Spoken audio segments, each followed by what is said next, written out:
Good morning and welcome to the 21st meeting of the Net Zero Energy and Transport Committee for 2025. Our first item of business is to agree to take item 3 in private. Item 3 is the consideration of our work programme. Are we agreed? We are agreed. Good, thank you. The second item of business this morning is Stage 2 consideration of the Land Reform Scotland Bill, and I welcome non-committee members to the meeting here this morning. This is our second Stage 2 meeting, and just to remind people, the Stage 2 deadline is the 27th of June. Now, as ever, it's very hard to predict where we're going to be today, but given the progress of last week, I'm not proposing to go past Section 6. That means we won't go past the grouping offers to buy and compensation, and we won't dispose of any items after those to Section 6. Just to recap where we were, our main working documents today are the Bill, the Marshall List and the groupings. These are available on the Scottish Parliament's Bill webpage for anyone observing, and I will call each amendment individually in the order of the Marshall List. The member who lodged the amendment should either move it or say not moved when it's called, and if that member doesn't move it, any other member present may do so. The groupings of amendments sets out the amendments in the order in which they were debated. There will be one debate on each group of amendments, and the member who lodged the first amendment in the group will be called to speak and move that amendment and to speak to any other amendments in the group. I'll then call other members with amendments in that group to speak, but not to move them, and to speak to their amendments in that group, if there are any other amendments in that group. I'll then call any other members who wish to speak in the debate, and if you want to speak, either just catch my eye or let the clerks know. I'll then call the Cabinet Secretary, if she has not already spoken, and finally I'll call the member who moved the first amendment in the group to wind up and press or withdraw the amendment in the group. If the member wishes to withdraw the amendment after it's been moved, that is the stage I'll ask when any member present objects. If there is an objection, I'll put that question on the amendment. Later amendments in the group are not debated again when they're reached in the marshalled list. If they're moved, I'll put the question on them straight away, and only committee members obviously may vote in the decision. Voting will be a show of hands. Please keep your hands raised for as long as we required so the clerks can see it and acknowledge it. And I'll also put a question on each section and schedule in the bill as we reach them. I hope that was helpful. Quite a counter through. Now, before we go in, I'd just like to remind members of my register of interest. And just to repeat what I've said before, I have an interest in a family farming partnership in Murray, as set out in my register of interest. Specifically, I declare an interest as an owner of approximately 500 acres or 202 hectares of farmland, of which 50 acres, about 20 hectares, is woodland. I also declare that I'm a tenant of approximately 500 acres or 202 hectares in Murray under a non-agricultural tenancy, and that I have another farming tenancy under the Agricultural Holdings Scotland Act 1991. I also declare that I occasionally take on grasslets on an annual basis should I need them. Right, hopefully that's all clear. And I'm going to now move to the marshalled list. Right, I'll get this wee Bible out that's in front of me to help me go through today's session. So, I'm going to call Amendment 14 in the name of Tim Eagle, grouped with amendments as shown in the groupings. I remind members that preemptions in this group are set out in the groupings. Tim Eagle will move Amendment 14 and speak to all amendments in the group. Please, Tim. Thank you. Good morning, Convener. And just to note my register of interest as well as a small farmer also in Buckie. Amendment 14 and its consequentials seek to remove the Land and Communities Commissioner, and instead any new duties and responsibilities are to be carried out by the staff employed by the Commission. I do not support the creation of a new Commissioner due to the associated costs. The financial memorandum sets out that over 6 years the Commissioner themselves is expected to cost over £130,000 and staffing costs are expected to be £420,000 annually. I believe that the Commissioner landscape in Scotland has become bloated over the past decade. The Finance Committee warned in its response to the financial memorandum, the Scottish Land Commission's submission emphasises the statement, in the financial memorandum that the Commission will require ongoing resource funding to cover the costs for the new Land and Communities Commissioner and additional staffing costs. The financial memorandum proposes that these costs would be partially met through existing funding to the Commission by reducing their current activities, such as their policy work, while it also acknowledges that additional funding will be required in order to fully fund these new functions.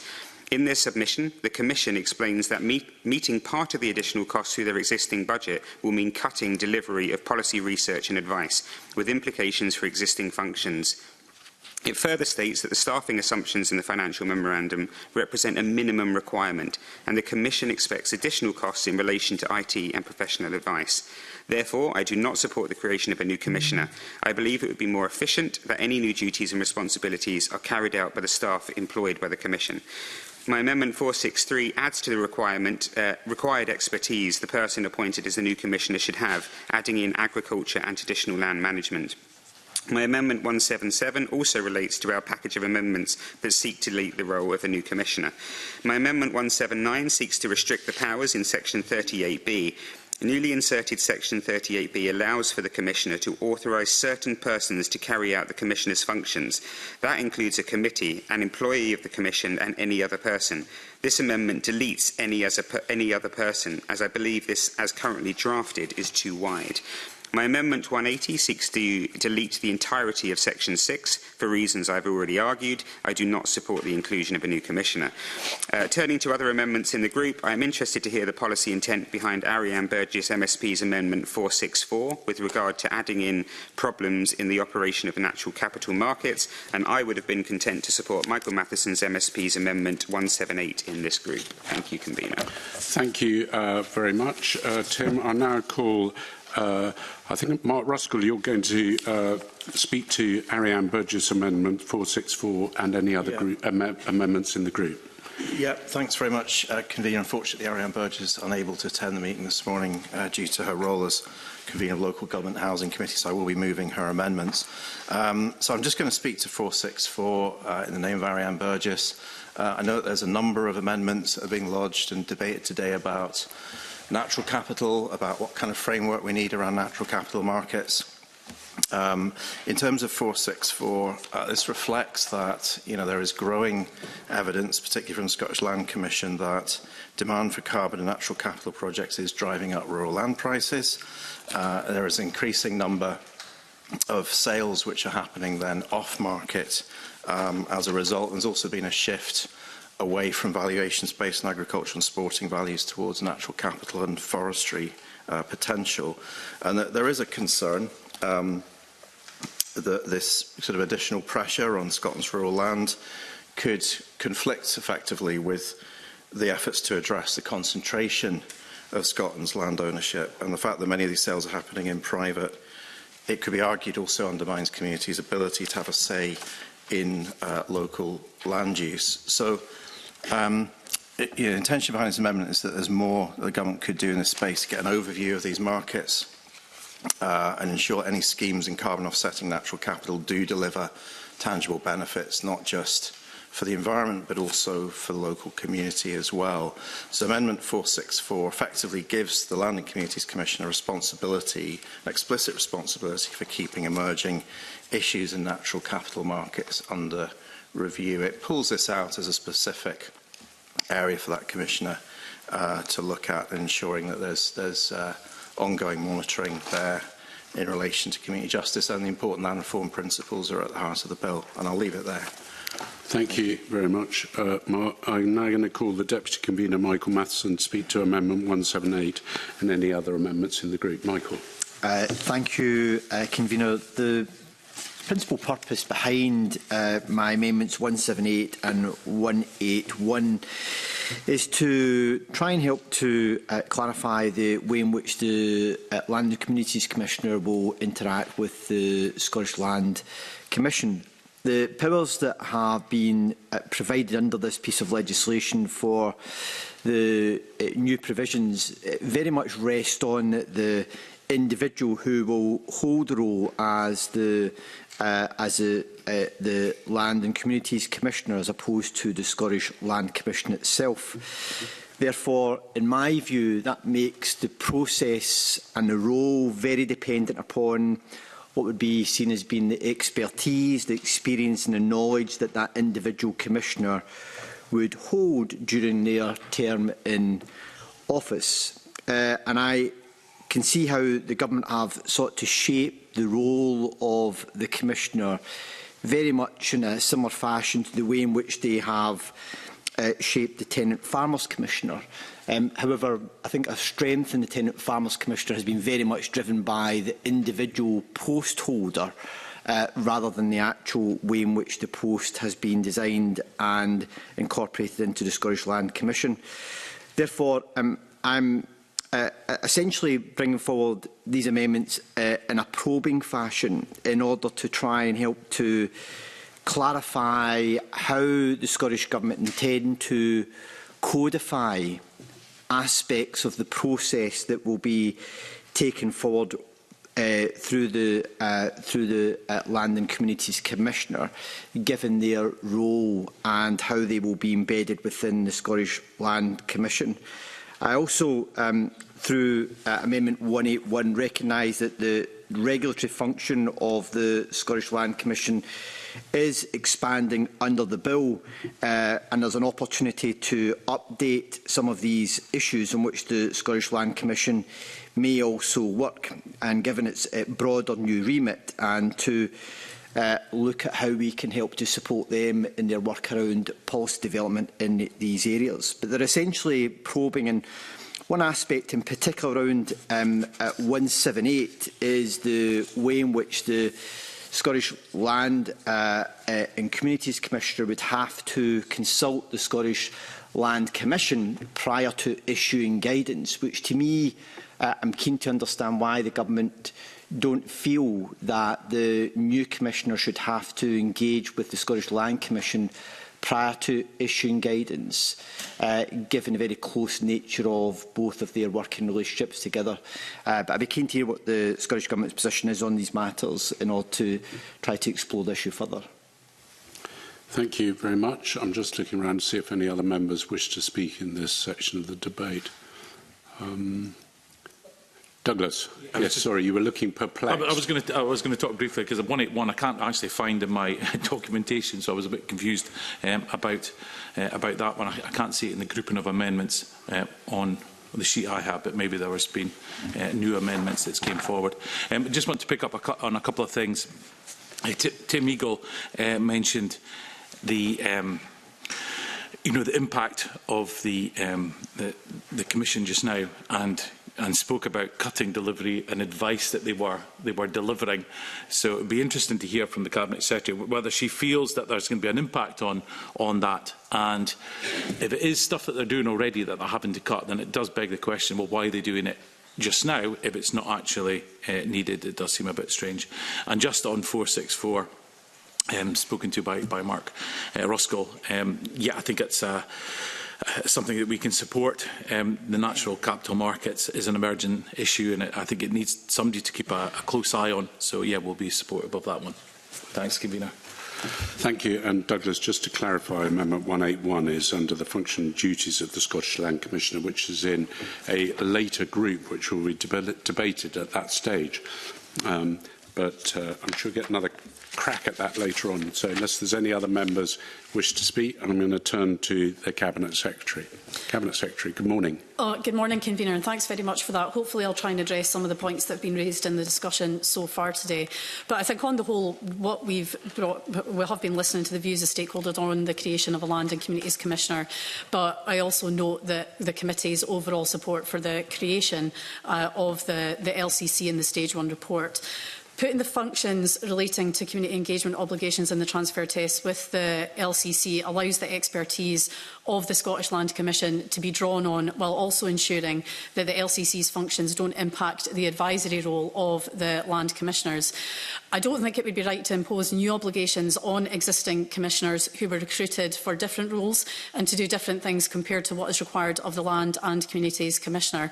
But I would just want to emphasise that the LCC isn't just going to be a standalone commissioner.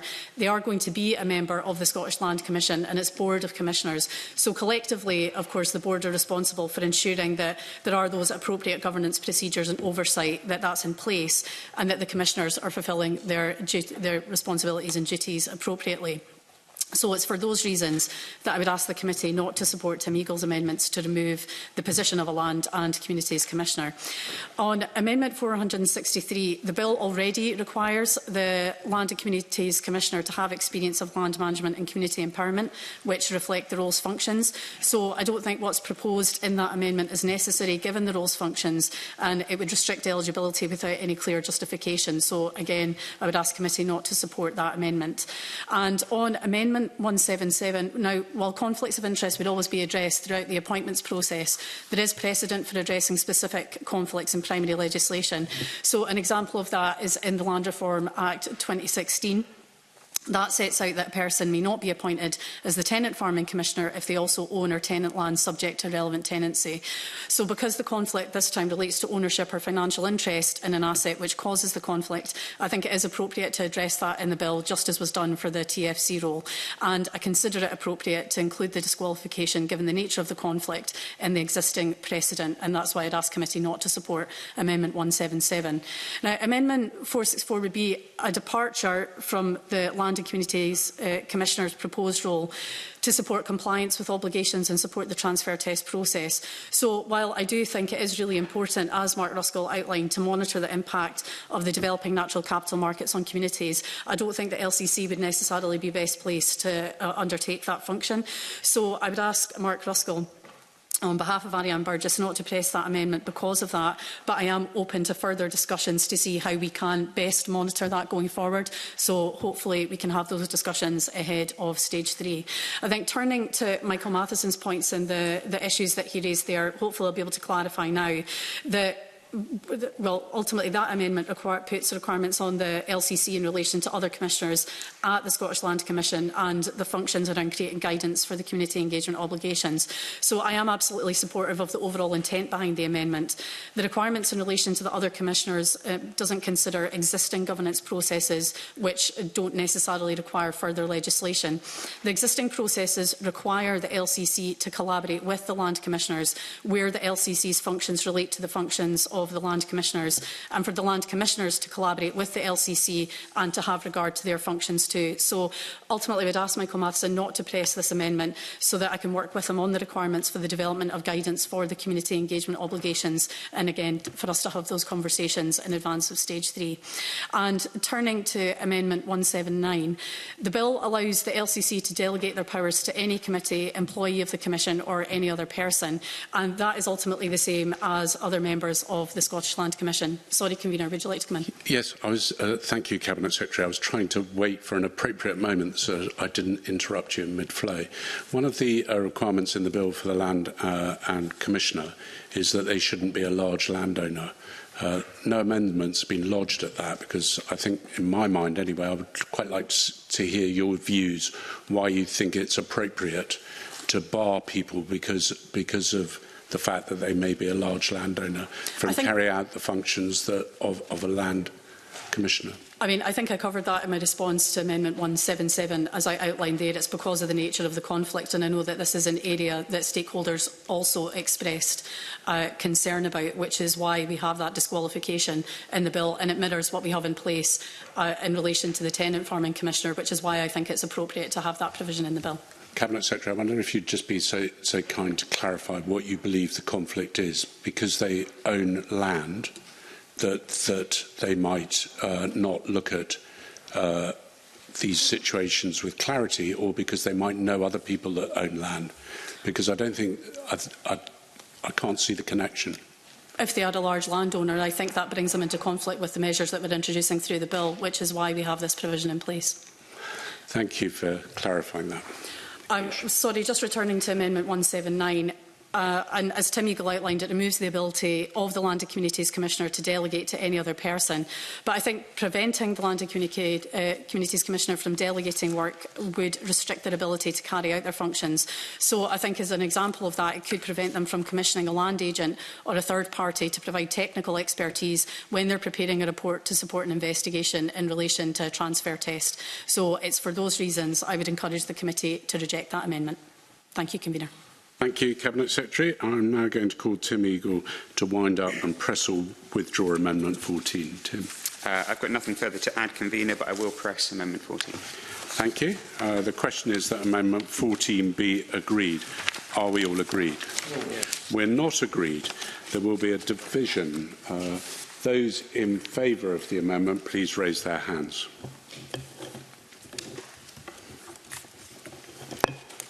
Those against the amendment, please raise their hands.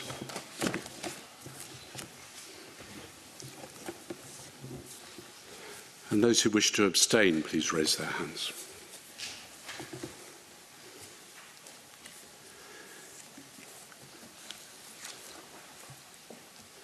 Okay, so there are 1 vote for the amendment, 5 votes against and 1 abstention. Therefore, the amendment is not agreed. I therefore call Amendment 15, I now call Amendment 15 in the name of the Cabinet Secretary, already debated with Amendment 12. Cabinet Secretary to move formally. Formally moved, Convener. Thank you. The question is that Amendment 15 be agreed. Are we all agreed? Yes. We are agreed. I therefore call Amendment 390 in the name of Tim Eagle, already debated with Amendment 10. I point out that if Amendment 390 is agreed, I cannot call Amendments 16, 311 and 312 due to preemption. Tim Eagle to move on the amendment. Moved. The question is that Amendment 390 be agreed. Are we all agreed? No. We're not agreed. Those in favour, well, sorry, I've got to get this right. We're not agreed. We will move to a vote. Those people in favour, please raise their hands. Those people against, please raise their hands. And just keep them up for a moment. And those people who wish to abstain, please raise their hands.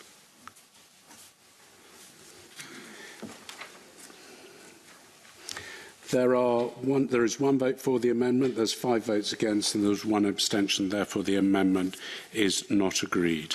I therefore call Amendment 16 in the name of Bob Doris, already debated with Amendment 10. Bob Doris to move or not move? Not move, Convener. Thank you. I call Amendment 311 in the name of Ariane Burgess, already debated with Amendment 10. Mark Ruskell to move or not move? Moved. The question is that Amendment 311 be agreed. Are we all agreed? No, we're not agreed. There will be a division. Those in favour, please raise their hands. Those against, please raise their hands.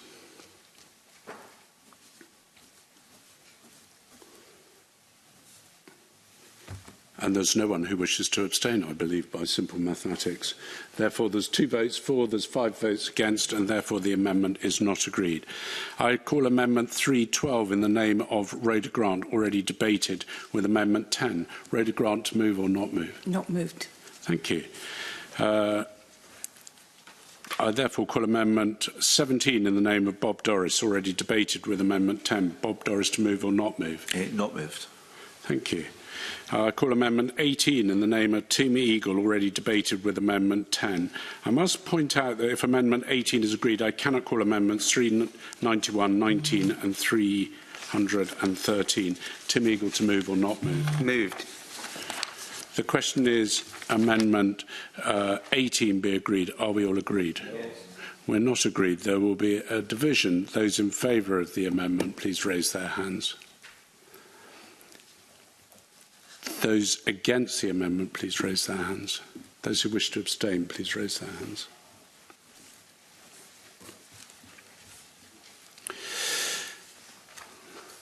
There's 1 vote for, there's 5 votes against, 1 abstention. Therefore, the amendment is not agreed. I call Amendment 391 in the name of Tim Eagle, already debated with Amendment 10.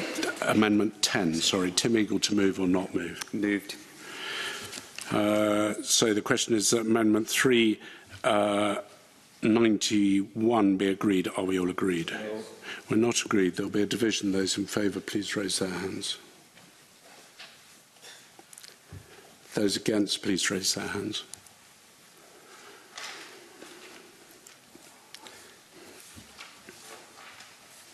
Therefore, there are no abstentions. Therefore, by simple mathematics, there are no abstentions. There's 2 votes for, there's 5 votes against. The amendment is not agreed. I then call Amendment 19 in the name of Tim Eagle, already debated with Amendment 10. Tim Eagle to move or not move? Moved. The question is that Amendment 19 be agreed. Are we all agreed? No. We're not agreed. There will be a division. Those in favour, please raise their hands. Those against, please raise their hands.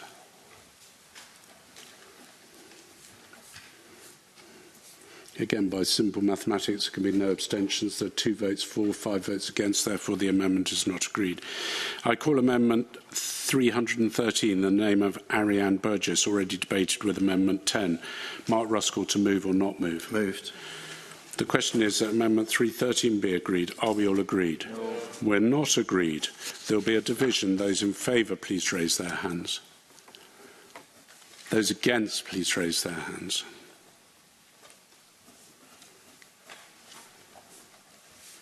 By simple mathematics, there are no abstentions. There are 2 votes for, there's 5 votes against. Therefore, the amendment is not agreed. Sorry, I've got myself in a pickle here. Where were we? I call Amendment 20 in the name of Bob Doris, already debated with Amendment 10. Bob Doris to move or not move? Moved. OK. The question is Amendment 20 be agreed. Are we all agreed? Yes. We're not agreed. Those people in favour, please raise their hands.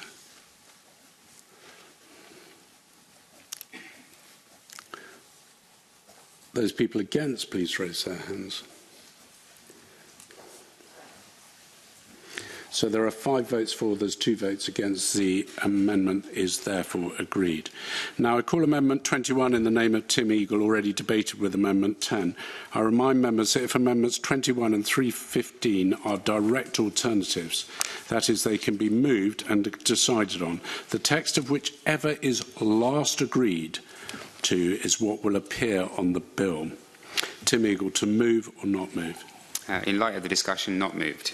OK.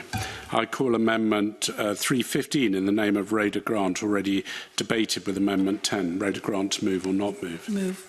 The question is that Amendment 315, be agreed. Are we all agreed? No. Yes. We're not agreed. There will therefore be a division. Those in favour, please raise their hands.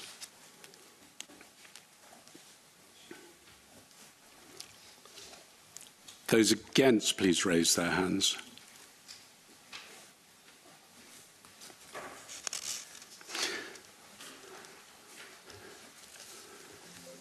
There are 3 votes for and 4 votes against. There are no abstentions. Therefore, the amendment is not agreed. Can I just say to people that I'm usually the one that's guilty of this, but somebody's telephone or computer keeps pinging. If you could just try and mute it, it would be really helpful. So we are now at calling Amendment 314 in the name of Ariane Burgess, already debated with Amendment 10. Mark Ruskell to move or not move? Moved. The question is that Amendment 314 be agreed. Are we all agreed? No. We're not agreed. There will be a division. Those in favour, please raise their hands. Those against, please raise their hands.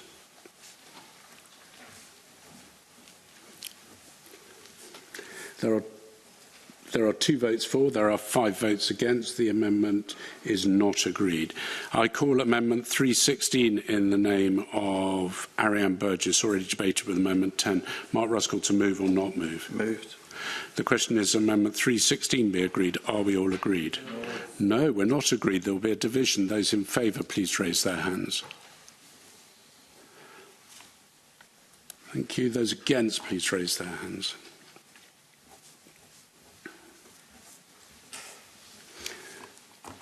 There are 2 votes for, there are 5 votes against, therefore the amendment is not agreed.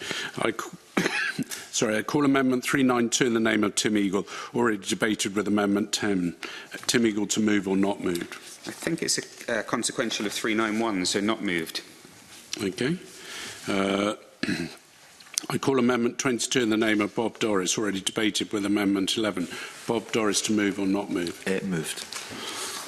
The question is that Amendment 22 be agreed. Are we all agreed? No. We are not agreed. There will be a division. Those in favour, please raise their hands. Those against, please raise their hands.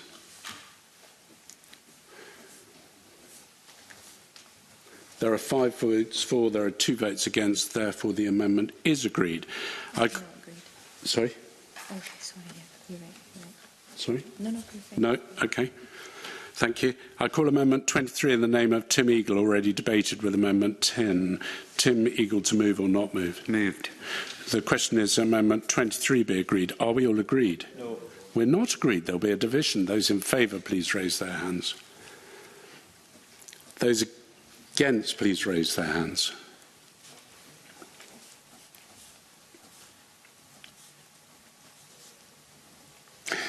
There are 2 votes for, there are 5 votes against, and no abstentions. The amendment is not agreed.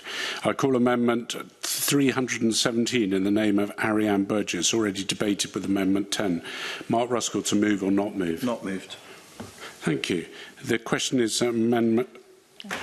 no, we're going on to another section. Sorry, jumping ahead of myself. Right, moving on to the next section on land management plans. I'm going to call Amendment 24 in the name of Tim Eagle, already grouped with amendments as shown in the groupings. I remind members that preemptions in this group are set out as in the groupings. Tim Eagle to move Amendment 24 and speak to all amendments. Thank you, Convener. So happy to move Amendment 24. My Amendment 24 is concerned with the publication of data within the land management plans. As drafted, the land management plan should contain details of the land to which the plan relates and how the ownership is structured. Details on the structure of land ownership is already publicly available and therefore does not need to be included in a land management plan. There are concerns about the publication of commercially sensitive information, so my Amendment 24 deletes that requirement from the bill. Amendment 25 regards information on the potential sale of land. As drafted, the land management plan is to contain the owner's long-term vision and objectives for managing the land, including its potential sale. This amendment deletes the requirement for information on the land's potential sale to be included in the plan. I do not believe it is possible or fair that in advance plans for sale of land should be in the plan. My Amendment 27 seeks to delete reference to the Scottish Outdoor Access Code and the Deer Scotland Act 1996. The bill, as currently drafted, requires the owner to include in the land management plan details on how the owner of the land intends to comply with a selection of requirements. That includes the Outdoor Access Code and the Deer Act. It also requires them to detail how they are following the requirements set out in regulation. Now, the choice of these 2 pieces of legislation, the Outdoor Access Code and the Deer Act, appears very selective to me, and the policy intent here, I believe, is unclear. It also seems contrary to the purpose of the bill, which is about community. Scottish Land and Estates have said that the references to the Code and Deer Act need to be omitted. They said it muddies the extent of a private individual's legal duties. Whilst the landowners can be encouraged to maintain deer responsibly, they are not legally obliged to do so. In addition, deer, of course, aren't owned by the landowner. I also believe the need to outline in the plan how the owner is complying with the obligations set out in the regulations, which themselves includes creating a plan, add unnecessary administrative burden. Therefore, Amendment 27 deletes Section C, how the owner is complying with the Scottish Outdoor Access Code and the Deer Scotland Act. My Amendment 28 is a similar approach to 27. The bill as drafted requires the owner of the land to set out in the land management plan how they are or will contribute to various climate requirements. Much like Amendment 27, I do not understand the selection of legal requirements and consider this non-exhaustive list very restrictive.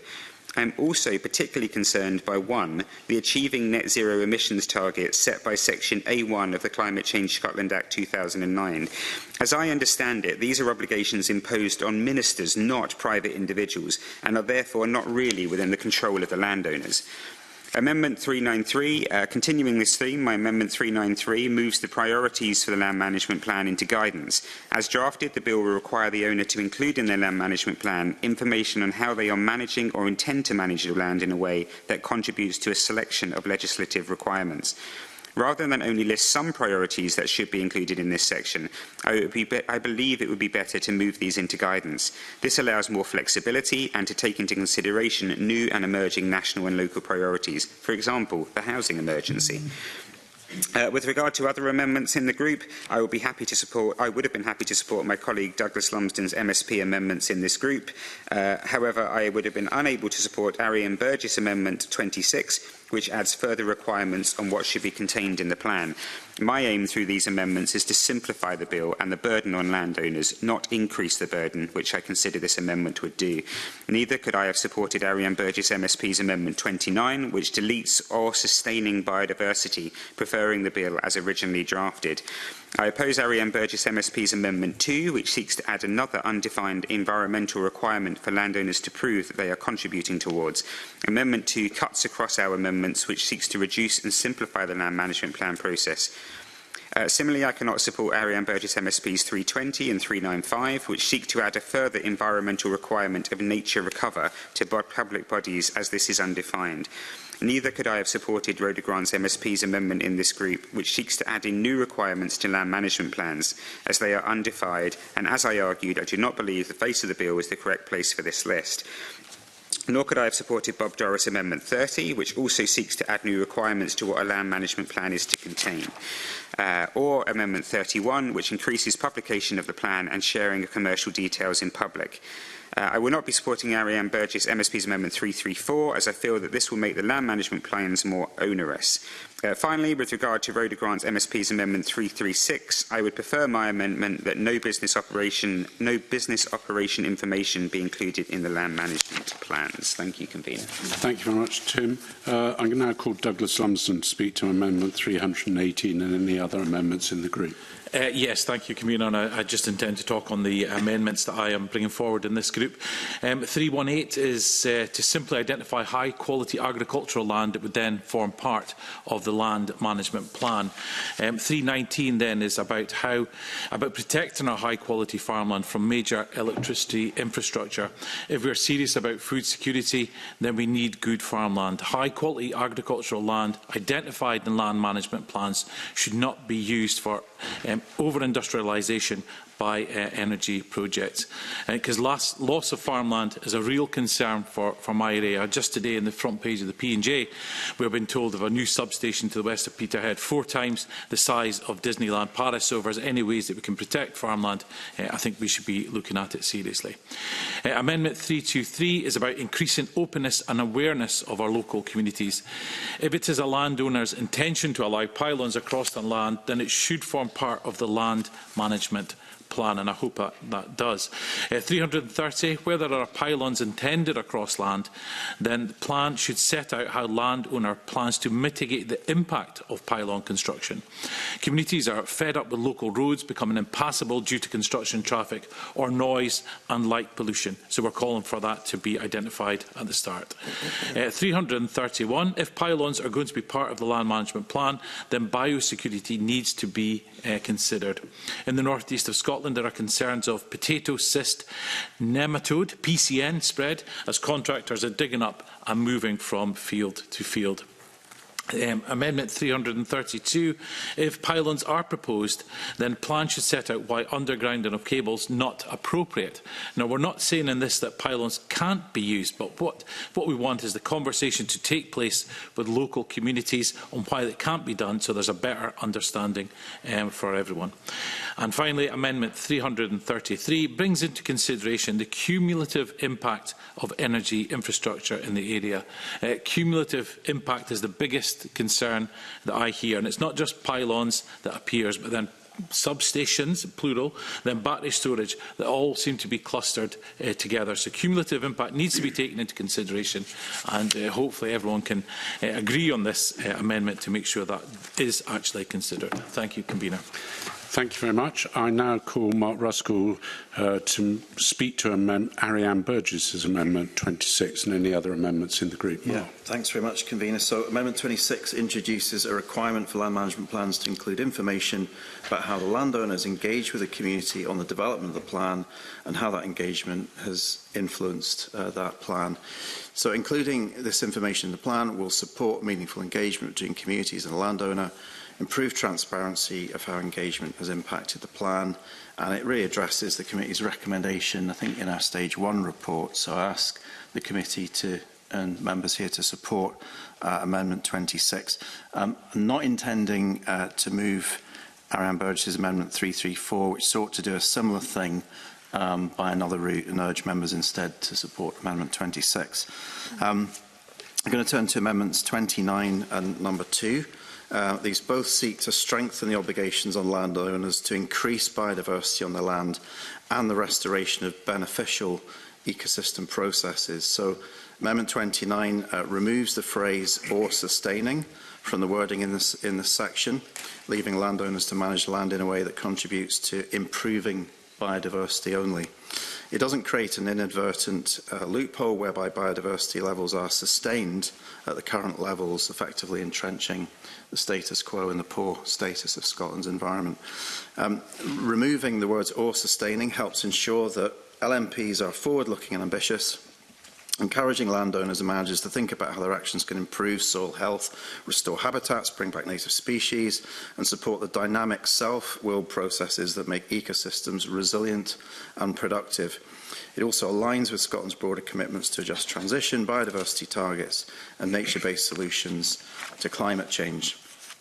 Amendment 2 recognises that given Scotland's high concentration of land ownership, a relatively small number of landholdings hold huge potential to contribute to the repair of Scotland's ecosystems. So figures from the Scottish Rewilding Alliance show that of the 623 landholdings covering more than 3,000 hectares, just 19 of these are seeking to restore natural processes at scale. On many large landholdings, natural processes have been interrupted and held back through human interventions, such as straightening river channels and habitat fragmentation. So this amendment would ask large landowners to consider how their land can be managed to restore natural processes, such as river remeandering, native woodland regeneration, natural grazing patterns. While other policy, legislation, funding levers exist to encourage large landowners to restore nature at scale, having this requirement on the face of the Land Reform Bill would underline the importance of restoring natural processes in responding to the climate and nature emergencies, and certainly underline the targets that are going to be set through the Natural Environment Bill as well. So I'd like to thank Scottish Rewilding Alliance for supporting these amendments. In a similar vein, Amendment 320 seeks to place a duty on public bodies specifically to set out in their LMPs how they will manage their land for nature recovery. Publicly owned land should lead by example in tackling the climate-nature emergencies, and this amendment helps ensure that nature recovery is a core stated responsibility. Scotland's public land represents a major opportunity to restore natural processes at scale, and these areas can act as demonstration sites for rewilding and ecological restoration, including nature recovery and land management plans ensure that these public lands actively support the return of functioning ecosystems. When it comes to land in public ownership, there is a particular responsibility to ensure that management decisions deliver the greatest possible benefit for the people of Scotland, both now and in the long term, and this amendment helps to embed the public interest in land managed by public bodies. And again, grateful to Scottish Rewilding Alliance and also Community Land Scotland for drafting this amendment on behalf of Ariane. Amendment 395 continues the thread from the previous group about the growing pressures being exerted on Scotland's land market by the rise in natural capital investing. As more landowners may seek to enter this market in the coming years and convert land use to activities such as forestry planting to create carbon credits, we have to make sure this is done in a responsible manner. Both local communities and nature have to benefit from such schemes, and in the hurry to enter this new market, there is a real risk that natural capital schemes could deliver little for ecosystem restoration or community benefit. They must deliver genuine biodiversity improvements and be transparent and fair. So this amendment requires landowners to set out in their LMP how they intend to comply with the Scottish Government's principles for responsible investment in natural capital that's already been launched. That concludes my comments. Thank you very much, Mark. I'm now going to call Rhoda Grant to speak to Amendment 321 and any other amendments in the group. Rhoda. Thank you, Convener. Amendment 321 ensures that land management plans look at increasing local food production and resilience in local food markets. This will cut down food miles and also provide markets for local production and provide increasing resilience in the local food system. And currently, the considerations that are deemed relevant in terms of the substantive content of land management plans cover outdoor access, deer management, as well as climate mitigation and biodiversity. This amendment ensures that sustainable food production for local consumption is placed on an equal footing with the other aspects on which information is required. This aligns with the high-level objectives of the 2024 Agriculture and Rural Communities Act. Amendment 322 ensures that land management plans show how they will protect and enhance natural capital. Amendment 325 ensures that the International Covenant on Economic, Social and Cultural Rights are considered. Examples could include the promotion of the Gaelic language, traditional land use and other issues that are important to the local culture of the community. Amendment 326 ensures that land management plans have regard to place plans. Place plans highlight issues and solutions for the local area. The way in which land is managed and made available is crucial to the implementation of place plans. Therefore, these plans need to dovetail for the public interest to be met. Amendment 327 would require land management plans to include deer management plans. Where applicable, deer management plans may already be drawn up, but it seems reasonable that these should be included in the land management plan for transparency. Amendment 328 would ensure that the rights of tenant farmers and crofters under the lease to manage their land and how to manage their land in the way that they see fit within the confines of their lease, and laws pertaining that are not, and to ensure that it's not inadvertently impacted by land management plans. Land management plans should not include the activities of the crofter and tenant farmers, other than to acknowledge that the land is tenanted in that way. That said, the way in which land contiguous to their farm or croft is managed could have a negative or positive impact on their enterprise, and this means they need to be consulted with and engaged with to ensure that there is no negative impact from land management plans.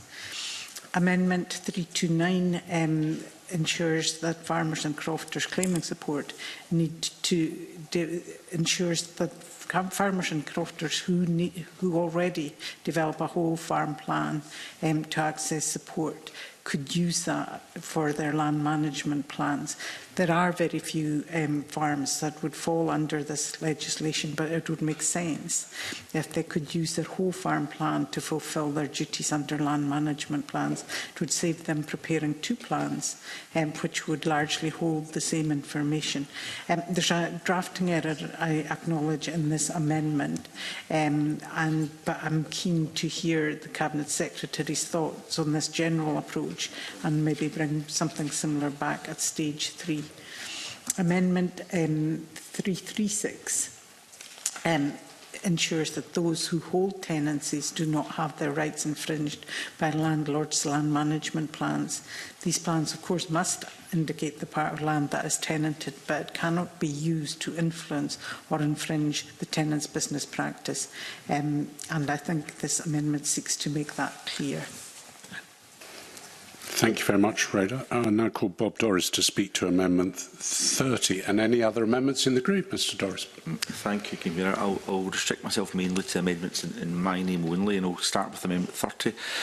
I discussed various issues with Community Land Scotland, and I agreed with their consideration that there could be a greater structure and certainty to how land management plans can be effectively and meaningfully monitored. That is important for both the landowner, who needs a clear, fair and proportionate approach to monitoring, as well as to the Land and Communities Commissioner and indeed potentially others. This amendment seeks to provide greater clarity for landowners as to how the plan will be delivered and monitored. I am confident landowners will wish to ensure land management plans deliver on intended outcomes. This must, of course, always be able to be demonstrated in a proportionate way.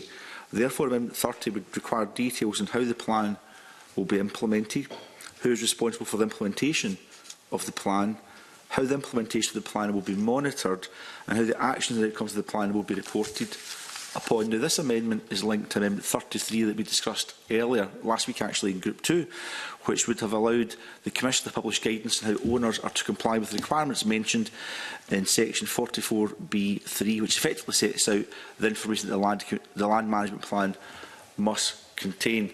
Now, I said I would not move that particular amendment, and I would work with the Scottish Government in relation to the policy intent, if not the details of that amendment. I'd like to hear the Government's views on the policy intent behind Amendment 30. I'll move on to 31 in this group, which we'll speak on only briefly. That would allow for regulation under Section 44A to make further provisions about the publication of plans by a public body, as mentioned in subsection 1AA. And that, again, that links to Amendment 17 that we discussed last week, which saw land management plans accessible and published online. Again, Convener and I agreed not to move that and see if we could deliver jointly on that policy intent ahead of stage 3, and I'd be inclined to a similar view to Amendment 31 within this group. I'll say one more thing about Amendment 31, and it was in relation to Mr Eagle's comments, which was genuinely interested in, but I think he made the same comments last week about the publication of such land management plans revealing commercial information and saying that that would not be appropriate. Now, I could be wrong, but it was my understanding that land management plans must be available to interested parties, because how can an interested party report a potential breach to the Land and Communities Commissioner unless they're actually published and accessible? So I don't understand why making them published and accessible in an online format is commercially inappropriate compared to making them published and accessible in other ways. And I'd be happy to take an intervention on that point if Mr Eagle wants to elaborate further. I think there's some mixed up thinking, some muddled thinking in relation to that. I might want to come back and think about some more. On Amendment 32, this would allow Scottish Government to set out through regulations the detailed requirements as to how landowners must comply with their obligations in relation to land management plans. For example, in circumstances where ownership of land is transferred.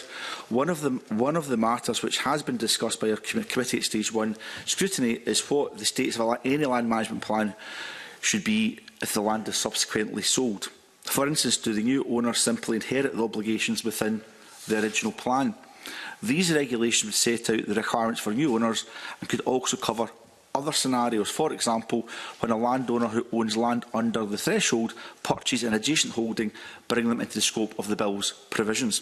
Future regulations could, for example, provide the owner with a grace period of a year, for instance, within which the landowner would have the option of either keeping the existing land management plan or to consult on a new one. That would appear to be a reasonable approach. I recognise that much of the detail of this is best placed in future regulations and developed with the benefit of consultation.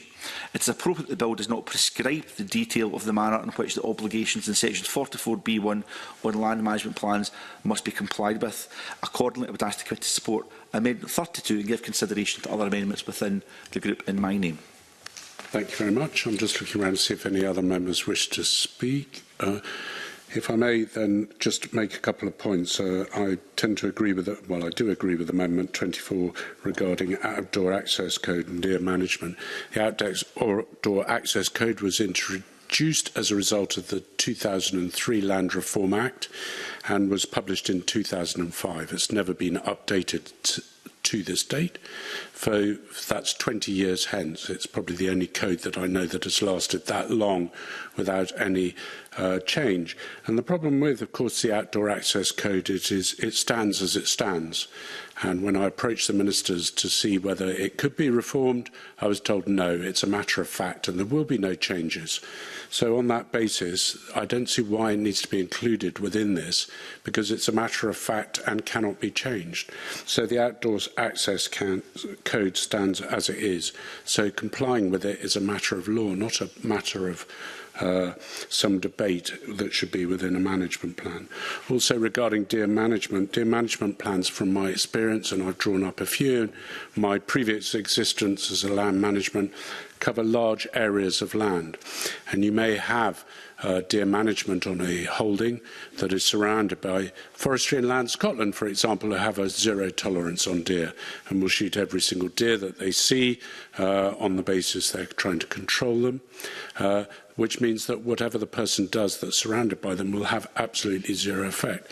It may, of course, have an effect on larger land holdings where deer management plans are appropriate, but I would suggest that a deer management plan, if it's not supported as part of a area deer management plan, is absolutely valueless.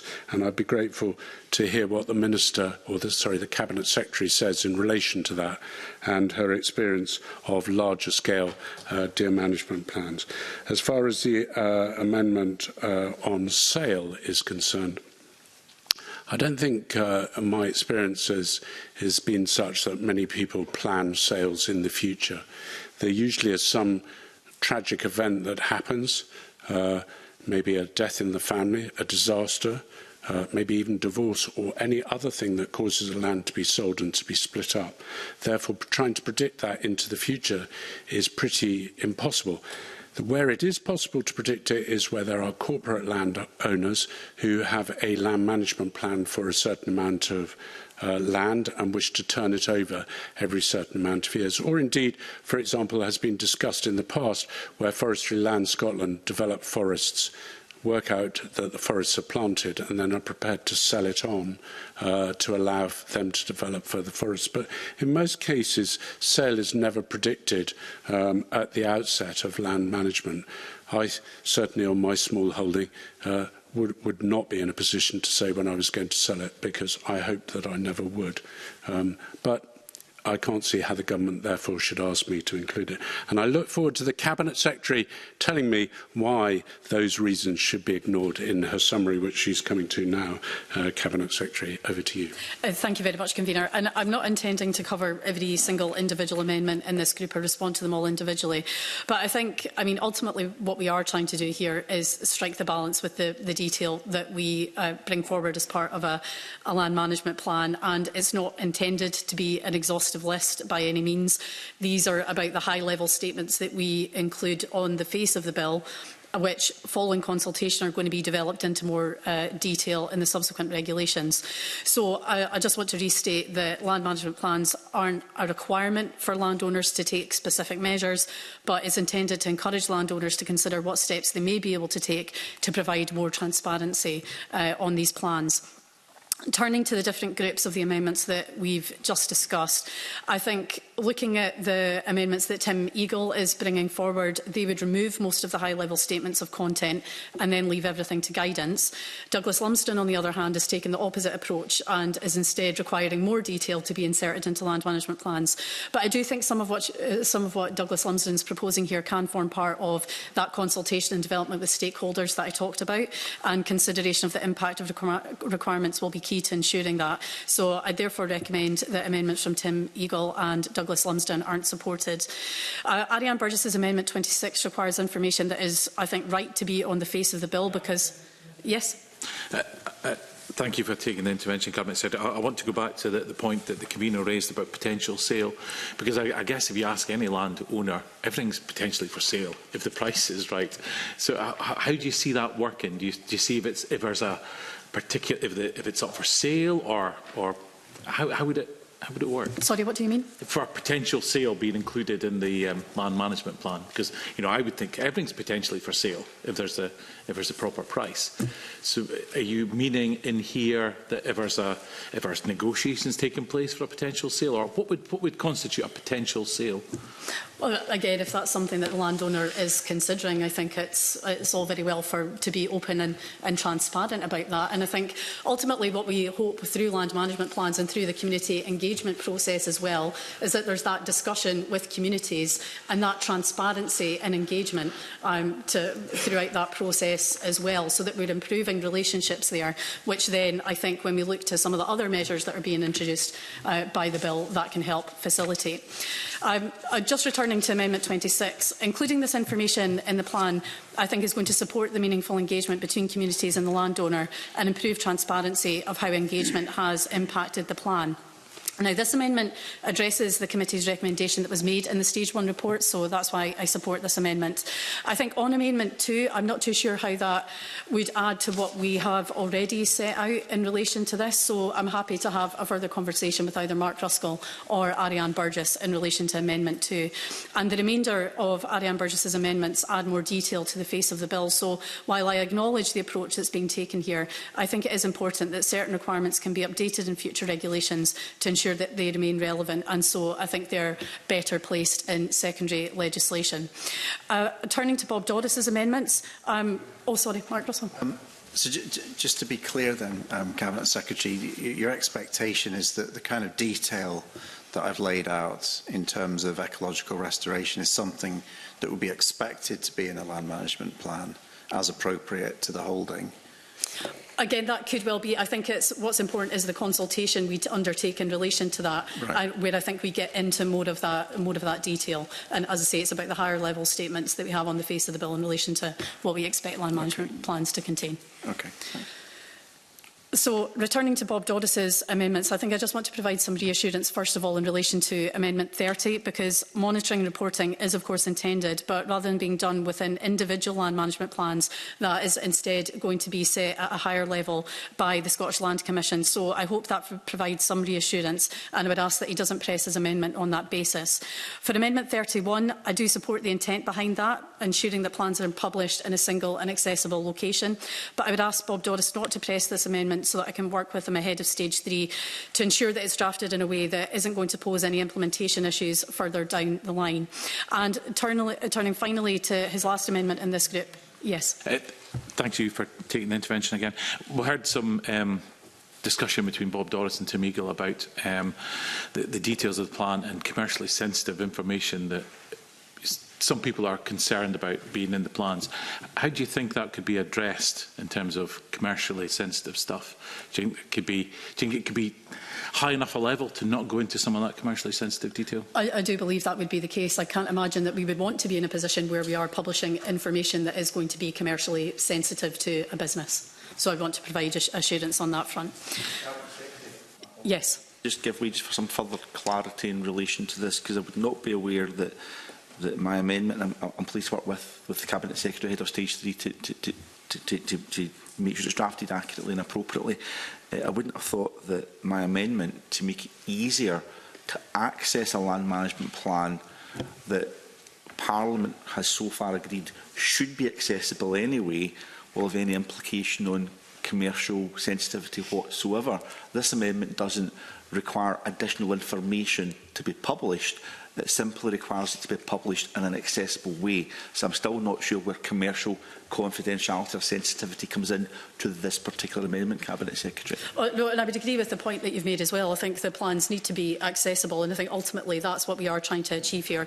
But again, I think I wouldn't expect those plans to be including commercially sensitive information. And sorry, I was just commenting on Amendment 32. I know that we covered that in some detail in the previous debate on other groupings last week, so I would just encourage members to support that amendment.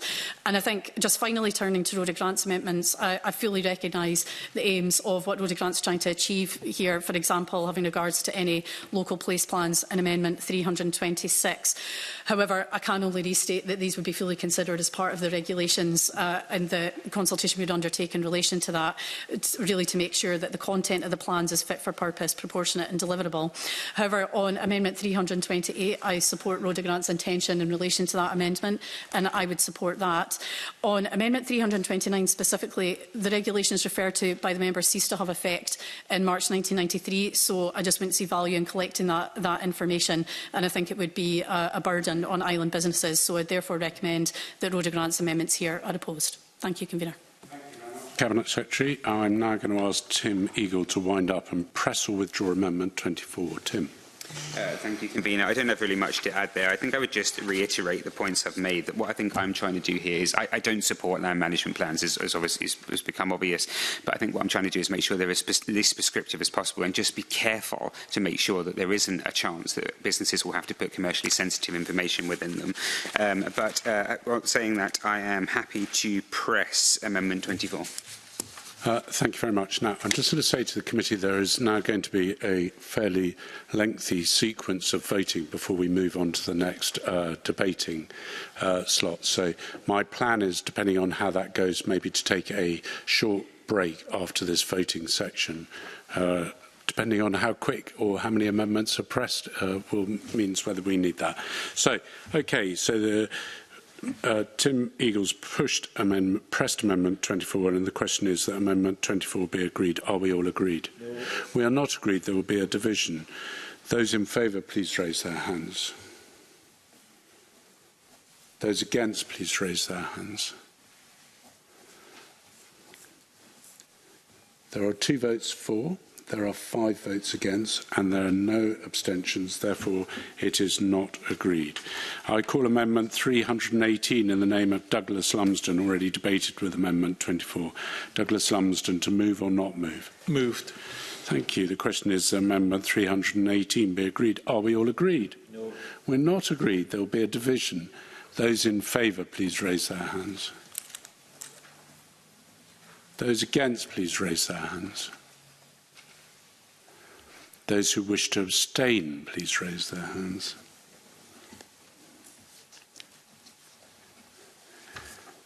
There are 2 votes for, there are 4 votes against, and there is 1 abstention. I call Amendment 25 in the name of Tim Eagle, already debated with Amendment 24. Tim Eagle, to move or not move? Moved. The question is that Amendment 25 be agreed. Are we all agreed? No. We're not agreed. There will be a division. Those in favour, please raise their hands. Those against, please raise their hands.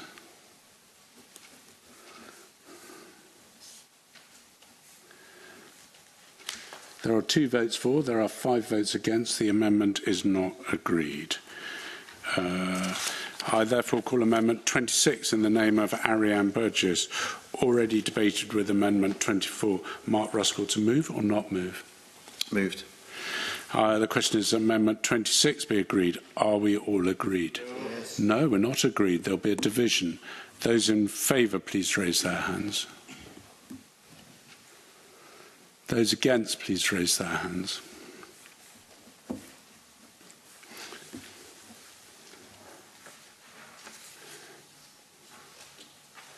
There are 5 votes for, there are 2 votes against. The amendment is therefore agreed. I call Amendment 27 in the name of Tim Eagle, already debated with Amendment 24. Tim Eagle, to move or not move? Moved. The question is Amendment 27 be agreed. Are we all agreed? No. We're not agreed. There will be a division. Those in favour, please raise their hands. Those against, please raise their hands. There are 2 votes for, 5 votes against. Therefore, the amendment is not agreed. Which one was that? Sorry. That was 27, so call 28. Okay. I call amendment in the name of the amendment 28 in the name of Tim Eagle, already debated with Amendment 24. I want to point out that if Amendment 28 is agreed, I cannot call Amendments 393, 394 and 29 due to a preemption. Tim Eagle, to move or not move? Moved. The question is Amendment 28 be agreed. Are we all agreed? No. We're not agreed. There will be a division. Those in favour, please raise their hands.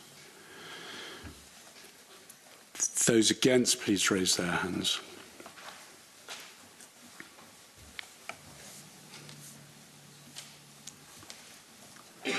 There are 2 votes for, there are 5 votes against, and therefore the amendment is not agreed. I'd like to call Amendment 393 in the name of Tim Eagle, already debated with Amendment 24. Tim Eagle, to move or not moved? Moved. The question is Amendment 393 be agreed. Are we all agreed? No. Oh, we're not agreed. There'll be a division. Those in favour, please raise their hands. Those against, please raise their hands.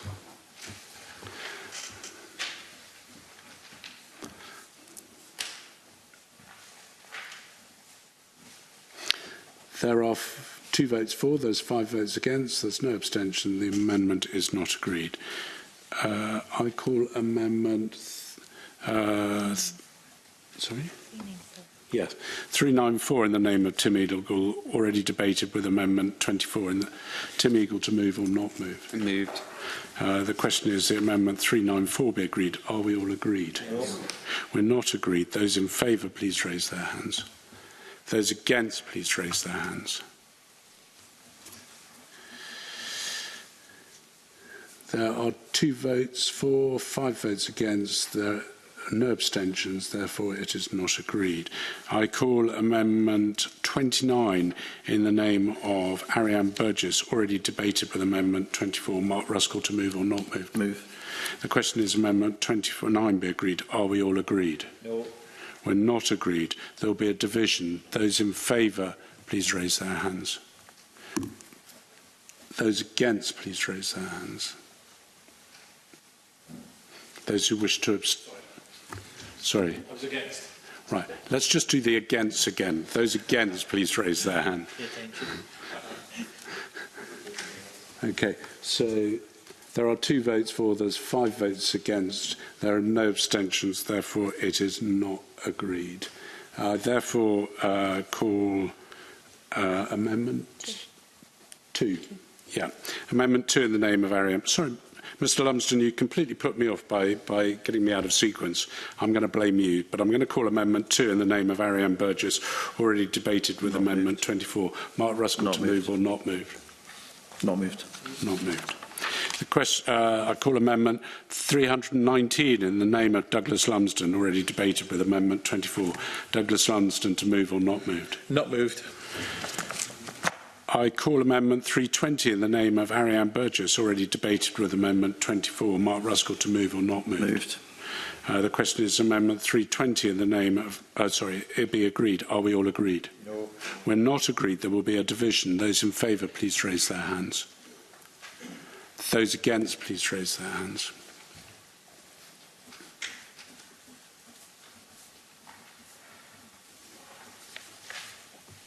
There are 2 votes for, there's 5 votes against, there's no abstention, therefore the amendment is not agreed. I call Amendment 321 in the name of Ray de Grant, already debated with Amendment 24. Ray de Grant to move or not moved? Move. The question is that Amendment 321 be agreed. Are we all agreed? No. We're not agreed. There'll be a division. Those in favour, please raise their hands. Those against, please raise their hands.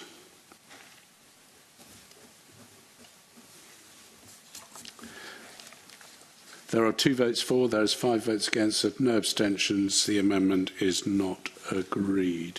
I call Amendment 322 in the name of Ray de Grant, already debated with Amendment 24. Ray de Grant to move or not move? Not move. I call Amendment 30 in the name of Bob Doris, already debated with Amendment 24. Bob Doris to move or not move? Not moved.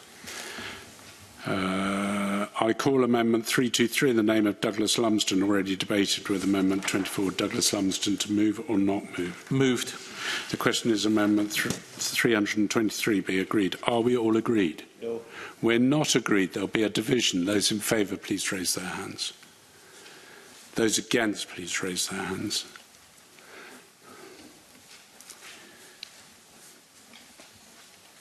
There are 2 votes for, 5 votes against, so no abstention. The amendment is not agreed.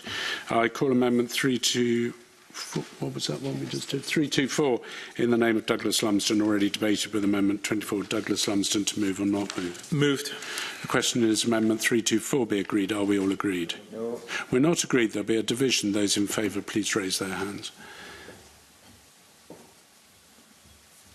Those Sorry. Yep. Those against, please raise their hands.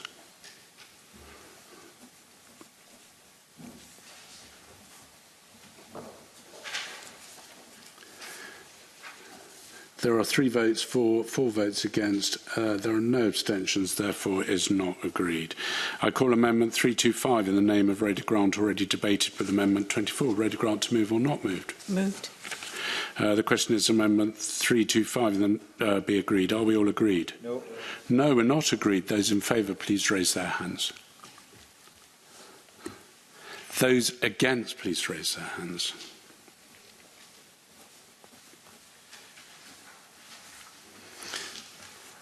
There are 2 votes for, there's 5 votes against, with no abstention. The amendment is not agreed. I call Amendment 326 in the name of Rhoda Grant, already debated with Amendment 24. Rhoda Grant, to move or not move? Moved. The question is Amendment 326 be agreed. Are we all agreed? No. We are not agreed. There will be a division. Those in favour, please raise their hands.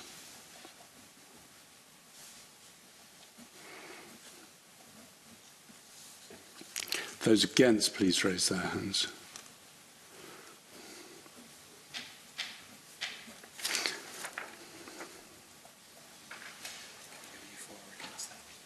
Sorry?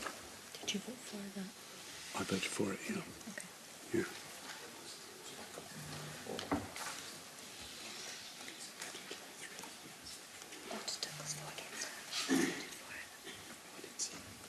Right, there's some confusion. I'm going to run that again just to make sure that we've got it right. So we are on Amendment 326, just to be entirely sure.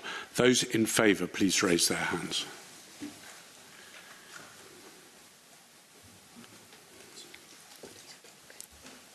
Those against, please raise their hands.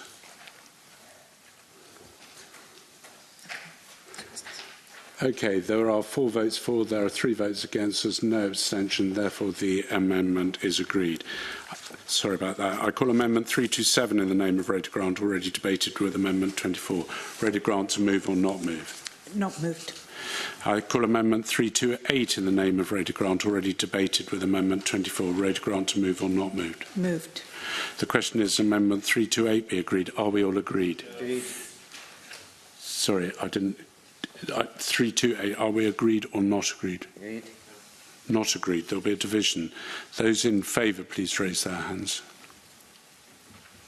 Those against, please raise their hands.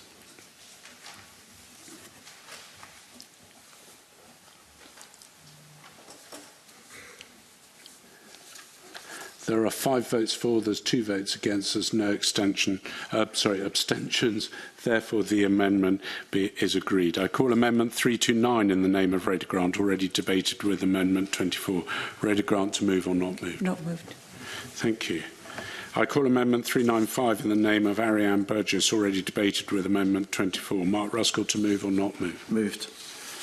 The question is Amendment 395 be agreed. Are we all agreed? No. We're not agreed. There will be a division. Those in favour, please raise their hands. Those against, please raise their hands.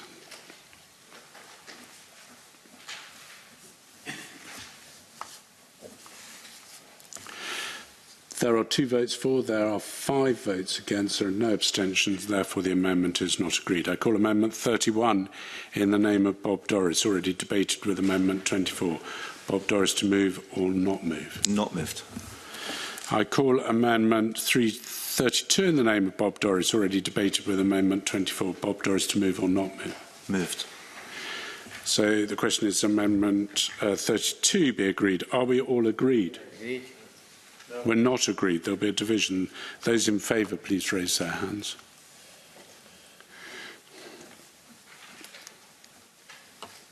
Those against, please raise their hands.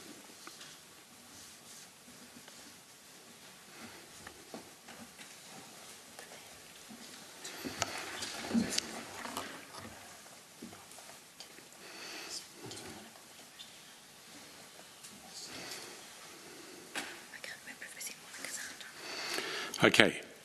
I'm sorry, there's another confusion. I probably did it too quickly.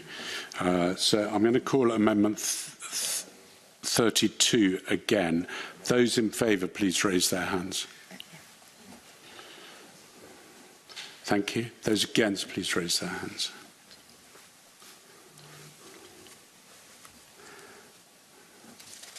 Thank you. There's 5 votes for, there's 2 votes against, so no abstention. Therefore, the amendment is agreed.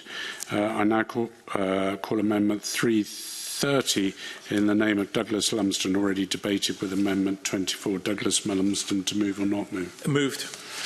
The question is Amendment 330 be agreed. Are we all agreed? No. We're not agreed. There'll be a division. Those in favour, please raise their hands. Those against, please raise their hands.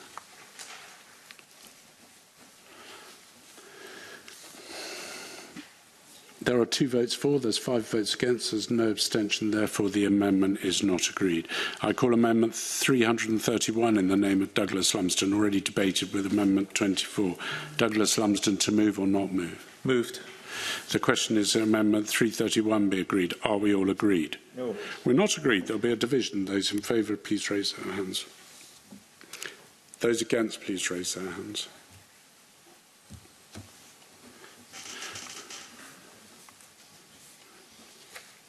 There are 2 votes for, there's 5 votes against, there's no abstention, therefore the amendment is not agreed.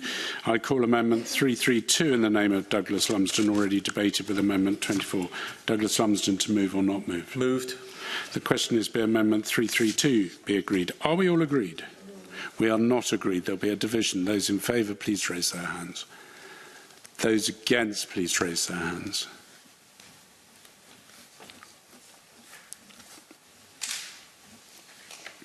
There are 2 votes for, there's 5 votes against, there are no abstentions, therefore the amendment is not agreed. I call Amendment 33 in the name of Douglas Lumsden, already debated with Amendment 333, for save any confusion, 333 in the name of Douglas Lumsden, already debated with Amendment 24.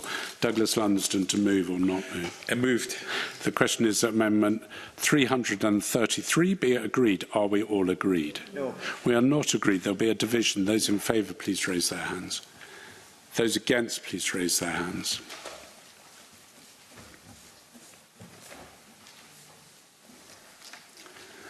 There are 2 votes for, there's 5 votes against, there are no abstentions, therefore the amendment is not agreed. I call Amendment 334 in the name of Ariane Burgess, already debated with Amendment 24. Mark Ruskell, to move or not move? Not moved. Thank you. Call Amendment 335 in the name of Rhoda Grant be agreed, already debated with Amendment 20. Rhoda Grant, to move or not move? Move, please. Okay, the question is that Amendment 335 be agreed. Are we all agreed? No. We are not agreed. There will be a division. Those in favour, please raise their hands. Those against, please raise their hands. And those who wish to abstain.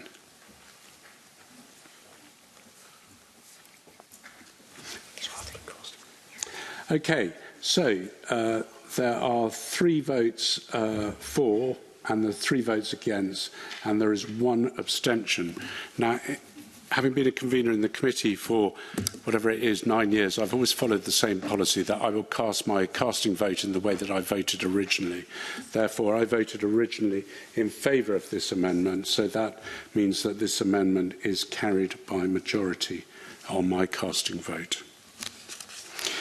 So I call Amendment 336 in the name of Rhoda Grant, already debated with Amendment 24. Rhoda Grant, to move or not move? Move. The question is that Amendment 336 be agreed. Are we all agreed? No. We are not agreed. There will be a division. Those in favour, please raise their hands. Those against, please raise their hands.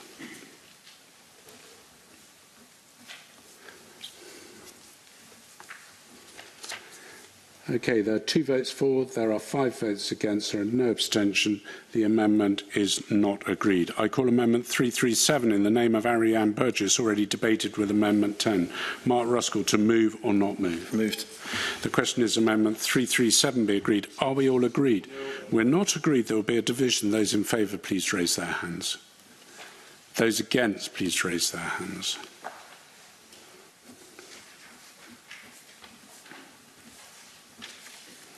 There are 2 votes for, there's 5 votes against, there's no abstention, therefore the abstentions, there are no, therefore it is not agreed.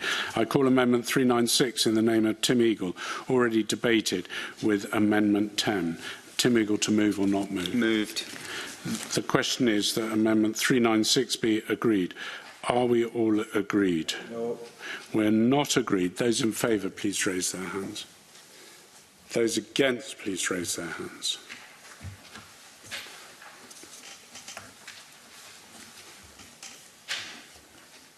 There are 2 votes for, there's 5 votes against, there's no abstentions, therefore the amendment is not agreed. I call Amendment 33 in the name of Bob Doris, already debated with Amendment 10. Bob Doris, to move or not move? Not moved. Sorry? Moved. Thank you. I call Amendment 338 in the name of Ariane Burgess, already debated with Amendment 10. Mark Ruskell, to move or not move? Not moved. I call Amendment 339 in the name of Rhoda Grant, already debated with Amendment 310. Rhoda Grant, to move or not move? Move. The question is that Amendment 339 be agreed. Are we all agreed? Yes. We're not agreed. There will be a division. Those in favour, please raise their hands. Those against, please raise their hands.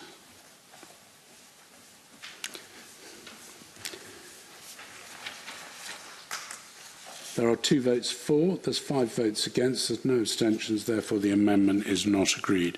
I call Amendment 340 in the name of Rhoda Grant. Moved. Sorry? Moved. Oh, I hadn't got that. Already debated with Amendment 10. Sorry, that was just to catch you out, a slight pause. But well spotted, Ms Grant. Rhoda Grant, to move or not move? Thank you. The question of is Amendment 340 be agreed? Are we all agreed? Yes. We are not agreed. There will be a division. Those in favour, please raise their hands. Those against, please raise their hands.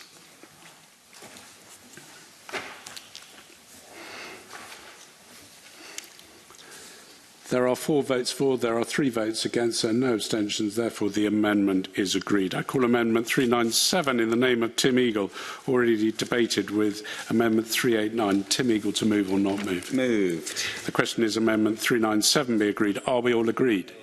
We are not agreed. There will be a division. Those in favour, please raise their hand. Those against, please raise their hand.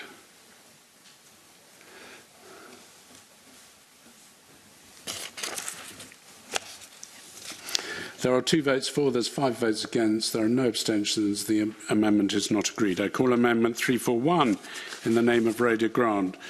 Rhoda Grant to move, already debated with Amendment 389. Almost caught myself out that time, Rhoda. Rhoda Grant to move or not move? Move. Thank you. The question is Amendment 341 be agreed. Are we all agreed? No. We are not agreed. There will be a division. Those in favour, please raise their hands. Those against, please raise their hands.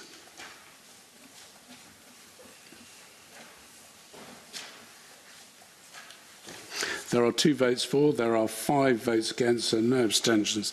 Therefore, the amendment is not agreed. I call Amendment 34 in the name of the Cabinet Secretary, already debated with Amendment 11. I point out that if Amendment 34 is agreed, I cannot call Amendments 398, 399, 400 and 35 due to a preemption. Cabinet Secretary, will you move it formally, please? Moved. Thank you. The question is that Amendment 34 will be agreed. Are we all agreed? Yes. We are not agreed. Those in favour, please raise their hands. Those against, please raise their hands. Those who wish to abstain, please raise their hands. There are 6 votes for, there are no votes against, there's 1 abstention, therefore the amendment is agreed. Right, Amendment 36 is the next one, I think. Yeah, I call Amendment 36 in the name of the Cabinet Secretary, already debated with Amendment 11. Cabinet Secretary to move formally. Moved. Thank you. The question is Amendment 36 be agreed. Are we all agreed? Yes. We are agreed. No. Sorry, we're not agreed. Sorry. Could you just speak up a bit more? Sorry, I didn't catch it. We are not agreed. Therefore, there will be a division. Those in favour, please raise their hands. Those against, please raise their hands. Those who wish to abstain, please raise their hands. There are 6 votes for, there are no votes against, there's 1 abstention, therefore the amendment is agreed. I call Amendment 37 in the name of Tim Eagle, already debated with Amendment 11. Tim Eagle to move or not move? Not moved. Okay, I call Amendment 38 in the name of the Cabinet Secretary, already debated with Amendment 11. Just to remind members that Amendment 38, 3 and 39 are all direct alternatives, which means that they can all be moved and decided on. The last one to be agreed is the text that will appear in the bill. So, Cabinet Secretary, can I ask you to move Amendment 38? Moved. Thank you. The question is Amendment 38 be agreed. Are we all agreed? No. We are not agreed. There will be a division. Those in favour, please raise their hands.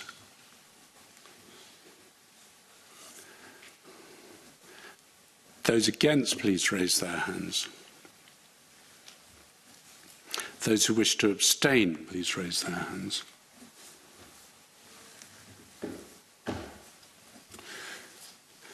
There are 4 votes for, there's 2 votes against, and there's 1 abstention. Therefore, the amendment is agreed. I therefore call Amendment 3 in the name of Ariane Burgess, already debated with Amendment 11. Mark Ruskell, to move or not move? Moved. The question is Amendment 3 be agreed. Are we all agreed? No. We're not agreed. There will be a division. Those in favour, please raise their hands. Those against, please raise their hands.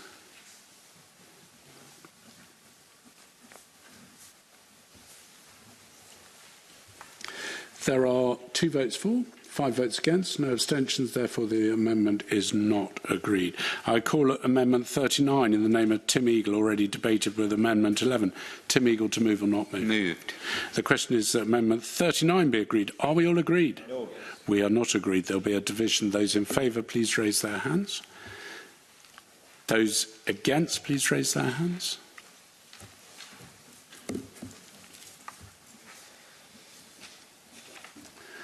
There are 2 votes for, there are 5 votes against, there are no abstentions, therefore the amendment is not agreed. I call the Amendment 40 in the name of the Cabinet Secretary, already debated with Amendment 11. I'm going to point out again that if Amendment 40 is agreed, I cannot call Amendments 41, 4 and 401 due to a preemption. Cabinet Secretary, to move Amendment 40 formally. Moved. Thank you, Cabinet Secretary. The question is that Amendment 40 be agreed. Are we all agreed? Yeah. We're not agreed. There will be a division. Those in favour, please raise their hands. Those against, please raise their hands.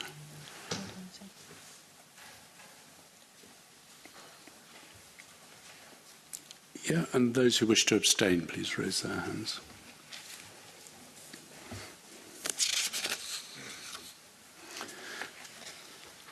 So there's 4 votes for, 2 votes against, 1 abstention. Therefore, the amendment is agreed. Right. So I'm going to call Amendment 42 in the name of Michael Matheson, already debated with Amendment 11. Michael Matheson, to move or not move? Not moved. Thank you. The question, call Amendment 342 in the name of Rhoda Grant, already debated with Amendment 310. Rhoda Grant, to move or not move? Moved. The question is Amendment 342 be agreed. Are we all agreed? No. We're not agreed. There will be a division. Those in favour, please raise their hands. Those against, please raise their hands.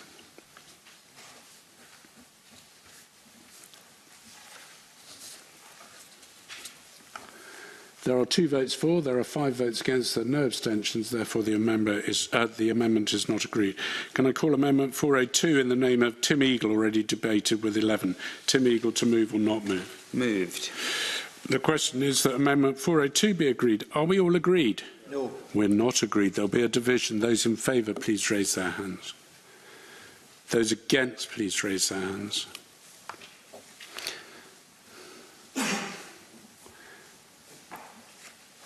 There are 2 votes for, there's 5 votes against, and no abstention. Therefore, the amendment is not agreed.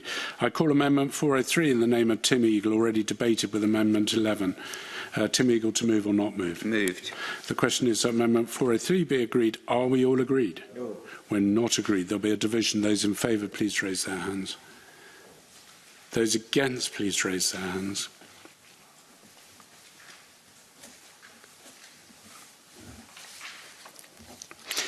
There are 2 votes for, there's 5 votes against, and no abstention. Therefore, the amendment is not agreed.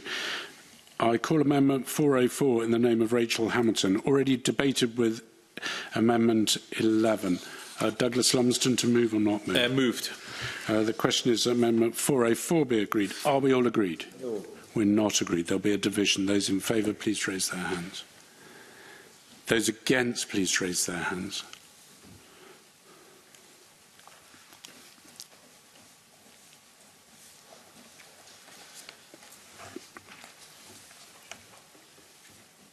Yep. Sorry. There are 2 votes for, there's 5 votes against, no abstention, therefore the amendment is not agreed. I call Amendment 43 in the name of Mercedes Villalba, already debated with Amendment 11. Rhoda Grant, are you moving these on? Yes. Rhoda Grant, could you move the amendment or not move it, please? Could I move it, please? Sorry? Moved. Oh, thank you. The question is Amendment 43 be agreed. Are we all agreed? No. We're not agreed. Those in favour, please raise their hands. Those against, please raise their hands.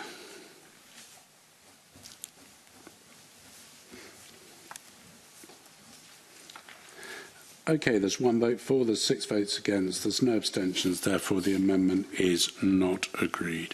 I call Amendment 44 in the name of Tim Eagle, already debated with Amendment 11.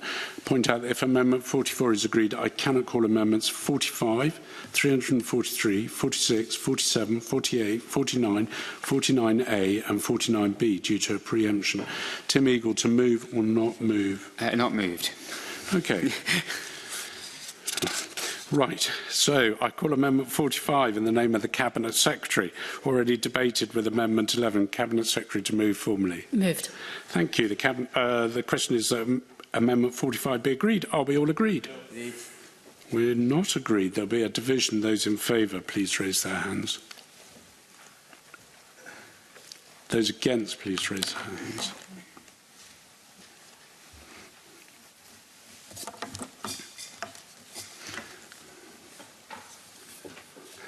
There are 5 votes for, 2 votes against, therefore no abstentions, therefore the amendment is agreed. I call Amendment 343 in the name of Douglas Lumsden, already debated with Amendment 11. Douglas Lumsden, to move or not move? Moved. The question is that Amendment 343 be agreed. Are we all agreed? No. We're not agreed. There will be a division. Those in favour, please raise their hands. Those against, please raise their hands.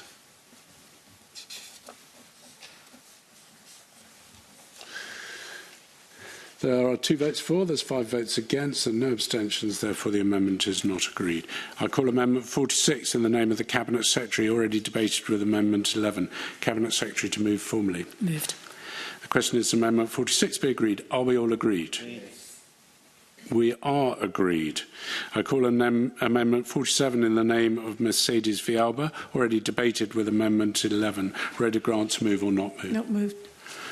The question is Amendment 48 in the name of the Cabinet Secretary, already debated with Amendment 11. Cabinet Secretary, to move. Moved. The question is Amendment 48 be agreed. Are we all agreed? Yes. No, we're not agreed. There will be a division. Those in favour, raise their hands. Those against, please raise their hands. Sorry, do you, hold on. Those against?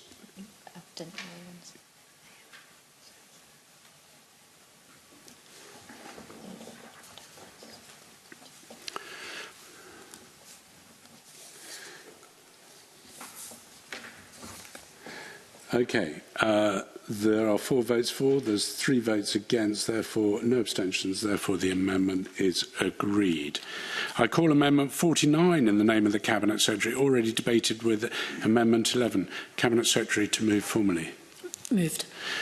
Right, now I call Amendment 49A in the name of Mark Ruskell, already debated with Amendment 11. Mark Ruskell, to move or not move? Moved. Not moved. So I call Amendment 49B in the name of Mark Ruskell, already debated with Amendment 11. Not moved. Not moved. So, Cabinet, the question is that is Amendment 49B agreed?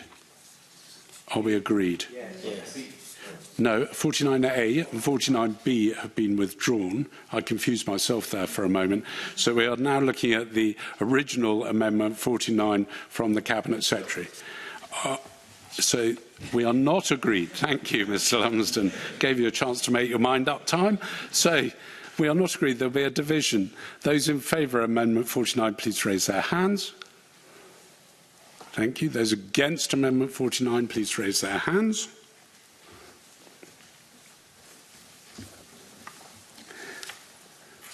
So there are 4 votes for, 3 votes against, no abstention. Therefore, the amendment is agreed. I call Amendment 405 in the name of Tim Eagle, already debated with Amendment 11.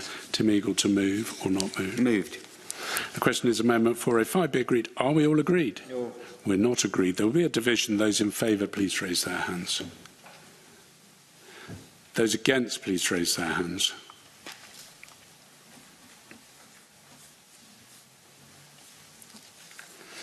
There are 2 votes for, there's 5 votes against, there are no abstentions, therefore the amendment is not agreed. I call Amendment 50 in the name of the Cabinet Secretary, already debated with Amendment 11, Cabinet Secretary to move formally. Moved. The question is Amendment 50 be agreed. Are we all agreed? Yes. We are not agreed. Those in favour, please raise their hands. Those against, please raise their hands. And those who wish to abstain, please raise their hand. Oh, well, there are no abstentions because simple mathematics says there can't be. So there's 5 votes for, 2 votes against. There's no abstentions. Therefore, the amendment is agreed. I call Amendment 406 in the name of Tim Eagle, already debated with Amendment 11. Tim Eagle to move or not move? Moved. The question is Amendment 406 be agreed. Are we all agreed? No. We're not agreed. There'll be a division. Those in favour, please raise their hands. Those against, please raise their hands.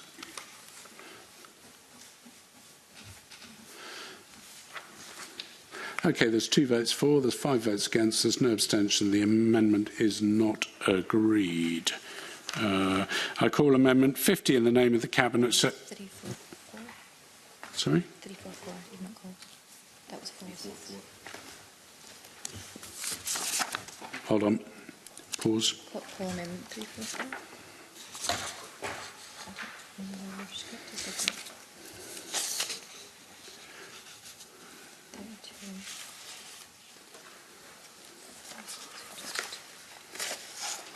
32. Page 33. Or have we done 405? Which one was the last one we did? 406 was the last one we did. Yeah. Okay. Yeah. Okay, perfect. Nothing like the convener confusing herself. I apologise to those present. Call Amendment 344 in the name of Douglas Lumsden, already debated with Amendment 11. Douglas Lumsden to move or not? Not moved. Call Amendment 51 in the name of Tim Eagle, already debated with Amendment 14. Tim Eagle to move or not move? Moved. The question is Amendment 51 be agreed. Are we all agreed? No. We're not agreed. There will be a division. Those in favour, please raise their hands. Those against, please raise their hands.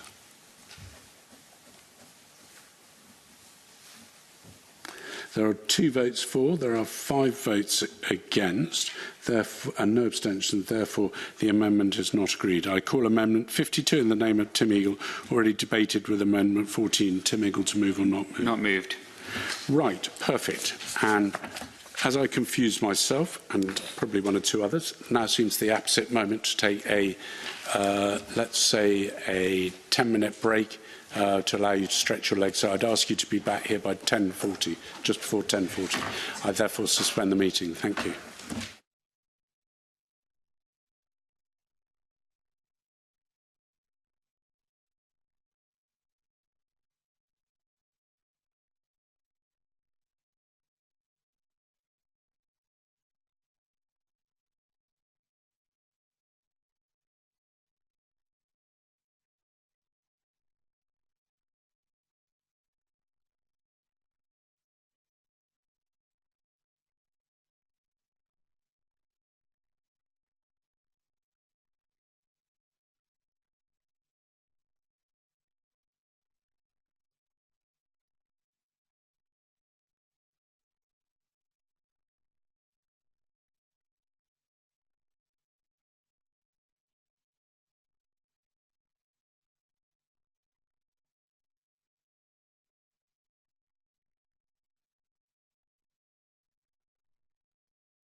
Welcome back to the Net Zero Energy and Transport Committee and consideration of Stage 2 of the Land Reform Bill. We're now going to move on to the section Enforcement of Community Engagement Obligations. And I'm going to call Amendment 53 in the name of Ariane Burgess, group with amendments as shown in the groupings. I remind members of the preemptions and direct alternatives in this group, which are set out in the groupings. I'm going to ask Mark Ruskell to speak to Ariane Burgess's Amendment 53 and to move it and speak to any other amendments in the group. Mark. Yeah, thanks very much, Convener. So I will speak to 53, to 56, Marianne Burgess, and also my own amendments for 12, 413 and 97A, and I'll briefly mention others in the group as well. So, in terms of 53, the community engagement obligations in the bill are important. We need to have appropriate routes for any breaches of those obligations to be reported to the Land and Communities Commissioner, who can then, of course, take appropriate action. As introduced, the bill only allows local authorities, Historic Environment Scotland, SEPA, Nature Scot and community bodies, as defined in the Community Right to Buy legislation, to report those breaches. It is right that there are some limits on who can submit a statutory report of breach to ensure the Land and Communities Commissioner does not need to investigate vexatious or spurious complaints. But I do think additional bodies should also have the ability to report a breach. And 53, 54, 55, 56 would allow community councils as democratically elected local bodies, the Crofting Commission, the enterprise agencies and also national park authorities to all report a breach. So I therefore ask the committee to accept those amendments. Turning then to my own amendments 412 and 413, these seek to ensure there's cross-compliance on entitlements to public subsidies where a landowner breaches their obligations under this bill. And this would ensure that if a landowner is in breach and they are being fined by the state, that they're not simultaneously also accessing public money for other land management or land use. Subsidy and statutory, yes. I thank the member for taking an intervention. I think it's interesting that under Amendment 53 that Highlands and Islands Enterprise are included within there as a body that can report a breach for land management. The Cabinet Secretary in the earlier part of this bill said that large landowners shouldn't be allowed to sit in as a land commissioner. HIE is a fairly large landowner in its own right. Do you think you would see that they had a conflict of interest in where they might have to report themselves for failing to manage land properly, say, for example, in the Cairngorms where they own the Cairngorm Mountain?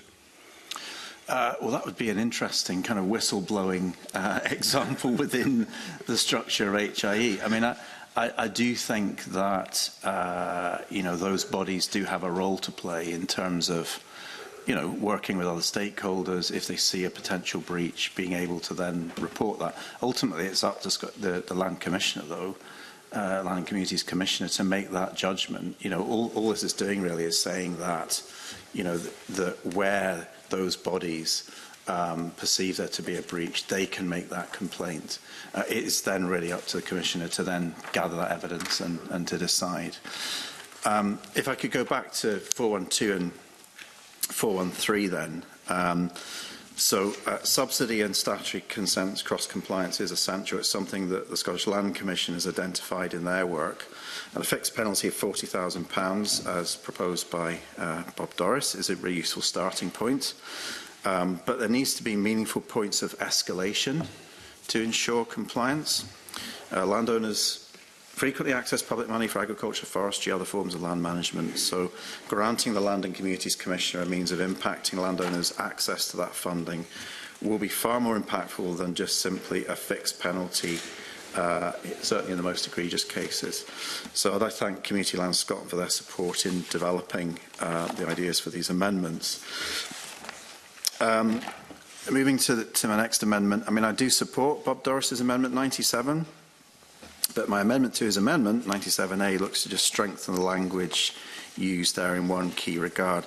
My understanding is that his Amendment 97 allows the Land and Communities Commissioner to follow up in cases of an ongoing breach, and subsection 3D gives the Commissioner an option to impose a further fine if the breach is not remedied in a specified time. What I'm proposing in 97A is to state that the Commissioner must issue subsequent fines if breaches are ongoing. I think if we've got to a point where, you know, those fines are being issued, you know, we're at the end of a process effectively. I think there should be a duty that they must actually issue that.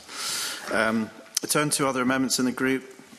Supported Cabinet Secretary's amendments that strengthen the Commissioner's role to initiate investigations into potential breaches. Fortunately, not supportive of Tim Eagle's amendments that would reduce the maximum fine the Commissioner can impose. That's really sort of moving in the other direction to the amendments that I'm putting forward, Ariane Burgess is putting forward. We do need strong enforcement of this legislation, so Greens will be supporting Bob Doris's amendments that deliver this. The amendments that we're moving are really just strengthening that and going a little bit further. And on Rhoda Grant's amendments, support for 347, which would add a provision for the Land and Communities Commission to recommend ministers issue a compulsory sales order to be issued in the event of ongoing breach continuing across a 5-year period. So I think all the amendments in this group really, you know, look at putting in place a proper framework really of penalties, because obviously there is concern about compliance going forward. I'll leave it there. Thank you, Convener. Thank you very much, Mark. I now call Rhoda Grant to speak to Amendment 345 and any other amendments in the group. Rhoda.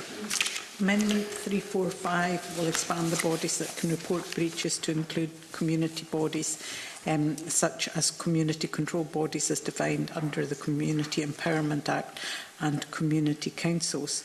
Amendment 346 also includes the Crofton Commission and Grazings Committees as bodies that are able to report breaches in land management obligations.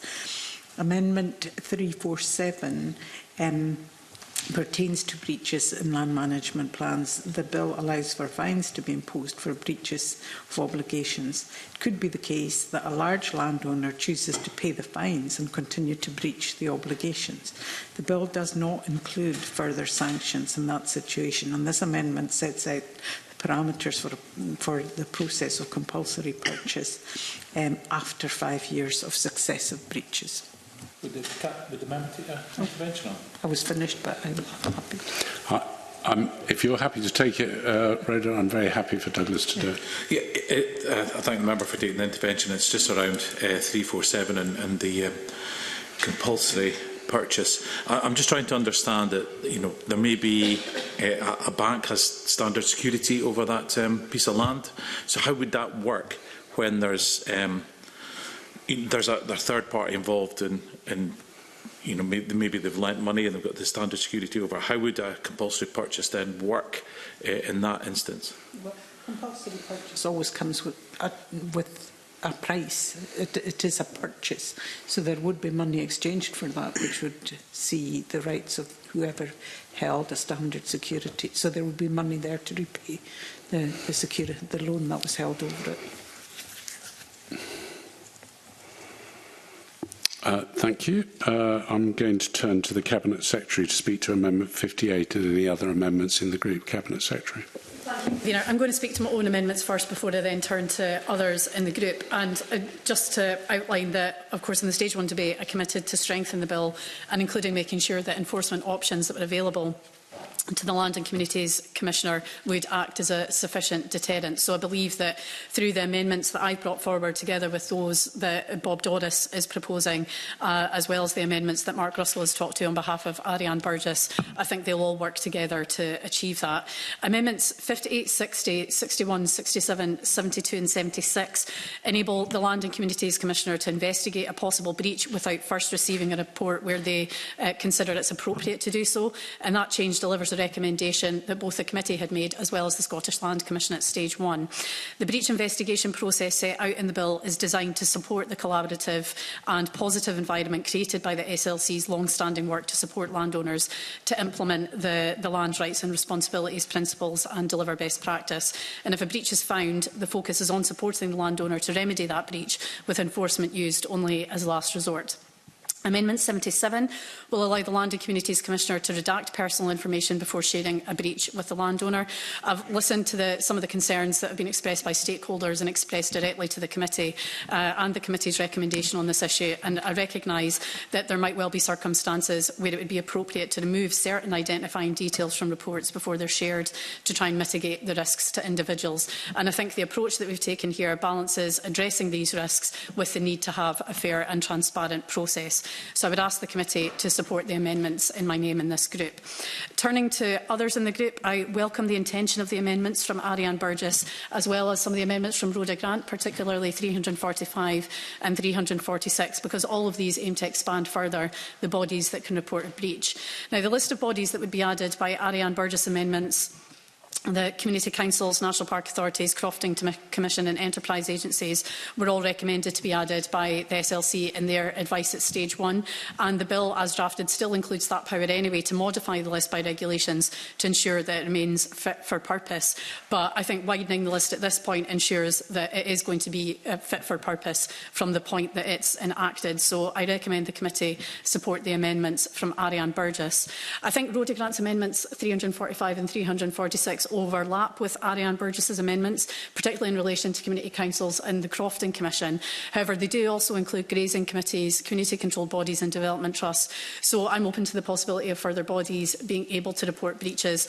Bodies that have registered an interest under Part 2 Community Right to Buy or are eligible to register an interest, they're already able to report a breach under the bill as introduced. And in many cases, this will cover community-controlled bodies within the vicinity of the landholding. However, I would like to offer to work with Rhoda Grant to better understand the reasons for including these bodies and to develop an appropriate expansion of the list by way of potentially an alternative amendment at stage 3. So I would ask her not to press those amendments at this stage. Turning now to the Amendment 89 from Bob Doris. This raises the maximum fine for breaches of community engagement obligations to £40,000, and the rest of the amendments from Bob Doris introduce enforcement notices which give the Land and Communities Commissioner a tool to deal with cases of continued non-compliance. And these amendments together will ensure that fines are a sufficient deterrent for non-compliance, and I therefore recommend that all of these are supported. I think just turning to Mark Ruskell's Amendment 97A to my Amendment 97, I think this would remove flexibility from the Land and Communities Commissioner to work cooperatively with the landowner to resolve a breach without applying a fine. I do think it is important to make sure that the enforcement tools that we have are robust, but I think it's also important to remember that the aim isn't to apply fines, but ultimately to encourage the landowner to try and resolve the breaches that they've made of their obligations. And I think there could well be times where it's not appropriate to impose a further fine. For example, there could be mitigating circumstances around that. So I think the legislation needs to have that flexibility to enable the Land and Communities Commissioner to consider cases like that. So I would ask the committee not to support Amendment 97A. But staying on this theme, I would recommend that the committee support Tim Eagle's amendments 408, 409, 410, 414, 415 and 416, because while they don't change the effect of the bill, they do emphasise that the Land and Communities Commissioner will take a collaborative approach to their enforcement role. However, I can't recommend that committee support Tim Eagle's other proposed amendments.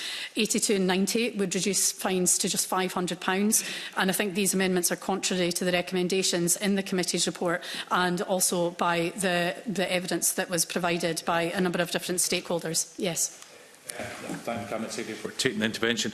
You know, if we are looking at putting the fines up to a potential 40,000, will there also be guidance issued about the sort of range of fines that could take place between 0 and 40,000? Because I wouldn't want everyone to think that it was either nothing or the maximum amount. I imagine, as you've just outlined, as the members just outlined, that of course there is a scale there that would be implemented, and I think we have this in other pieces of legislation there where that flexibility exists, but all of that would be covered, and there would be that engagement with the Land and Communities Commissioner when they take on that role to ensure that they're adequately equipped to be able to implement that enforcement regime. Yes. Thank you, Cabinet Secretary. And I guess that's some consolation, but if you're a relatively small landowner your income on 1,000 hectares, if it's a hill farm, could be less than £20,000 a year. And so to get hit by a £40,000 fine because you're struggling to do everything at the first off might mean that you would have absolutely no income, because even on a £20,000 income with tax and such like on top of that, your disposable income is relatively small.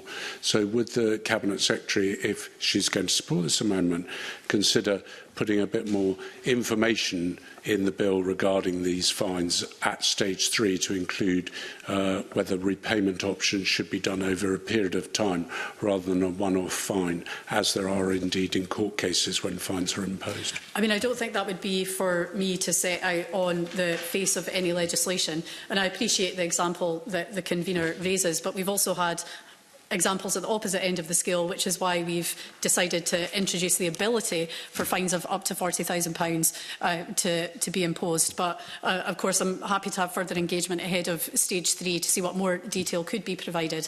But again, I'd be hesitant to commit to put anything on the face of the bill at this stage, especially when we have similar provisions that exist in other pieces of legislation. Now, Amendment 407 doesn't set out how the timescale that is proposed would impact on an investigation by the Land and Communities Commissioner. And the current approach of allowing the LCC to set a period at the time of requiring further information in relation to a breach, I think is proportionate, and I think it allows this to be set based on the kind of information that's being requested and the anticipated time for that to be prepared. Amendment 411 would delay the ability of the LCC to apply a fine in cases of continued non-compliance. So that's why I would recommend the committee doesn't support Amendments 82, 90, 407 and 411. And I think, just moving to Rhoda Grant's Amendment 347 in relation to the compulsory purchase power. Now, this would be a significant new compulsory purchase power which is being introduced, and of course it's not a matter on which we've undertaken any consultation.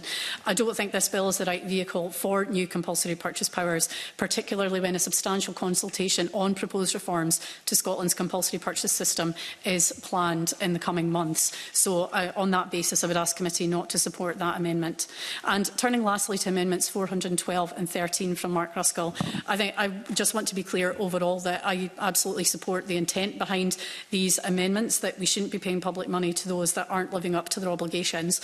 However, I don't think that these amendments are the best way of achieving this aim. Now, on agricultural support, as a government, we've made commitments to co-develop this funding with rural partners through the Agricultural Reform Programme. And I think if we start to reduce requirements outside of this programme without consideration of the totality of the broader issue around refusal or recovery of support, I think it would cut across and ultimately undermine the approach that we're taking there. And the issue that has been raised in Mark Ruskell's amendment will form part of future considerations and allow any requirements to be brought forward as a package at the right time and using the appropriate legislation, which is through the ARC Act of last year. Amendment 413 is incredibly broad and it would block ultimately any financial support. So I think there could be potentially quite extreme unintended consequences of this. If you take an example, say, hopefully this wouldn't be the case, but should a public body be in breach, this amendment would cut them off from all public sector funding, which they could then need to remain operational. And that would also be true potentially of charities who own large areas of land too. We already have the ability to set conditions for funding and we already do that in many cases. So given that, I would ask Mark Ruskell not to press his amendment because I don't believe it's the right way to meet this aim. Thank you. Thank you very much. I now call Tim Eagle to speak to Amendment 407 and any other amendments in the group. Tim. Well, thank you, Convener. So most of these relate to the fines and periods of time around the enforcement of community engagement obligations. Amendment 407 considers the Commissioner's decision to investigate as currently drafted. The Commissioner is currently able to investigate an alleged breach as reported to them. If the Commissioner is not satisfied the report of the breach is enough to constitute an investigation, they can request more information to be provided by the end of the period they have specified. This amendment seeks to remove that undefined period and replace it with a set period of 90 days. Landowners, particularly farmers, need to have clarity and assurance of deadlines set forth by the Scottish Government. I believe that it is important to have this set out on the face of the bill. My Amendment 82 seeks to reduce the level of a fine. I don't favour the stick approach. As currently drafted, the Commissioner can impose a fine no greater than £1,000 on someone who does not provide information as requested by them. I believe that is too high, and instead I have suggested a maximum of no more than £500. In regards to amendments 408, 409, 410, 414 and 415, I believe I heard the Cabinet Secretary say she would support those, so thank you very much for that. The bill currently sets out the conditions for when a Commissioner can impose a fine for a breach of an obligation. The individual is given the opportunity to make an agreement with the Commissioner. My amendment changes the opportunity from make to reach an agreement. This is because I believe that just because an agreement hasn't been made does not mean that the willingness to reach an agreement is not there. It should be clear that parties will only be penalised if they do not actively participate with the process. Moving on to my Amendment 411. Currently, the bill allows the Commissioner to judge it is not appropriate to give the person who committed a breach the opportunity to remedy it, which is one of the conditions that will allow them to impose a fine. This amendment seeks to remove this part. I believe that everyone should be given the opportunity to explain and engage. Previous misdemeanours should not be used as a reasoning why a party cannot be given the opportunity to remedy a potential breach. My Amendment 90 also seeks to reduce the level of fines. As drafted, the bill allows the Commissioner to impose a fine on someone for breaching their obligations. Currently, the maximum amount that can be imposed is £5,000. I believe this is far too high, given that farmers who are coming into the scope of this bill are often cash poor. I believe this should be limited to £500. And if I can just quickly touch on Bob Doris's MSP's amendments in this group, 83, 89, 91, 97, 98, 99 and 100, which I don't feel I can support. This imposes fines of up to £40,000. I think that's a massive fine. It could bankrupt farmers and landowners that might fall foul of this, and I would be interested to know how the member can justify such a very large sum. Thank you. Thanks very much, Tim. I'm now going to call Bob Doris to speak to Amendment 70 and any other amendments in the group. Bob.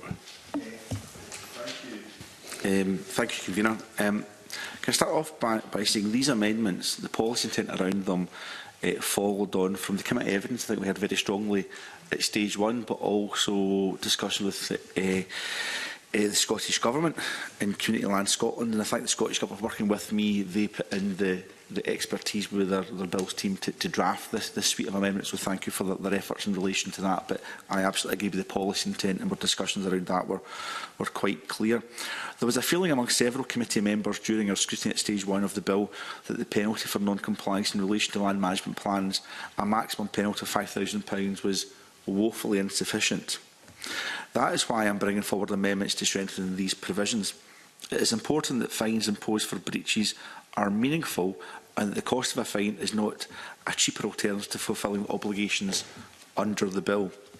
For instance, the business and regulatory impact assessment suggests that producing a land management plan could cost up to £15,000. I would note that was the higher end of the modelling that was done. Also, I would say the evidence we got from various witnesses was very confused on how much land management plans would cost to produce. Some landowners saying they did all this already anyway, but didn't call it a land management plan, and others thinking it would be a huge cost upon them. So that was unclear from the landowners, I thought, during the evidence that we heard. But any maximum fine must be suitably appropriate to ensure there is not an incentive to simply not produce or comply with land management plan provisions. This is why I've brought forward Amendment 89 to increase the maximum fine that the Land and Communities Commissioner could impose, increase it from £5,000 to £40,000, as Mr Eagle indicated during his contribution. In doing so, I would stress, and I'll say again, I would stress, that's a maximum element of any fine. Indeed, the Land and Communities Commissioner can enter into discussions or apply compliance notices with landowners where appropriate, as opposed to any rush to fine for non-compliance. The reason I wanted to bring forward this suite of amendments was because during my questioning at stage one, time and again, I was keen to see a constructive relationship between the new Land and Communities Commissioner and landowners. And I think that's vitally important. Indeed, Tim Eagles brought forward some amendments himself to reinforce that collaborative approach that is required. And I think the convener made a really interesting point earlier about making sure about the affordability for some landowners, and I welcome the discussions that may be had with the Cabinet Secretary following stage 2 in relation to that. Now, Amendment 107 allows ministers to, in the future, adjust a fine through secondary legislation. This will be important to prevent the value of fines being eroded by inflation, for example. Importantly, that will be by affirmative instrument to ensure robust parliamentary scrutiny. A further 7 amendments in this group, 70, 83, 91, 97, 98, 99 and 100, will together allow the Land and Communities Commissioner to serve enforcement notices when original breaches have not been remedied. If these enforcement notices are again not complied with, the Commissioner can introduce a further fine with the same maximum level as the original fines, and that is may and not must, Mr Ruskell, and I appreciate the points that you were making in relation to Amendment 97A, but I did say earlier on this is about collaborating between the Land and Communities Commissioner and landowners, and giving the Commissioner that flexibility required to develop those relationships, promote best practice and work collegiately. And I think by constraining that flexibility, by saying they must implement another fine for non-compliance, would not be the spirit of that, and that's why I would not support must as opposed to may. I wouldn't support 97A in that light. So in this way, continued non-compliance can lead to multiple fines, may lead to multiple fines, and further strengthening enforcement compliance regime. Together, these amendments will support a robust enforcement regime to deter poor behaviour. But in closing, can I just... Before I close, I shall take an intervention. I heard that word, so I thought I'd jump in quick. And I understand the intent behind this amendments to increase the fines, and listening very carefully to what Bob Doris says about this. It shouldn't be just straight to 40,000. It should actually be working with landowners to actually make sure they're complying with what they're meant to do. So does he agree with me then that there should be guidance around the fines, so then everyone is clear that, maybe it's like multiple breaches that the fines may go up, just so everyone understands, what the levels of fines could be if for, repeated non-compliance of land management plan?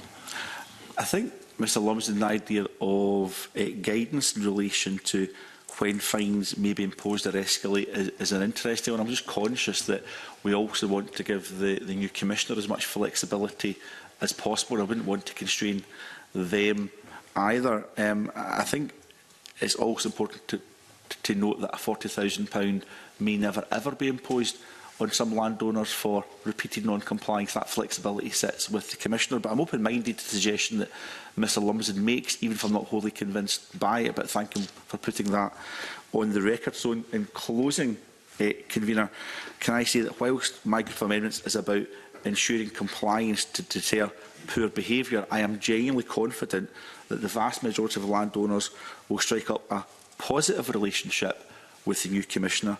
They will comply. There will be a collaborative approach, and they will not rush to fine any landowner. And this is about partnership working, but a robust enforcement regime must underpin that. And I'll leave it at that, Convener.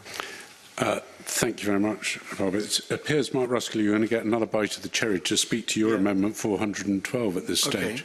Well, unless you've done it already. I'm just going to make a couple of brief comments, Convener, just to kind of close this group.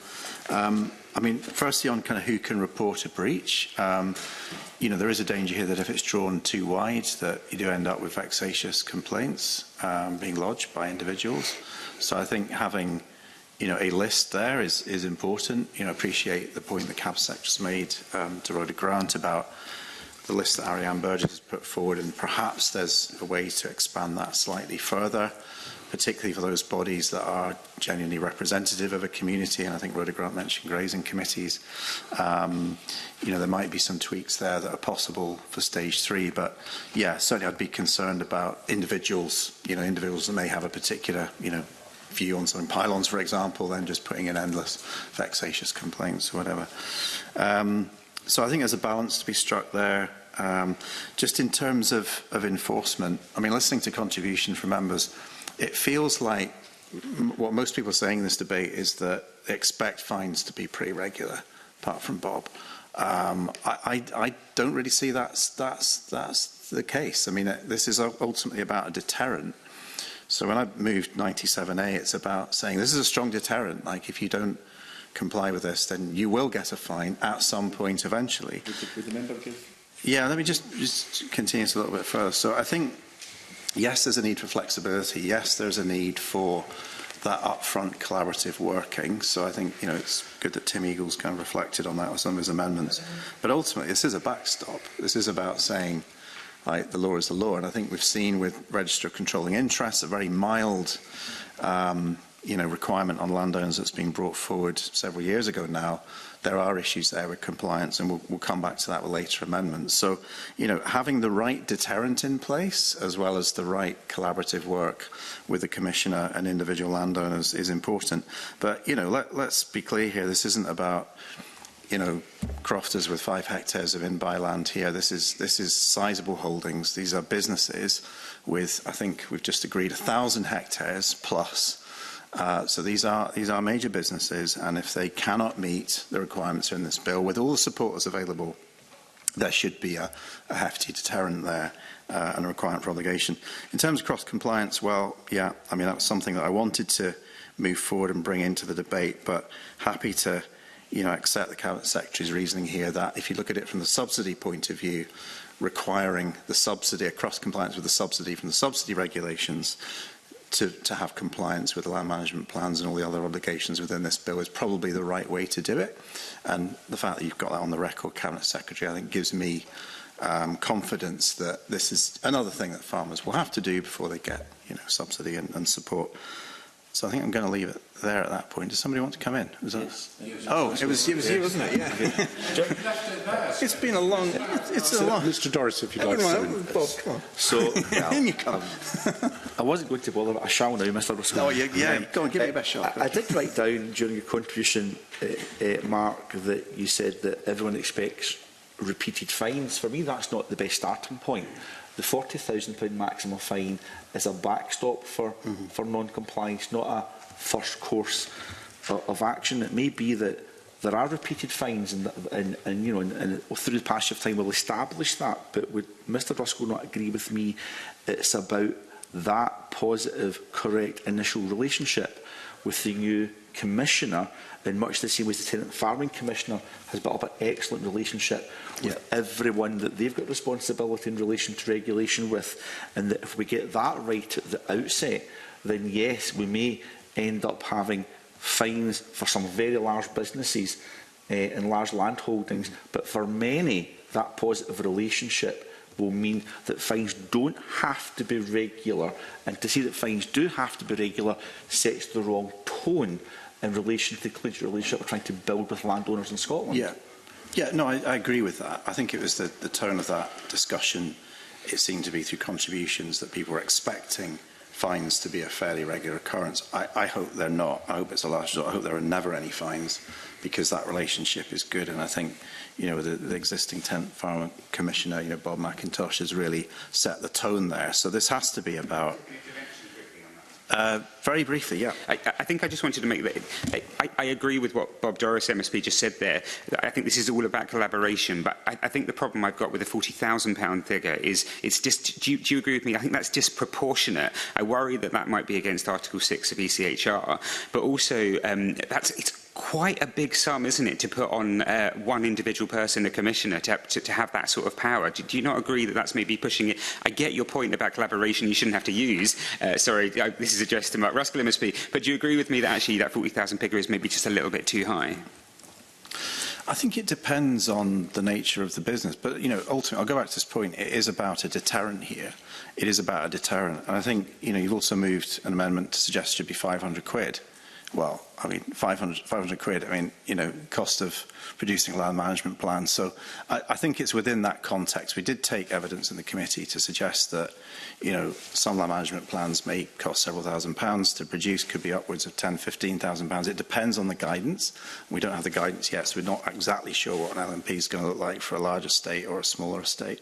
But there would be a way to avoid that if we accepted your amendment to pitch it at £500. So I think 40,000 probably is within the limit of what the Commissioner could do. And obviously this has been pitched at that limit. I think it does provide a deterrent, and I just hope that no one would ever get a fine, because they just do the easy and the obvious thing, which is to comply with this bill, have the conversation with the community, lay out your plans for the future. Should be a positive thing. I'm going to leave it there. Thank you. Just looking to see if any other members want to say anything. Yes, Mr Lumsden. Yeah, I was just going to add in a couple of things briefly.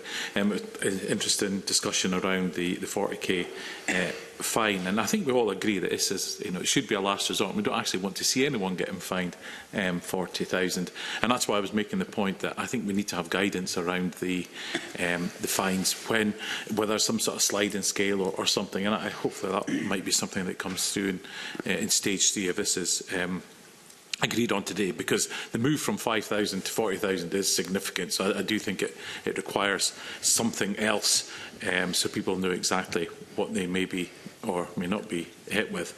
Another point I want to make on, it's good to hear that the Cabinet Secretary isn't minded to take the compulsory purchase powers that Rhoda Grant's put down, because we have to remember that some of these landowners are not just landowners but major businesses, and if suddenly of course. What does he think is required in the bill then to make people actually take their responsibility seriously? We all know of landowners where people are unable to contact them, they don't deal with the community, they're a dead hand. Small fines won't bring them to the table. There really needs to be teeth in this bill. So if he's not happy with the larger fines or compulsory purchase, what would he suggest that would bring them to the table? Well, in terms of fines, what I'm looking for is guidance, not in the face of the bill, but in regulations coming forward, so everyone understands what's going on there. And in terms of compulsory purchase powers, the point I was going to make about major businesses is, what would then happen to, they're not just landowners, but they're also employers.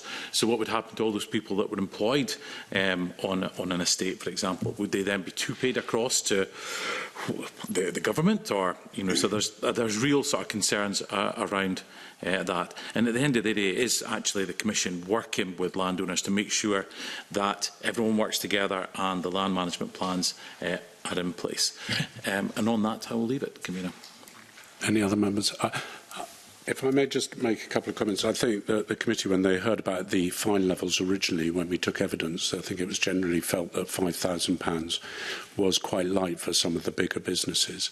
I think my concern is that we heard that a land management plan could cost somewhere between £15,000 and £20,000. There were much bigger estimates than that, which I think we discounted, which would mean that it would take 4 years for the land management plan not to be produced to cover the costs of the fines if they were limited at £5,000. Where my problem is taking it to £40,000, which is an incredibly large figure. And whilst I accept large land holdings of 1,000 hectares, Mr Russell, is a substantial holding. 1,000 hectares in the constituency of the Cabinet Secretary may well be far more productive than 1,000 hectares on an uninhabited island or small island in the Highlands, or even on the Highlands as a whole, where densities of stocking are limited by the amount of vegetation, and therefore the profitability of the holding is such that a £40,000 fine would be unachievable, which is the point that I've made earlier. So I guess I am sort of signalling that whilst I agree in principle with what Mr Doris is suggesting, that £5,000 was too small, £40,000 seems to be a massive figure. I would take an intervention. I suppose it's just for clarity. First of all, I find your contribution quite helpful, Convener, for setting this all in context. Does the Convener believe that for some large land holdings, or it could be seen to be a business on an industrial scale in our rural communities, that a £40,000 for non-compliance ultimately could be appropriate, but not for others? I'm struggling with that as well, because I think the more large businesses that you have that have holdings which could justify a fine of £40,000 wouldn't per se be worried about the £40,000 fine. They might be more worried about the reputational damage that it would cause them should it become clear that they hadn't drawn up a land management plan. So I'm signalling in my intent, having listened to the arguments this morning, is probably to try and work with the Cabinet Secretary and Mr Doris to see if a more reasonable figure or a guidance figure to get to that £40,000 over a structured period of time. In a minute, if I may. And if I could just say on that is that I also agree, though, that I don't anticipate many people are going to be in that situation, because I really hope that once this legislation has happened, that if land management plans are agreed, that people will work towards them. And that will then preclude the need for doing land reform every 10 years. Deputy Convener, I give way to you. Yeah, just on the issue of the £40,000 figure, I think it is important to reinforce it's up to £40,000. It could be £50, it could be £500, it could be £5,000. Are you arguing that that the cap should be lowered from £40,000? And if so, what do you think it should be below? Because it's not a £40,000 fine. It is a cap that you can't go beyond £40,000. It could be anything between £0 and £40,000. And I accept very much the point that you're making, Deputy Convener. My view is that it should be a progression. So you do something wrong the first time, this is what you get. The second time, third time, and if you're at the third time, you're probably at £40,000. So it'd be a repetitive fine, like the £5,000 fine was in the original legislation. So I'm sorry. I love conversations and I'd love to have them, but I don't think the committee procedure allows us to do that. If you would like to make an intervention, Mr Doris, I'm happy to take it. So I apologise for cutting across the deputy, because I think was about to intervene on you also. But that last few comments you said there were quite welcome, because I think your rationale was saying that you're comfortable with a £40,000 fine as a backstop. It's how landowners who don't comply eventually get to that stage where they could be subject to a £40,000 fine. Have I picked it up accurately, Convener, from your contribution there? I think, Mr Doris, what you picked up is that I think that repeat offenders should incur greater costs, and that somebody shouldn't go from 0 to 70 in 0 to 40,000, if that's the right analogy, in one off. And I would give way to the Deputy Convener, and then I fear I may need to move on, otherwise I'll be accused of delaying procedures. Can I just on that point, Convener, because from my reading of Amendment 97, it would actually provide for exactly what you're looking for.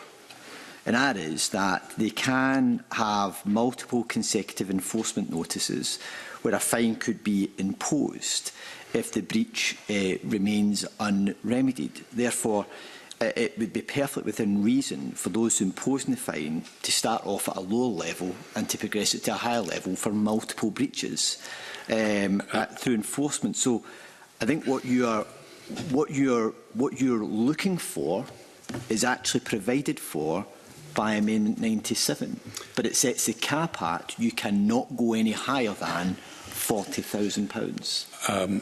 I hear the Deputy Convener's point.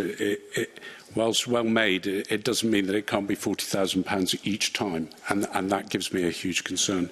Moving on to the next point is on the compulsory purchase. I'm not sure the compulsory purchase is actually something that could be done, and within the compulsory purchase legislation, although it's some time since I read the compulsory purchase legislation, I think there would be huge problems with compulsorily purchasing land and valuing it in relation to this. So I'll probably leave my comments there, and I'm going to move to Mark Ruskell to wind up. I believe I've already wound up. What? Oh, good. Well, you could wind up again. No, you can't wind up again. I'm just going to ask if you're going to press or withdraw Amendment 53, Mr Ruskell. Press or withdraw. I would like to move 53. OK, the question is Amendment 53 be agreed. Are we all agreed? Are we all agreed? We're not agreed. There will be a division. Those in favour, please raise their hands. Those against, please raise their hands.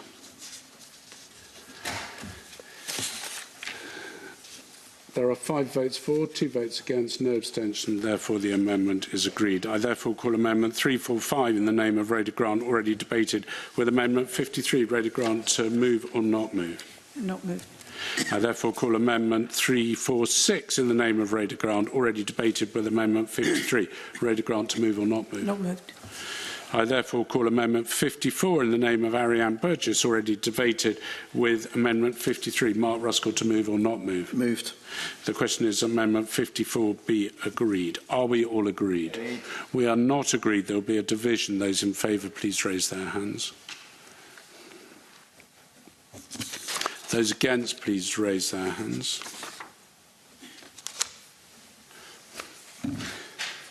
There are 5 votes for, 2 votes against, and no abstentions. Therefore, the amendment is agreed. I call Amendment 55 in the name of Ariane Burgess, already debated, with Amendment 53.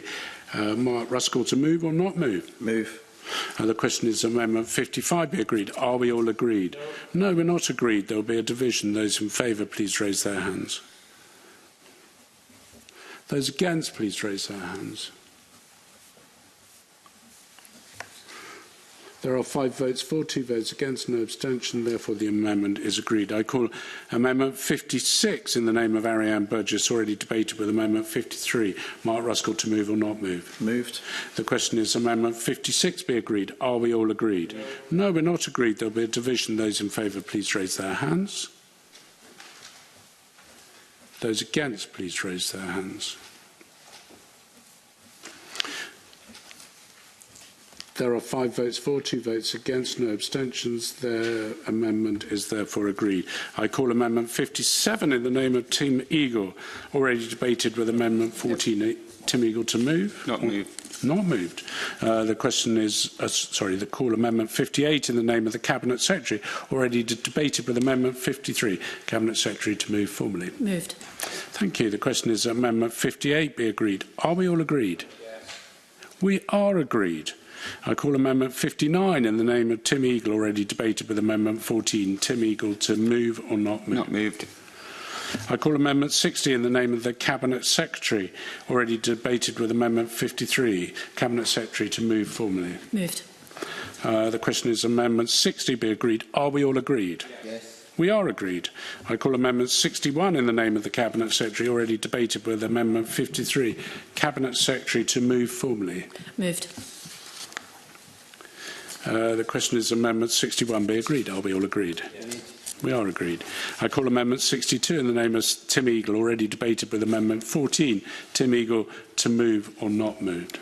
If it's easier, Convener, I'm not moving no, 62. It's not. It's not. It's okay. not easier. Not moved. Thank you. The question would be the Amendment 62 be agreed. Are we all agreed? We're not. Sorry, not moved. You see, Mr. Eagle, you confused me. That's why it's not easier today. Let's go with this one. It is not moved. So we're calling Amendment 63 in the name of Tim Eagle, already debated, with Amendment 14. Tim Eagle to move or not move? Not moved. Okay. I call Amendment 64 in the name of Tim Eagle, already debated, with Amendment 14. Move or not moved? Not moved. I call Amendment 407 in the name of Tim Eagle, already debated, with Amendment 53. I'll point out if Amendment 407 is agreed, I cannot call Amendment 65 debated in the group Establishment, Appointment and Function as a Land Commissioner, Communities Commissioner, Tim Eagle to move or not move? Move. Okay, the question is that Amendment 47 be agreed. Are we all agreed? 407. No. Slow down, and I'll get it right. Thank you. We are not agreed. There is a division. Those in favour, please raise their hands. Those against, please raise their hands.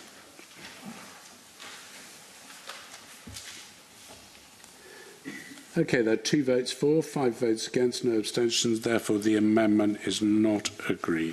I call Amendment 65 in the name of Tim Eagle, already debated, with Amendment 14. Move or not move? Not move. Call Amendment 66 in the name of Tim Eagle, already debated, with Amendment 14. Move or not move? Not move.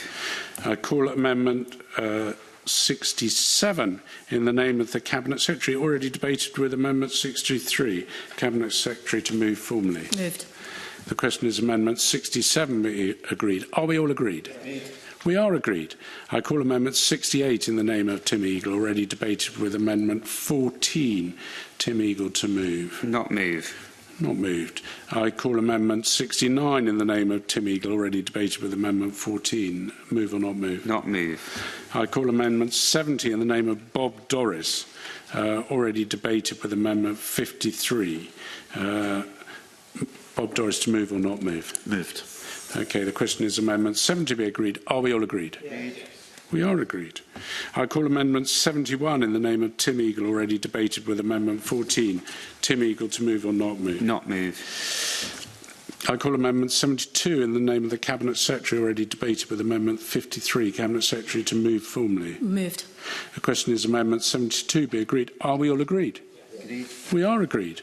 Can I call Amendment 73 in the name of Tim Eagle, already debated with Amendment 14. Tim Eagle to move or not move? Not move. I call Amendment 74 in the name of Tim Eagle, debated with Amendment 14. Move or not move? Not move. I call Amendment 75 in the name of Tim Eagle, already debated with Amendment 14. Move or not move? Not move. I call Amendment 76 in the name of the Cabinet Secretary, debated with Amendment 53. Cabinet Secretary to move formally. Moved. The question is Amendment 76 be agreed. Are we all agreed? Yes. We are agreed. I call Amendment 77 in the name of the Cabinet Secretary, already debated with Amendment 53. Cabinet Secretary to move formally. Moved. The question is Amendment 77 be agreed. Are we all agreed? No. We're not agreed. There'll be a division. Those in favour raise their hands, please. Those against raise their hands, please. There are 5 votes for, 2 votes against, no abstention. Therefore, the amendment is agreed. I call Amendment 78 in the name of Tim Eagle, already debated with Amendment 14. Move or not move? Not move. Call Amendment 79 in the name of Tim Eagle, already debated with Amendment 14. Tim Eagle, move. Not move. Call Amendment 80 in the name of Tim Eagle, already debated with Amendment 14. Move or not move? Not move. Call Amendment 81 in the name of Tim Eagle, already debated with Amendment 14. Move or not move? Not move. Call Amendment 82 in the name of Tim Eagle, already debated with Amendment 53. Tim Eagle to move or not move? Move. Oh. Just check you're paying attention. Well, we all are, apparently, so that's good. So the question is that Amendment 82 be agreed. Are we all agreed? No. We're not agreed. There'll be a division. Those in favour, please raise their hands. Those against, please raise their hands.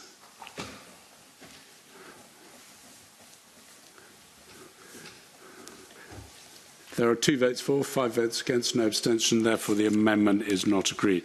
I call Amendment 83 in the name of Bob Doris, already debated with Amendment 53. Bob Doris to move or not move? Moved. The question is Amendment 83 be agreed. Are we all agreed? No. We're not agreed. There will be a division. Those in favour, please raise their hands. Those against, please raise their hands.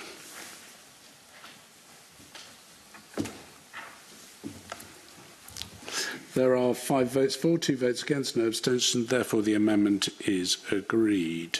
I call Amendment 84 in the name of Tim Eagle, already debated with Amendment 14. Move or not move? Not move. I call Amendment 85 in the name of Tim Eagle, already debated with Amendment 14. Move or not move? Not move. I call Amendment 408 in the name of Tim Eagle, already debated with Amendment 53. Tim Eagle to move or not move? Move. Okay, the question is Amendment 408 be agreed. Are we all agreed? Agreed. We are agreed. I call Amendment 86 in the name of Tim Eagle, already debated with Amendment 14. Tim Eagle to move or not move? Not move.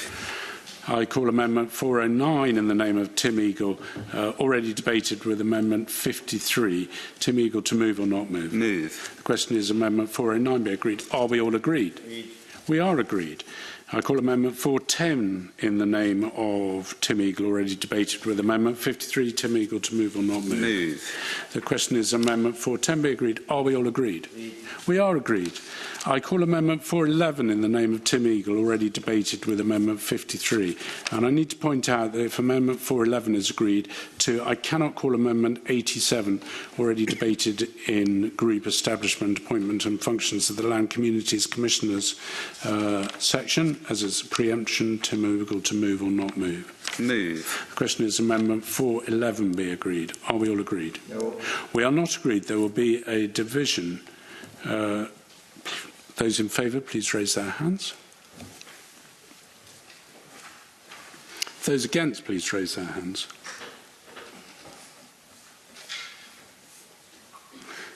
There are 2 votes for, 5 votes against, no abstention. Therefore, the amendment is not agreed. I now call Amendment 88 in the name of Tim Eagle, already debated with... 87. Sorry? 87. It wasn't agreed. So, No, sorry, yes, my mistake. Sorry. Call Amendment 87 in the name of Tim Eagle, already debated with Amendment 14. Tim Eagle to move or not move? Not move. Okay. Could have gone to 88. Call Amendment 88 in the name of Tim Eagle, already debated with Amendment 14. Tim Eagle to move or not move? Not move. Call Amendment 89 in the name of Bob Doris, already debated with Amendment 53. Remind members that if Amendments 89 and 90 are direct alternatives, that is, they can be all moved and decided on, the text of which ever is the last agreed is what will appear in the bill. Bob Doris to move or not move? Moved, Convener. So the question is Amendment 89 be agreed. Are we all agreed? We are not agreed. There will be a division. Those in favour, please raise their hands. Those against, please raise their hands. We missed Kevin's. I know, but he missed the vote. I will rerun that vote. Just to make sure we're all still awake, Mr. Stewart, I don't want to incur your wrath. Those in favour of Mr. Doris's amendment 89, please raise their hand. Nothing like getting in early, Mr. Stewart. Thank you. Those against, please raise their hands. There are now 5 votes for and 2 votes against. Therefore, the amendment is agreed. I call Amendment 90 in the name of Tim Eagle, already debated with Amendment 53. Tim Eagle to move or not move? Move. The question is Amendment 90 be agreed. Are we all agreed? No. We're not agreed. There will be a division. Those in favour, please raise their hands. Those against, please raise their hands. Thank you. There are 2 votes for, 5 votes against, no abstentions. Therefore, the amendment is not agreed. I call Amendment 347 in the name of Rhoda Grant, already debated with Amendment 53. Rhoda Grant, could you move or not move that amendment, please? Moved. The question is Amendment 347 be agreed. Are we all agreed? No. No, we're not agreed. There will be a division. Those in favour, please raise their hands. Those against, please raise their hands.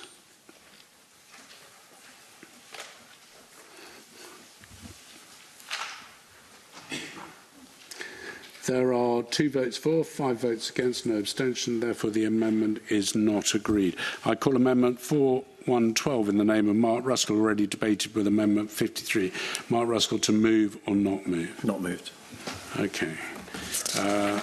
Call Amendment 413 in the name of Mark Ruskell, already debated with Amendment 53. Mark Ruskell to move or not move? Not moved. I call Amendment 91 in the name of Bob Doris, already debated with Amendment 53. Bob Doris to move or not move? Moved. The question is Amendment 91 be agreed. Are we all agreed? We are agreed. I call Amendment 92 in the name of Tim Eagle, already debated with Amendment 14. And Tim Eagle to move or not move? Not moved. Okay. Call Amendment 414 in the name of Tim Eagle, already debated with Amendment 53. Tim Eagle to move or not move? Move. The question is Amendment 414 be agreed. Are we all agreed? Agreed. We are agreed.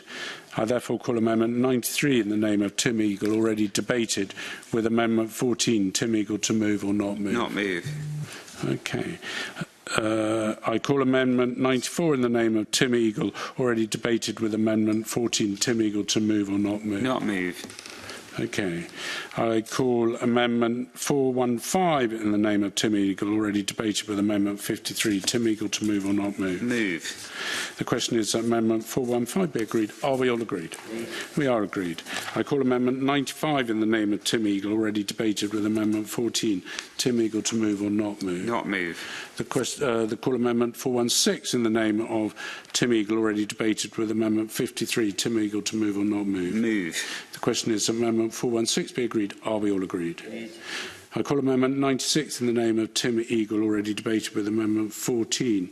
Tim Eagle to move or not move? Not move. Call Amendment 97 in the name of Bob Doris, already amended with Amendment 53. Bob Doris to move or not move? Moved.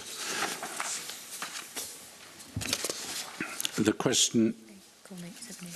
yes, you're right. I'm now going to call Amendment 97A in the name of Mark Ruskell, already debated with Amendment 53. Mark Ruskell to move or not move? Not moved. Okay, so Bob Doris, can I ask you to... no, you've pressed your amendment, so the question is Amendment 97 be agreed. Are we all agreed? No. We are not agreed. There will be a division. Those in favour, please raise their hands. Those against, please raise their hands.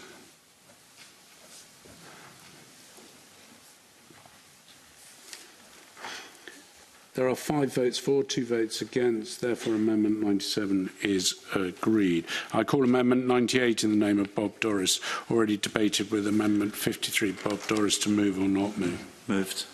The question is Amendment 98 be agreed. Are we all agreed? We are agreed.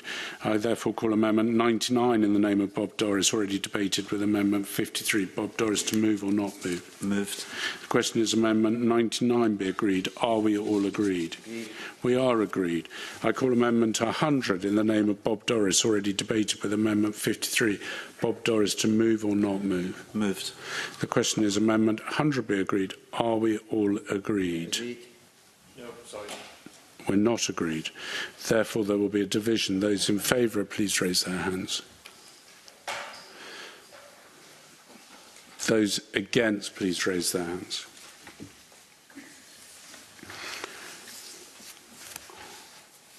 So there are 5 votes for, 2 votes against. Therefore, Amendment 100 is agreed.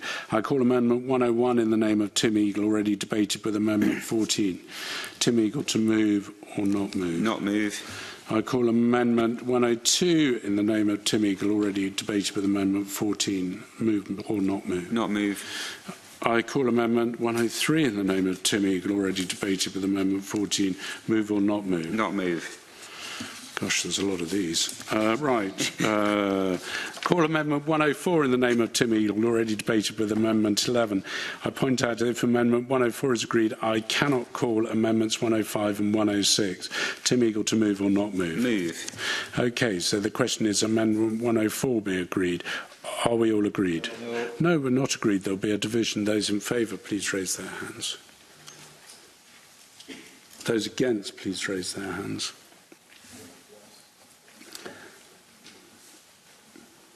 There are 2 votes for, 5 votes against, and no abstention. Therefore, Amendment 104 is not agreed. I call Amendment 105 in the name of Tim Eagle, already debated with Amendment 11. Tim Eagle to move or not move? Move. The question is Amendment 105 be agreed. Are we all agreed? No. We're not agreed. There'll be a division. Those in favour, please raise their hands. Those against, please raise their hands.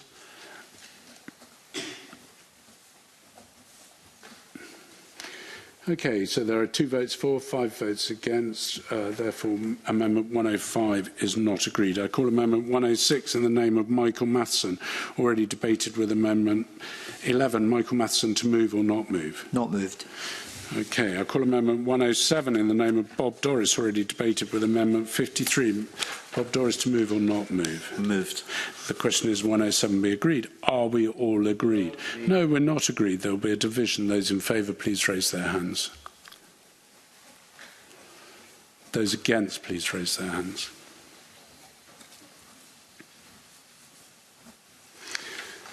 So there were 5 votes for the amendment, 2 votes against. There are no abstentions. Therefore, Amendment 107 is agreed. I call Amendment 108 in the name of the Cabinet Secretary, already debated with Amendment 12. Cabinet Secretary to move formally. Moved. The question is that Amendment 108 be agreed. Are we all agreed? Agreed. We are agreed. I call Amendment 109 in the name of Mercedes Vialba, already debated with Amendment 11. Rhoda Grant to move or not move? Not moved. Not moved. Thank you. I call Amendment 110 in the name of Tim Eagle, already debated with Amendment 11. Tim Eagle to move or not move? Move. The question is Amendment 110 be agreed. Are we all agreed? No. We're not agreed. There will be a division. Those in favour, please raise their hands. Those against, please raise their hands.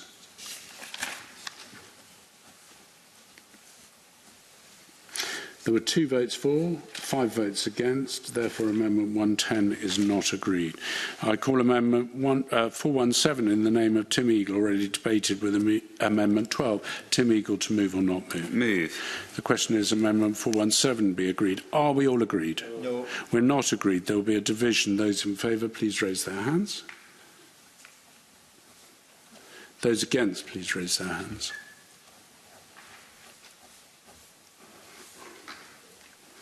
There are 2 votes for, 5 votes against. There are no abstentions. Therefore, Amendment 417 is not agreed. I call Amendment 348 in the name of Rhoda Grant, already debated with Amendment 310. Rhoda Grant to move or not move? 348, give me a moment.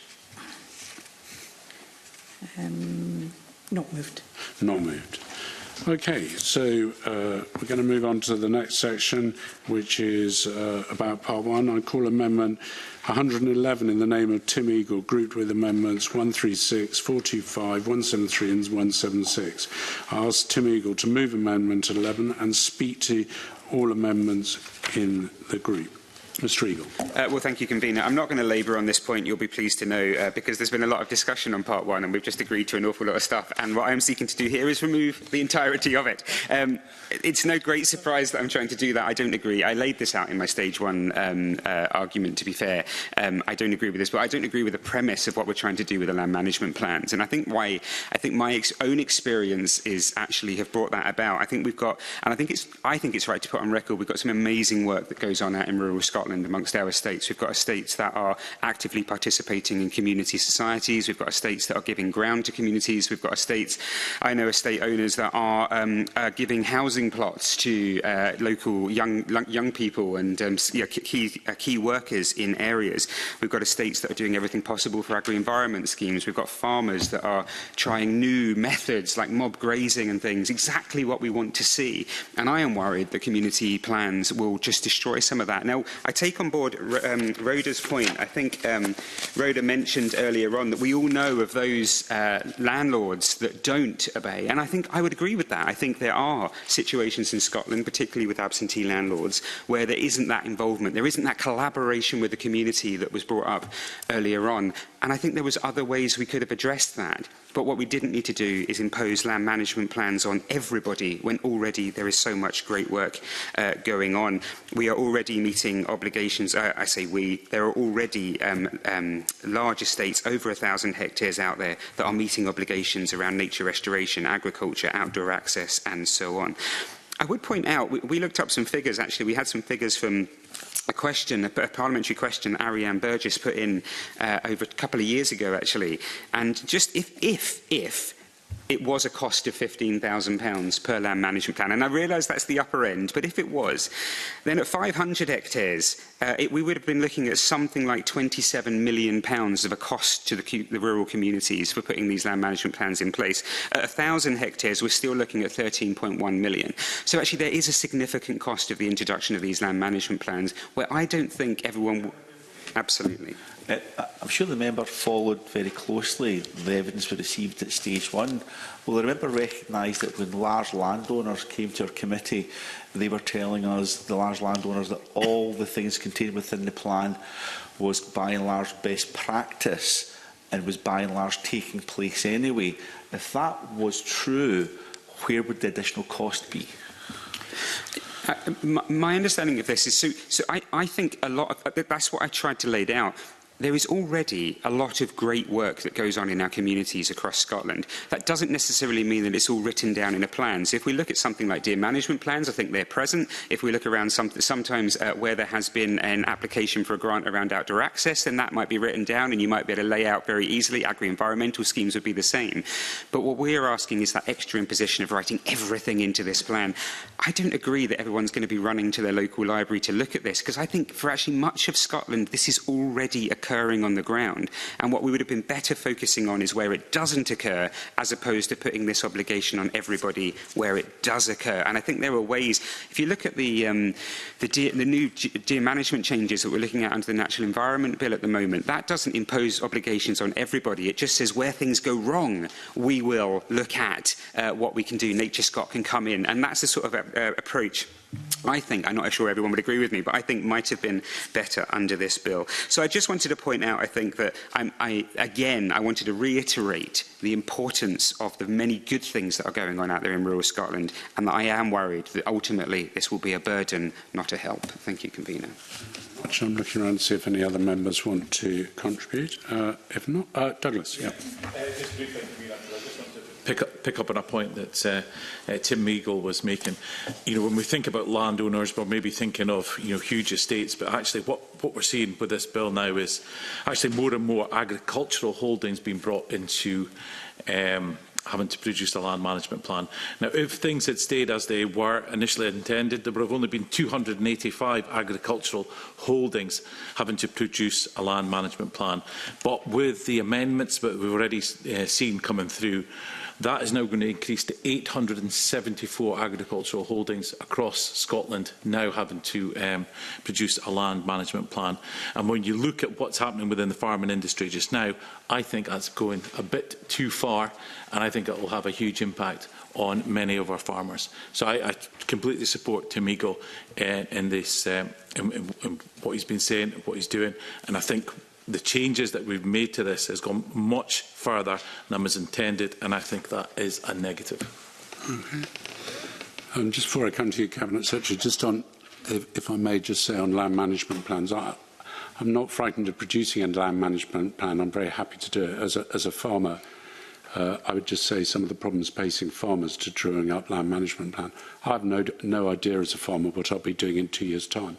I have no idea what the government wants me to do with the subsidy system in 2 years' time. I cannot come up with a land management plan because I don't know whether the cattle that I have, if I was a big enough holding to have a land management plan, would be something the government want. I mean, the Climate Change Committee are saying that a reduction in 33% of cattle numbers, I might not be able to have those cattle. I might not be able, I don't have sheep, but if I had sheep, I might not be able to have sheep. And if I had barley, which I do have, I might not even know if distilleries want the barley in 2 years' time. So it's very difficult to come up with a land management plan for 5 years. I'll take Mr. Ruskell first.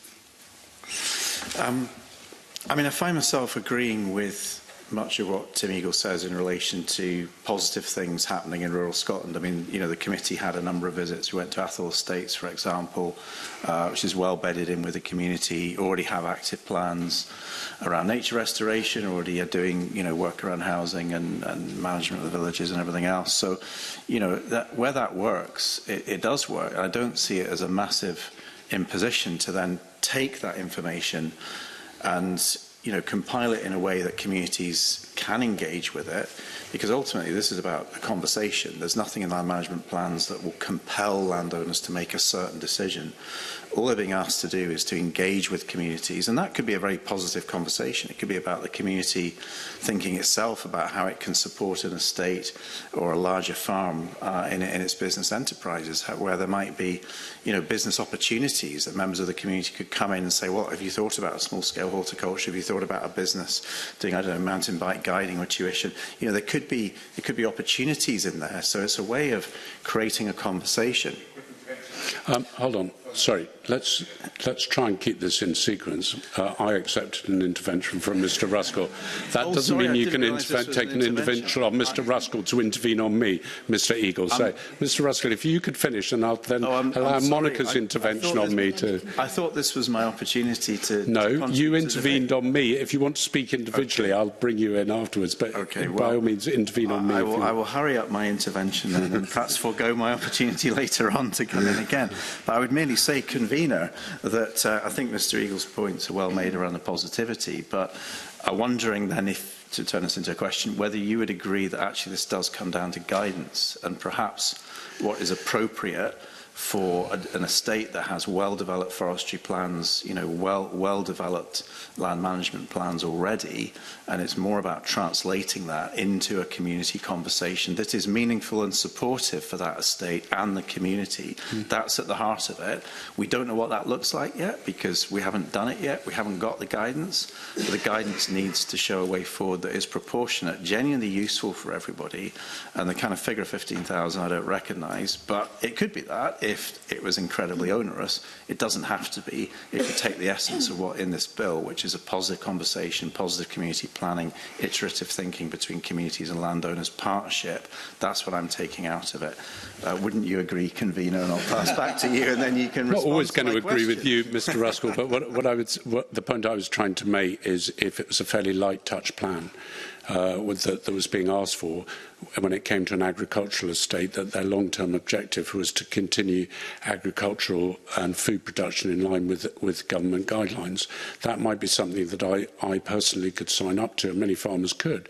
The problem is, if you start to get into more intricate details about how many hooves you have on the ground, I'm not sure that at this stage I would have any indication of where I could be, because I don't know what ground will be available for those hooves and what ground the government would like me to see using for other practices apart from feeding the nation. Monica, you wanted to intervene as well. I'm very happy to take the intervention, unless you want to say something separate to Mr. Eagle.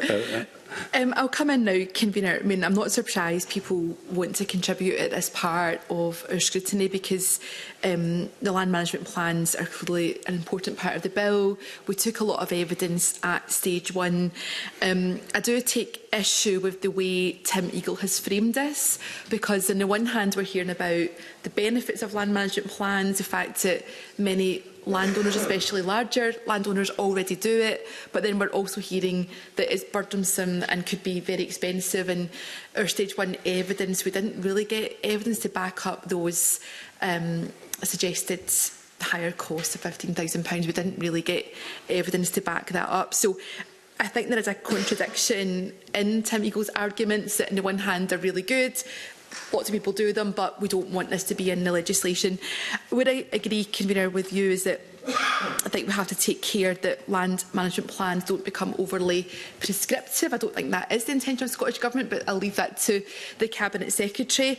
But would the convener agree that the benefits of land management plans have been well argued in our scrutiny, and this is about improving accountability, improving transparency, and, as Mark Ruskell says, engaging with communities, which can add value to the process for everyone?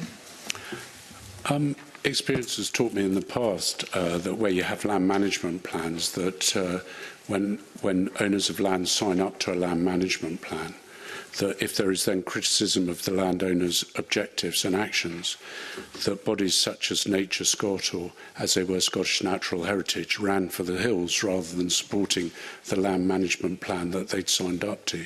So a land management plan has to work both ways.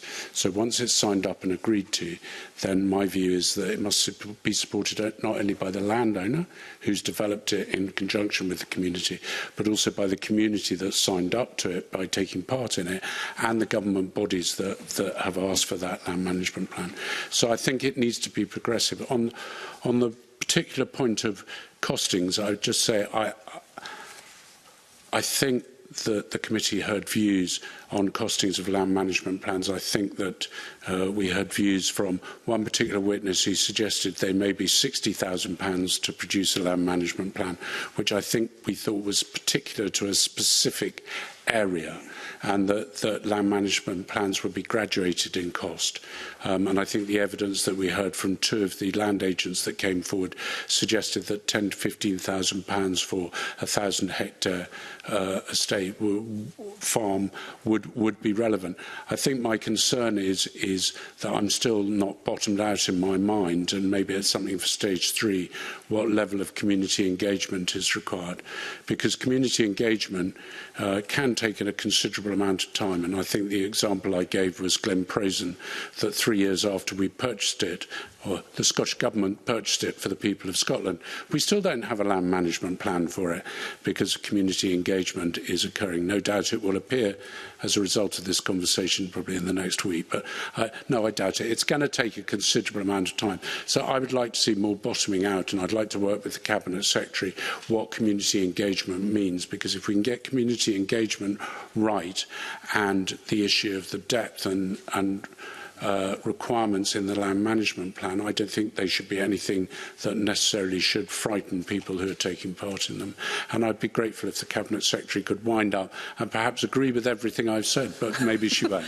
Cabinet Secretary. Thank you, Convener. Well, I think there's a lot to agree with in what we've all been talking about around the table today. I mean, again, I think Mark Ruskell really summarised where my thinking was at, and I'd actually written that down about the better community engagement, because I do think that is such a strong thing that can come out of, and a really positive thing that can come out of the production of land management plans, and completely recognise what the points that Tim Eagle was making, because we'll all have seen it, in the majority of us in our constituencies, where those landowners are doing that. But we also know there are landowners that aren't doing good things, that don't undertake that engagement, and it's that we have to try and address. And currently, you know, we can't, the law doesn't allow us to distinguish between the good and the bad, or only try and get to those ones who we feel like aren't doing the things we would want them to see, and we have to apply those measures equally across the board.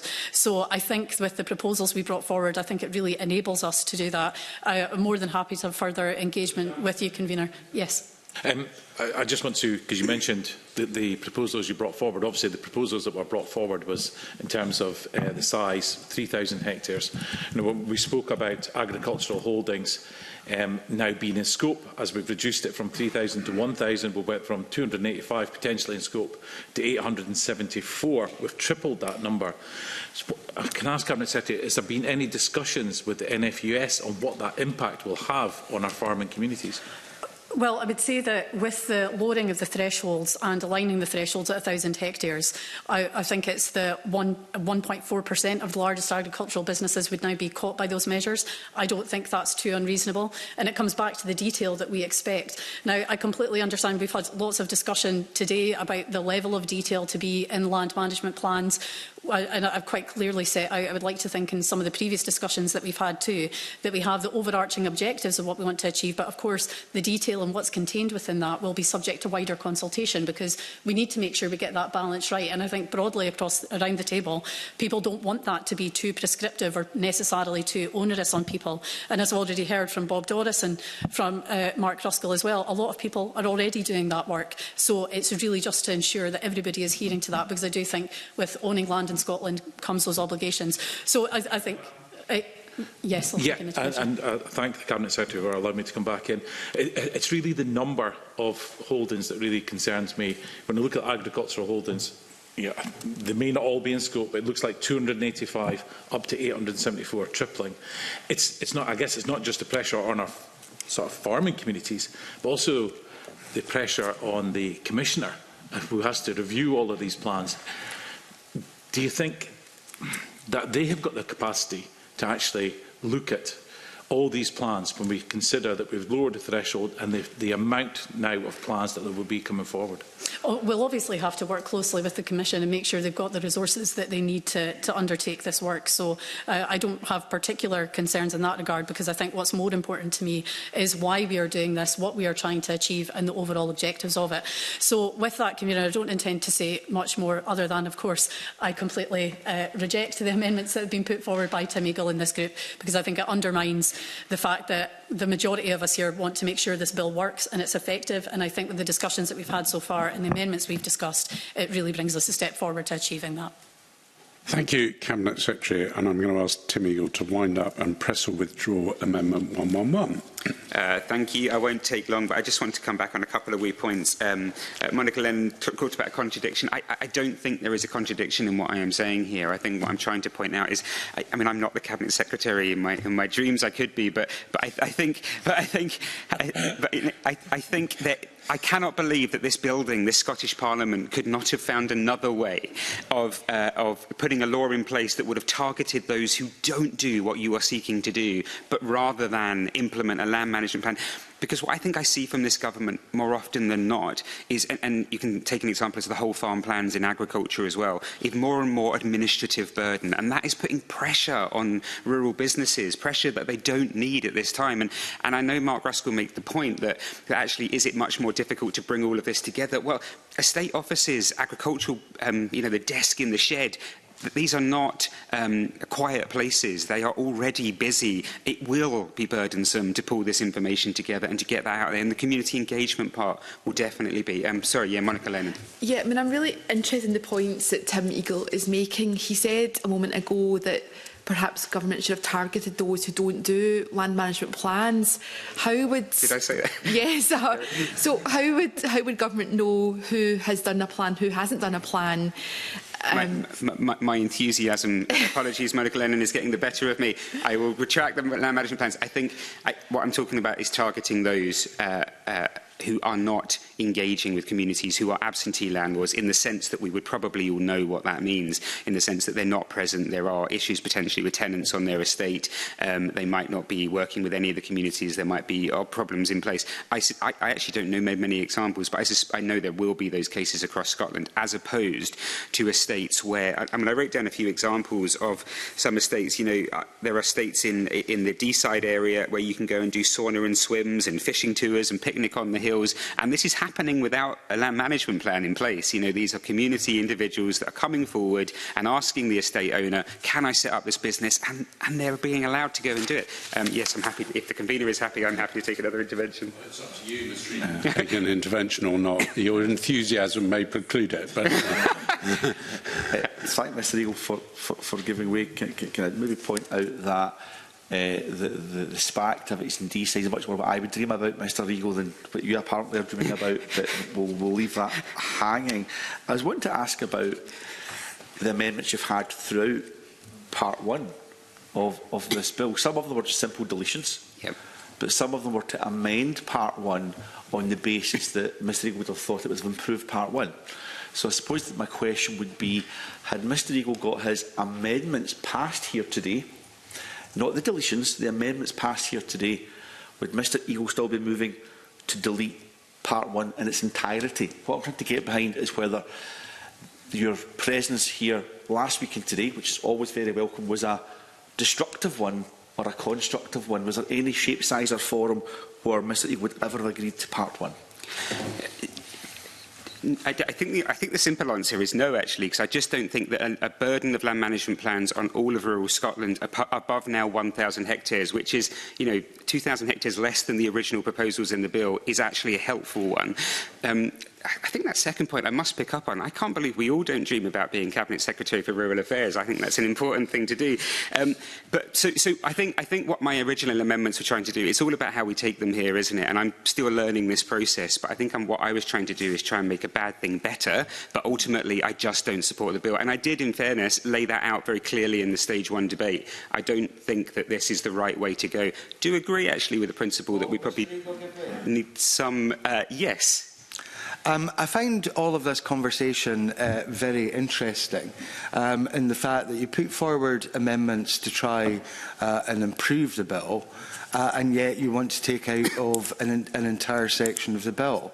You said at the very start that, and I paraphrase, that the Scottish Parliament must find a way, or could find a way, to make sure that landowners are living up to their obligations.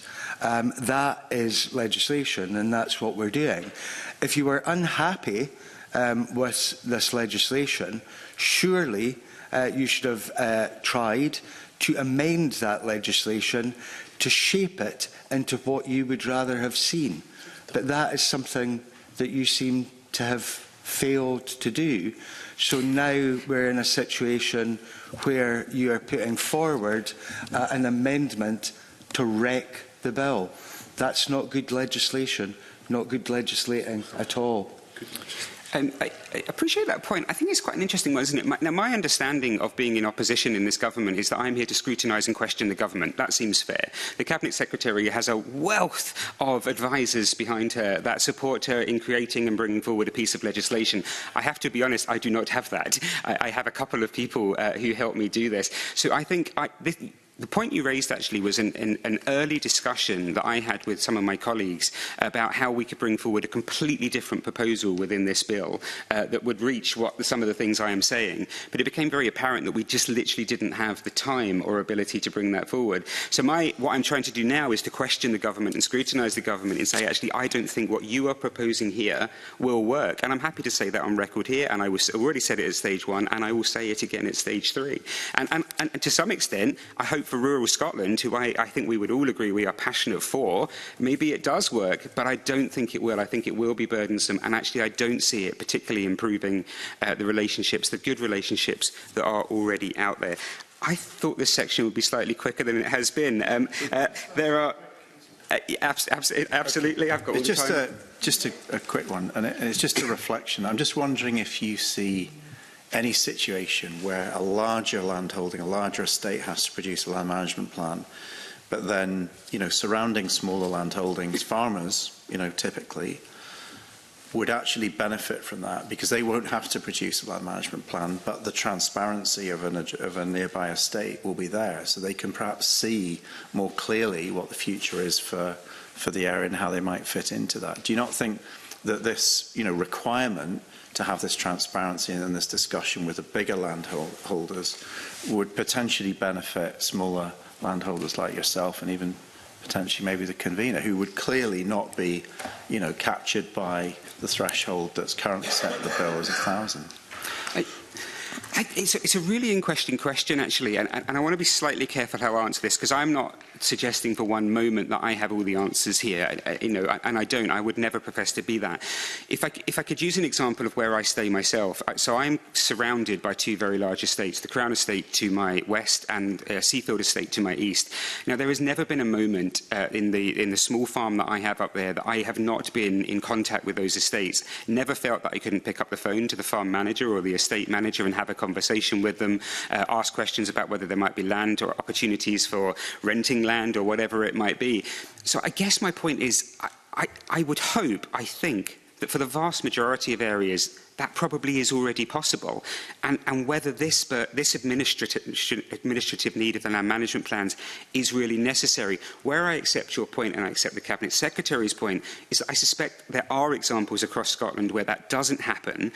I just think that, and I'm not saying I've got the answer written down in front of me now for the reasons I set out earlier on, but I think there would have been another way that we could have targeted that to improve that relationship. Working with the likes of Scottish Land and Estates, who work with these sorts of estates and large farmers all the time, to have achieved that. I think the constant need in my mind to have large plans is not the way forward. Can we go to another? Committee time is always precious, and I'm conscious that there are never timings for amendments, but I am gently going to urge Mr Eagle to bring his argument on part 1 of the bill to a conclusion. I can't force you not to take the amendment. I'm just saying take it if you want to and then bring it to an end.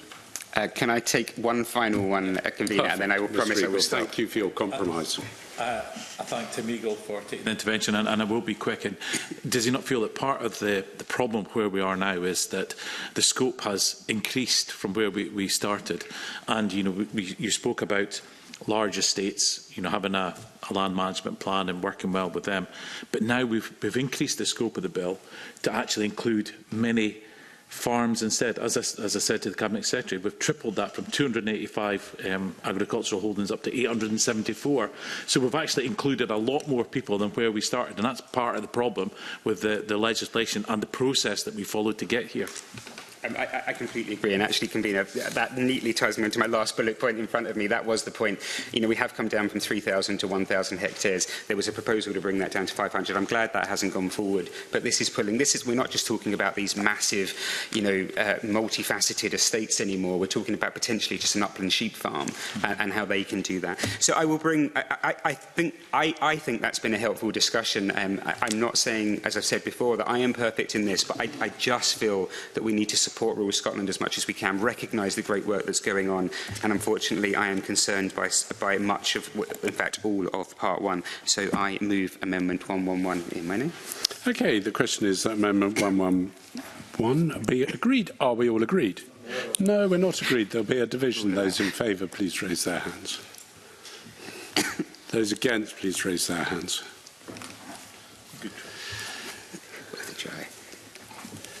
There are 2 votes for, there's 5 votes against, there are no abstentions, so Amendment 111 is not agreed.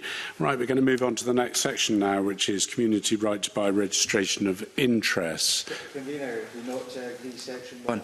No, because we voted on Section 1. As we voted on it, we don't need to agree it because it was agreed by the majority of the committee, I think.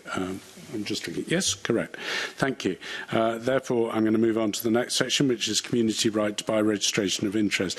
Can I call Amendment 349 in the name of Rhoda Grant, group with the amendment as shown in the group in the groupings? I remind members of the preemptions and direct alternatives in this group as set out in the groupings.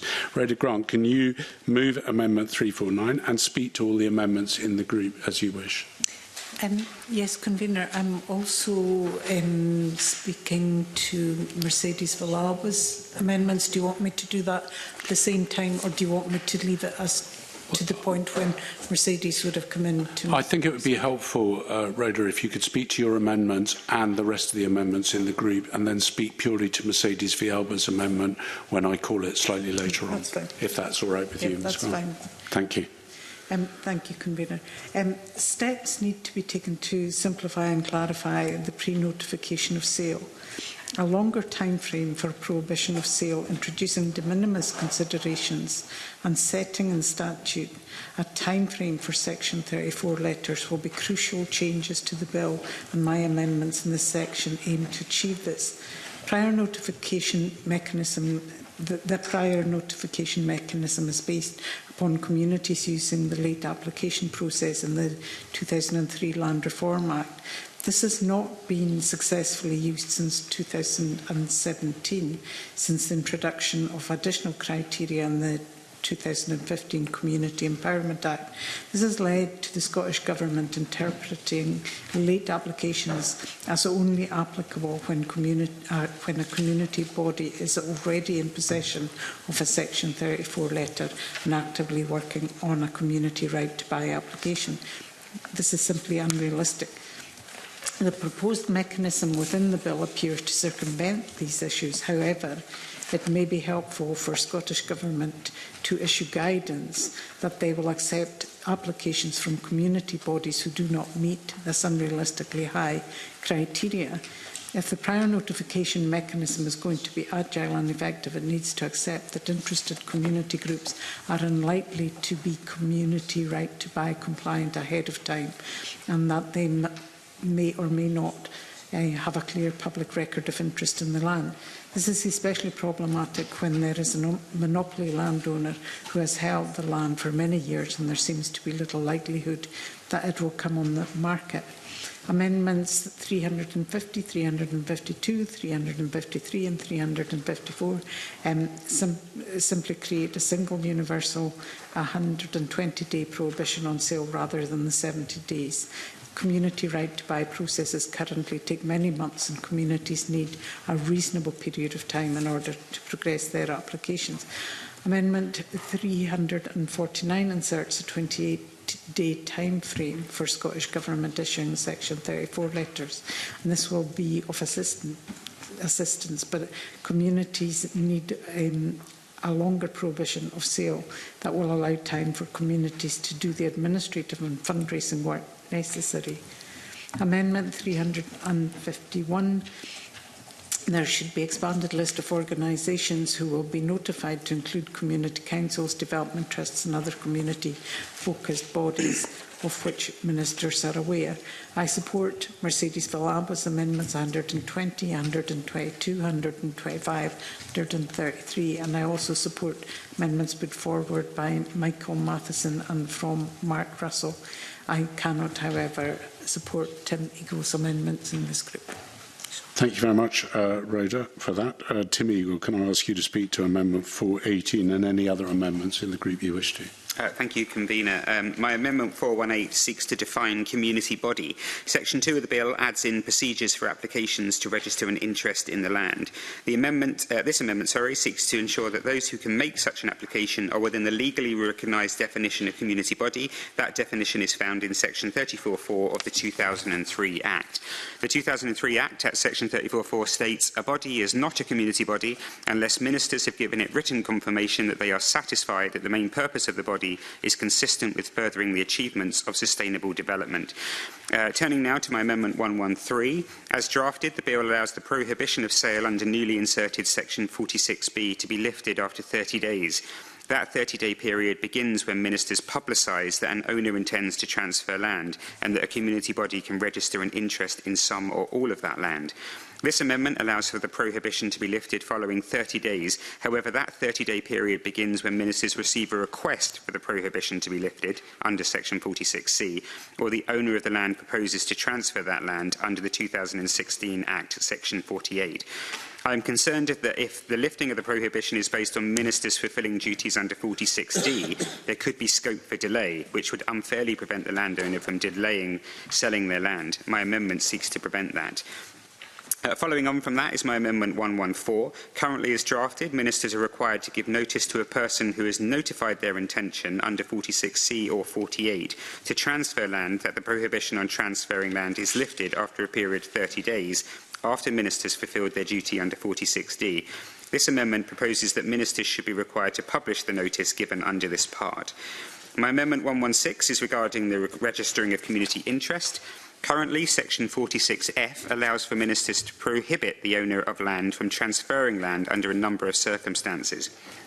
In allowing for that prohibition, ministers need to be satisfied of a number of conditions. This includes there being a reasonable prospect that application resulting in community interest in the land being registered. Amendment 116 adds in a condition that ministers are satisfied that the person noting an intention to register a community interest would have sufficient resources to purchase the land. I believe this amendment would add protection for the seller, ensuring that those who are lodging a community interest would be able to buy the land. This would avoid landowners being caught in a situation where sales are delayed, but those expressing the community interest would be unable to buy the land.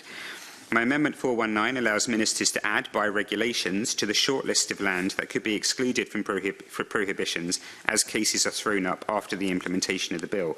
I believe this adds flexibility to the legislation. My Amendment 420 allows ministers to disapply the prohibitions if it is considered to be in the public interest. I am in favour of a public interest test, to some degree, being included on the face of the bill. However, I do believe that other proposals for a public interest test brought forward already are too wide-ranging. My amendments 421 and 423 remove references to composite holding from the definition of land in Section 2. This follows on from my amendments to Section 1. I believe the definition of composite in the bill, as drafted, raises significant problems. My Amendment 422 seeks to increase the land size threshold, which is 1,000 hectares in the bill as currently drafted under Section 2, to 5,000 hectares. This follows my earlier amendments in Section 1. My Amendment 129 seeks to delete the section in the bill which currently allows ministers to alter by regulations the period in which a prohibition lasts for and the land size threshold. My Amendment 134 relates to Amendment 129. Whilst my first choice would be to delete newly inserted Section 46L, this amendment would ensure that regulations made under 46L does not lead to the reduction in the land size threshold. In a similar way, my Amendment 131 seeks to avoid ministers being able to reduce the land size threshold in this section in the future. pressure under their powers under 46L to modify Section 2 by regulations. My Amendment 135 seeks to improve consultation. Currently, Section 2, via a newly inserted Section 46L, allows for ministers to make regulations to change the time period, prohibition and the land size threshold. My Amendment 135 would require them to lay any such regulations before the Scottish Parliament and consult anyone considered appropriate when making such changes. And my final amendment, 424, in this group is a drafting amendment. Thank you. Thank you very much, Tim. I'm going to ask the Deputy Convener, Michael Matheson, to speak to Amendment 112 and any other amendments in the group. Michael. Yeah, Convener, these relate to my amendments, my original amendments in Group 3, which are to do with community significance and are consequential to it, so won't be getting moved. Thank you. Do you want to speak to any of the other amendments? Okay, thank you. Cabinet Secretary, can you speak to Amendment 115 and any other amendments in the group, please? Will do, Convener. There are quite a few amendments in this group, so I will try to work my way as best I can. I think, firstly, just turning to Rhoda Grant's amendments and Amendment 349, part of that amendment isn't necessary. We already publish guidance on late community right-to-buy applications, and we are going to review that and issue further guidance as part of the review to community right-to-buy, which we are undertaking at the moment. So I don't think the requirement for more specific guidance at this point is required. The amendment also proposes changes to processes and timescales for the existing Part 2 community right to buy, which I think would be better considered as part of the review that's underway. And further, the amendment doesn't reflect or practically work with the steps that are involved in registering community interest in land under Part 2 of the 2003 Act. So for those reasons, I wouldn't be able to support the amendment. Yes. Just on the community right to buy review, can you give us any details of when that review will be coming forward? Yes, well, the review's been underway for the past year and we're looking to consult on the measures within that shortly. And I know that we'll be coming to further discussion on that in future groups too. In relation to Amendment 350, I do have some sympathy with that because ultimately it gives more time to communities. But I think we also can't ignore that the impact that there is on the landowner, given that it would substantially extend the prohibition on sale. Our measures have to be proportionate and fair to all sides, and I do believe that this significant additional prohibition wouldn't quite get that balance right. So I would ask the committee not to support this amendment. Yes. I widely believe that the time allowed in the bill doesn't allow communities any realistic chance of buying land or looking at how the sale is being lotting and the like. So how does she intend to make it possible for communities to actually register their interest and become involved if the time frame is not extended? Well, that's the thing. The amendments that I'm introducing today do change some of those timescales because we've also heard the advice that the committee had heard, as well as the recommendations from the Scottish Land Commission too. But ultimately, it is about that balance, and I appreciate that you're advocating for 120 days. We still have like a period, well, 2 periods of time. But I will be coming to talk to my own amendments, which hopefully will set that out a bit more clearly. Now, on Amendment 351, if communities have registered an interest, they'll already be notified under existing arrangements, so that amendment isn't necessary. It also seeks to provide that a wide range of groups should be notified of any sale, but it doesn't make any distinction as to whether or not a group is actually interested in acquiring the land, and without them signalling that they wish to be notified. Now, the bill already provides for notification to anyone who needn't be a community body who has provided details and wants to be notified in the event of a landowner notifying ministers of intention to transfer the land. I think that that's the right target group, rather than expanding it to anybody who has engaged with ministers under Section 34 of the 2003 Act, because that would be a huge addition and would carry significant resource implications and there wouldn't be the policy benefit for that. So I would ask members not to support this amendment. Now, the intent behind amendment from 418 from Time Eagle, I'm not quite sure about, but it appears to seek to limit those who can submit a Part 2 community right to buy application following pre-notification. However, this is already a feature of the bill, and community bodies who aren't already in receipt of a Section 34 letter must use the time that's been allowed by the prohibition on transfer to obtain that letter before they can then submit a Part 2 application. So I would ask the committee not to support that amendment. Of course, Michael Matheson's amendments introduced the sites of community significance. I know we discussed this in detail in the previous session, so again, I hope that he wouldn't press his amendments in relation to that. I'm turning to my own Amendment 15. I think, again, just to say quite clearly that we have listened to and we've considered the stakeholder feedback on the timescales for pre-notification, and the committee, I know in their Stage 1 report, noted the recommendation by the Scottish Land Commission that I've already referred to for a single 90-day period, and suggested that timescales should be adjusted to allow communities more time to note their interest, as well as then to prepare an application. So to that effect, that's why I've introduced Amendment 115 to increase the second prohibition period from 40 to 70 days. So when you combine that with the initial prohibition period of 30 days, that will give communities a total time of at least 100 days within which to note their initial interest, prepare and submit an application to register a part to community interest in land. In relation to Rhoda Grant's other amendments, 352, 53, 54 on the pre-notification prohibition timescales. Now, these amendments replace the 2 prohibition periods which can be imposed under pre-notification measures with 2 separate periods of 120 days each. However, I don't know if this is the effect that was sought by these amendments, because the result of that is that even if there was no community body that was interested in the land in question, a prohibition of 120 days would still apply until the landowner could transfer the land. So I think that's quite a long period of time to restrict a sale without due interest from a community body. So for that reason, I would ask that members don't support those amendments.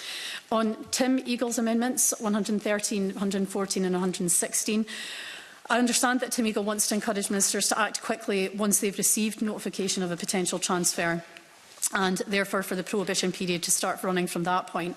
However, Amendment 113, as it's drafted, could have unintended consequences for communities, and it also doesn't work with separate provisions which calculate the period of time communities have to engage with the process following that notification from ministers. So I do believe it's appropriate for the prohibition to begin when that notification is made by ministers.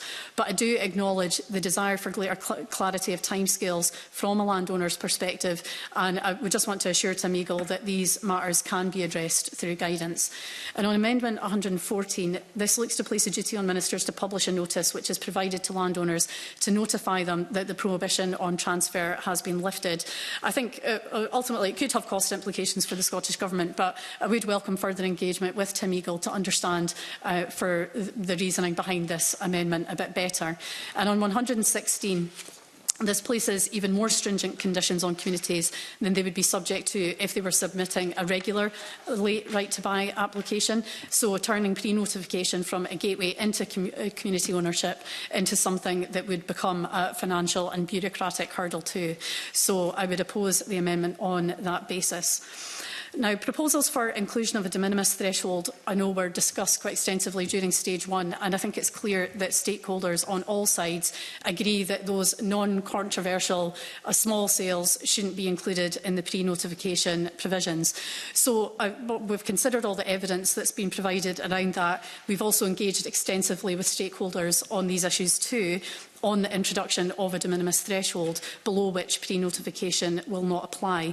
So that's why I've brought forward Amendments 119, 128 and 137 to set out a de minimis exemption on the face of the bill, but which depends on ministers making regulations at a future date to specify the area of land that will be exempted.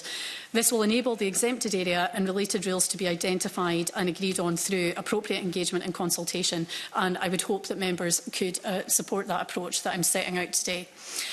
There is a difficulty with Amendment 419 in that it partially overlaps with the power in Section 46L to modify the land which is subject to pre-notification.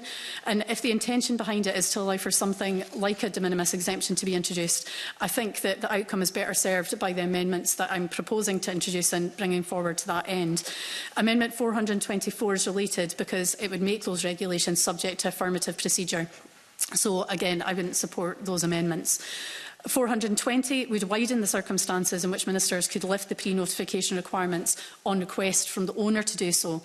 As introduced, the bill only allows for this to happen in exceptional cases based on financial hardship, but this amendment would give ministers quite a wide discretion to decide that land isn't subject to pre-notification where they consider that that's in the public interest.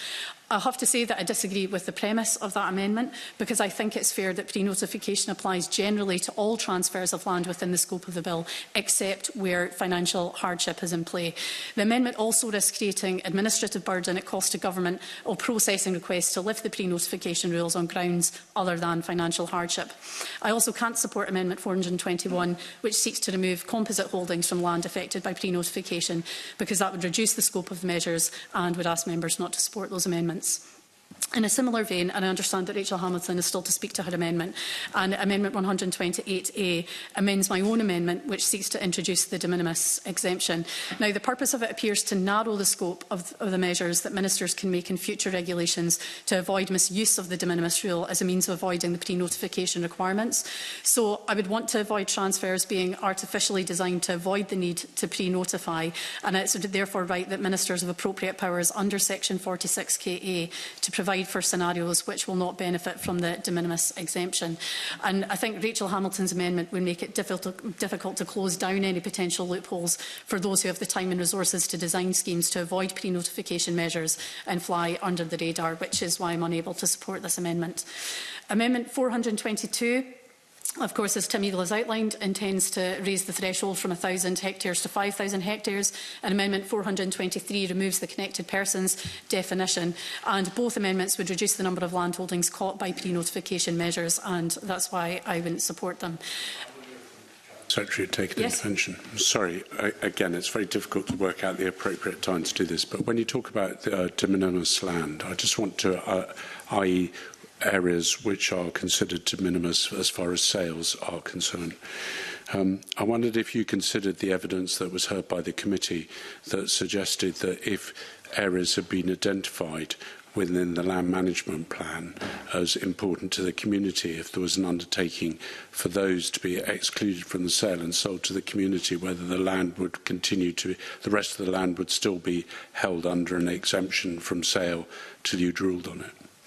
I think, if I'm understanding correctly, Convener, that brings us back to, I think, some of the discussion that we'd had about land of community significance and recognition Correct, of that. or local place plans that I think was pushed at some stage. Yes, absolutely. And that's the thing. I think that there have been a number of different arguments around land of community significance, and we covered a lot of that in the debates and various groups that we discussed last week. And I think there are a variety of different issues within that I outlined then too, which is why I think the approach that I've taken and I'm proposing as part of the bill with the amendments that we've introduced, I think would potentially, and I hope, work better in terms of bringing forward regulations to enable that wider engagement and consultation to ensure that we get those measures right when they're introduced.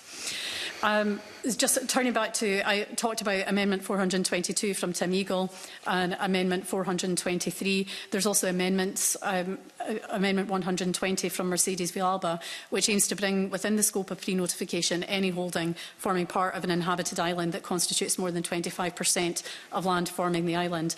Now, as such a definition would have no minimum area of land holding, I think it could bring in holdings on very small islands within pre-notification and have a disproportionate and adverse impact on island communities and landowners, and it hasn't been accounted for through our islands impact assessment.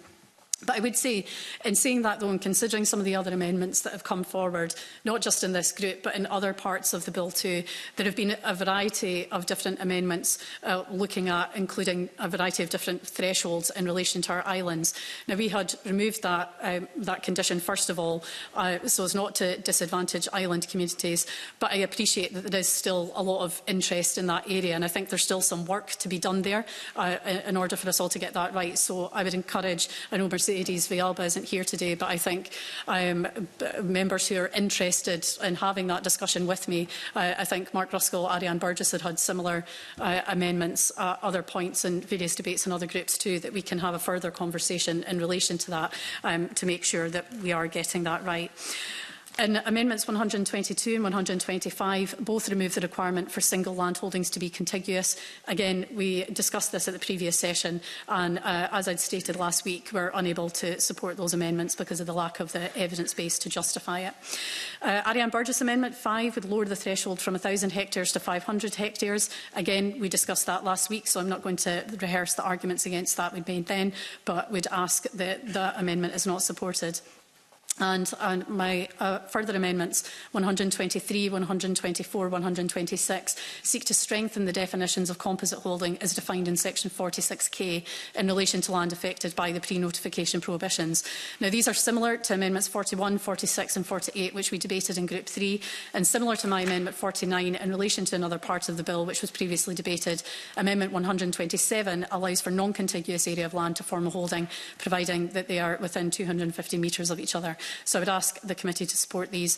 I understand that Mark Ruskell has similar amendments, 127A and B, in relation to my own amendment, and again, further to the discussion we've had last week in previous groups. I would ask him not to move those amendments. Section 46L of the bill provides a power that ministers can use to amend the length of the second prohibition period in the land to which pre-notification applies, and that allows future adjustment of these parameters, and that was highlighted by the committee's Stage 1 report as an important feature to be able to respond to monitoring review. Now, amendments 131 and 134 would restrict the proper use of these powers by preventing ministers from making regulations which would reduce the overall threshold for pre-notification.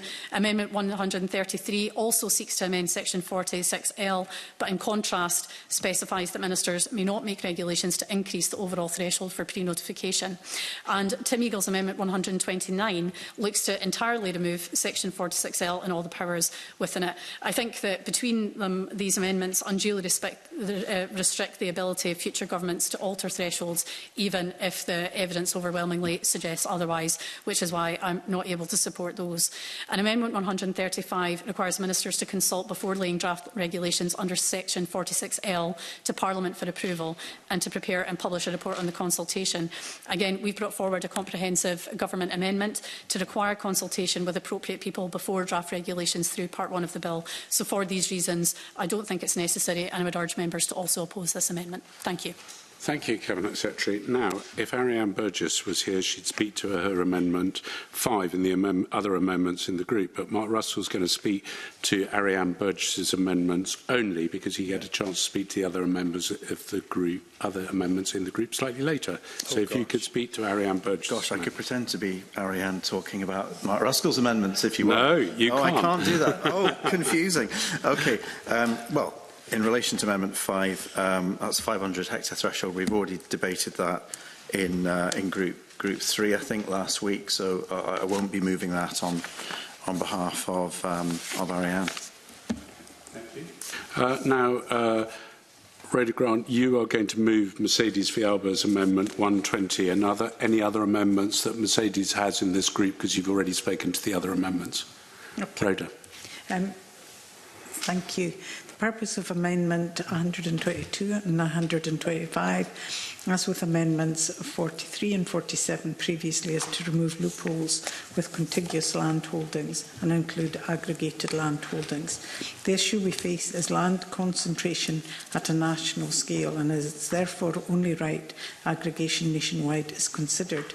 Taken with Amendments 43 and 47 and 140 and 145, it would ensure that aggregated non-contiguous landholdings across Scotland are affected by prohibitions. To ensure future governments will continue the direction of travel in diversifying land ownership, it is right for thresholds only to be revised downwards, bringing more large land holdings under the scope of the bill. As Amendment 133, in the same manner as 109, previously amends the bill to specify that the regulations must not increase the number of hectares that the land must exceed in order for prohibitions to be imposed on the land. Therefore, Amendment 133, taken together with Amendments 109 and 171, ensure that thresholds cannot be revised upwards. Together with Amendment 5 and Amendment 120, apply the improved aligned thresholds for the public interest test and include land holdings. The purpose of 120 is to insert islands criterion for a lower threshold. And just to put on record, we support Amendment 5 because, as we all know, Mercedes Villalba herself consulted on a proposed land ownership and public interest Scotland bill, and she also consulted on lowering the land thresholds to 500, which is something we would continue to support. Thank you very much, Rhoda. Now, Mark Ruskell, can I ask you to speak to Amendment 127A and any other amendments in the group? Okay, so I've already made a comment in relation to Amendment 5. Won't be moving that today, but in relation to 127A, 127B, again, that relates back to Group 3 amendments from last week about definition of contiguous holdings, and I think you've had that constructive conversation with Cabinet Secretary. We'll look forward to discussing how this bill actually works on the ground, ahead of Stage 3, and hopefully we can agree a definition of nearby land, which really reflects the need for that community consultation. So I won't be moving those consequential amendments here today. Thank you very much, Mark. And now, first of all, welcome Rachel Hamilton. Could you speak to Amendment 128A and any other amendments in the group, Rachel? Thank you, Convener. The principle behind the Government's Amendment 128 rightly seeks to provide powers to exempt some transactions from the prohibition on sale under prior notification as highlighted in evidence at Stage 1, and would provide a much-needed element of common sense in these sections. There were too many transaction types to list on the face of the bill, so regulation-making power is the right way to go. However, there is a real risk that, as drafted, Amendment 128 will not actually achieve the required outcome, and I understand that the wording has been lifted from other anti-avoidance measures related to rights to buy, but subsection 4 of that amendment is problematic in this context. It provides that a series of transactions which has the effect of avoiding the community's right to buy may not be eligible for exemption from prior notification. And this would catch the types of transactions referred to in the amendment above, because the outcome is that the formal community right to buy process has been avoided, but the purpose may not have been to frustrate community ownership or avoid compliance with legislation. And in many cases, the opposite would be the case. In fact, the intention may have been to achieve a number of transfers to communities, tenants and others. And we've seen examples of this, for example, in my constituency in the Borders, where the Buccleuch Estates and their tenants, farmers, communities and other relevant parties are embarking on discussions about a programme of voluntary land sales and expending significant sums of money to do that.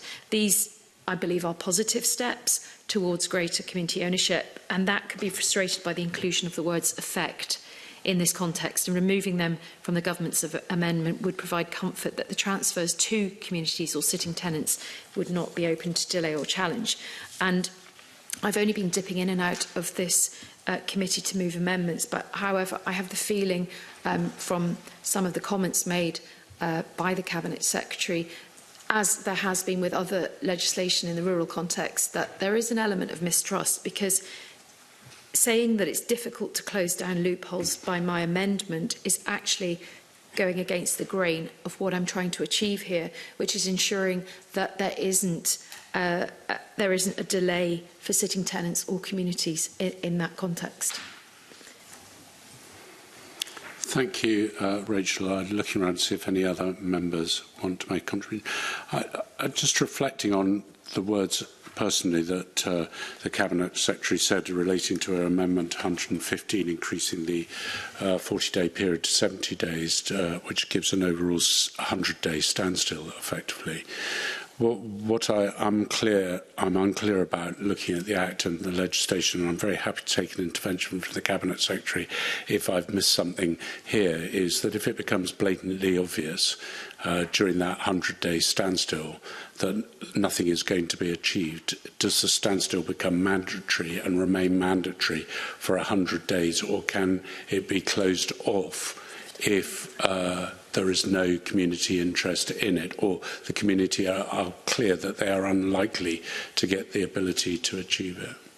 Well, I think certainly in terms of the first prohibition period, I think that's why that element of it is so important, the initial 30 days, because if there is no community interest, then it's lifted at that point and the sale has only been delayed for that 30 days. But I think that in relation to the other period, the 70-day period that we have, I think can I follow up in more detail with the with the convener in relation to that specific point. I just need to double check that one.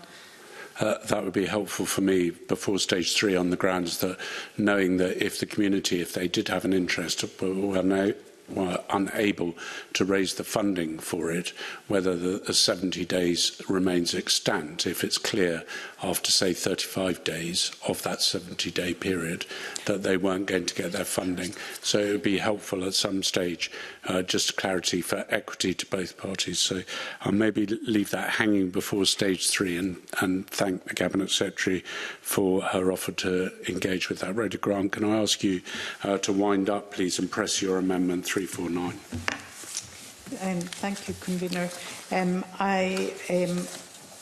I'm trying to remind myself if I'm going to push 349. Apologies, yes I am, and I have no further comments. So did I hear you were going to press it? I'm going to press it. Thank you. The question, therefore, that we come to is Amendment 349 be agreed. Are we all agreed? No. We're not agreed. Therefore, there will be a division. Those in favour, please raise their hands. Those against, please raise their hands.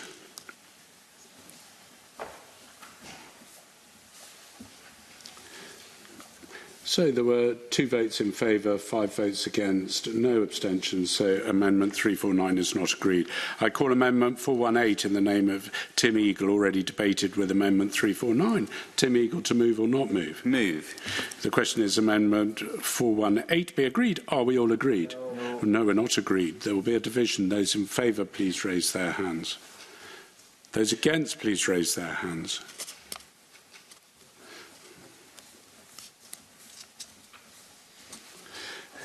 Okay, there are 2 votes for, there's 5 votes against and no abstentions, so therefore Amendment 418 is not agreed. I call Amendment 350 in the name of Rhoda Grant, already debated with Amendment 349. Rhoda Grant, to move or not move? Not moved. Okay, so I call Amendment 112 in the name of Michael Matheson. Sorry, already debated with Amendment 349. Michael Matheson, to move or not move? Not moved. Thank you. I call Amendment 351 in the name of Rhoda Grant, already debated with Amendment 349. Rhoda Grant, to move or not move? Not moved. I call Amendment 352 in the name of Rhoda Grant, already debated with Amendment 349. Rhoda Grant, to move or not move? Not moved. I call Amendment 113 in the name of Tim Eagle, already debated with Amendment 349. Tim Eagle, to move or not move? Not moved. Okay, I'll call Amendment 114 in the name of Tim Eagle, already debated with Amendment 349. Tim Eagle, to move or not move? Not move. I call Amendment 114. I call Amendment 115 in the name of the Cabinet Secretary, already debated with Amendment 349. I remind members that Amendment 115 and 353 are direct alternatives. That is, they can all be moved and decided on, the text of whichever is agreed last will be the one that appears in the bill. Cabinet Secretary, to move Amendment 115 formally. Moved. So the question is Amendment 115 be agreed. Are we all agreed? Yes. We are not agreed. Therefore, there will be a division. Those in favour, please raise their hands.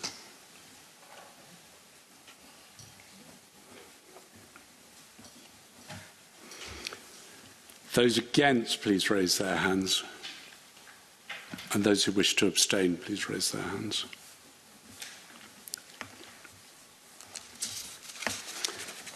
So there are 5 votes for. There are no votes against. There are 2 abstentions. Therefore, Amendment 115 is not agreed. Is agreed. Gosh, I got carried away with myself. I call Amendment 353 in the name of Rhoda Grant, already debated with Amendment 349. Rhoda Grant, to move or not move? Not moved. I call Amendment 354 in the name of Rhoda Grant, already debated with Amendment 349. Rhoda Grant, to move or not move? Not moved. Okay, I call Amendment 116 in the name of Tim Eagle, already debated with Amendment 349. Tim Eagle, to move or not move? Not moved. I call Amendment 419 in the name of Tim Eagle, already debated with Amendment 349. Tim Eagle, to move or not move? Moved. The question is Amendment 419 be agreed. Are we all agreed? No. We're not agreed. There will be a division. Those in favour, please raise their hands. Those against, please raise their hands.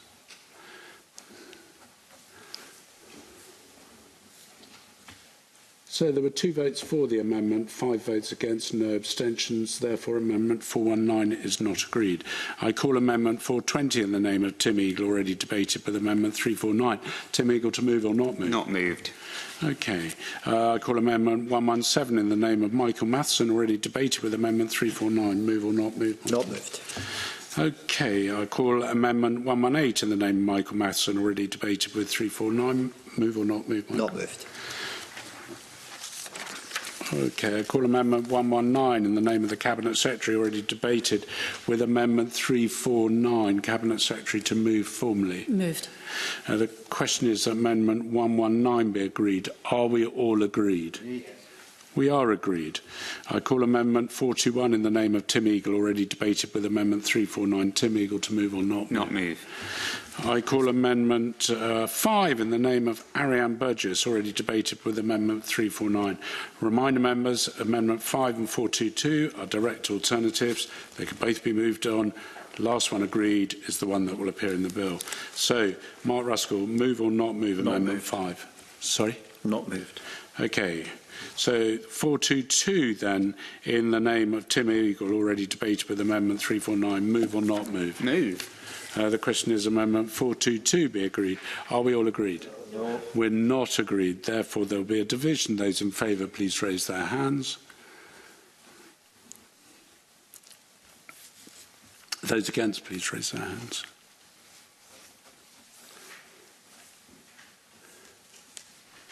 There were 2 votes for, 5 votes against, and no abstentions, so Amendment 422 is not agreed.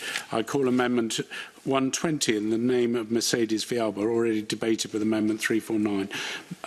Rhoda Grant to move or not move? Not moved. Thank you. I call Amendment 121 in the name of Michael Matheson, already debated with Amendment 349. Michael Matheson to move or not move? Not moved. Thank you. I call Amendment 122 in the name of Mercedes Vialba, already debated with Amendment 349. Rhoda Grant to move or not move? Move. The question is Amendment 122 be agreed. Are we all agreed? No, we're not. There's division. Those in favour, please raise their hands. Those against, please raise their hands.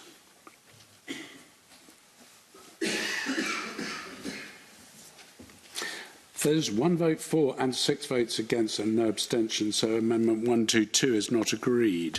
I call Amendment 423 in the name of Tim Eagle, already debated with Amendment 349. I must point out that if Amendment 423 is agreed, I cannot call Amendments 123, 124, 125, 126, 127, 127A and 127B because of right of preemption. Tim Eagle to move or not move? Not move. Well, there you go. I therefore call Amendment 422. Hold on, 123. Yeah, sorry. Yeah. I call Amendment 123 in the name of the Cabinet Secretary, already debated with Amendment 349. Cabinet Secretary to move formally. I think that was moved. So Amendment 123 be agreed. Are we all agreed? Yes. No, we're not agreed. There'll be a division. Those in favour, please raise their hands.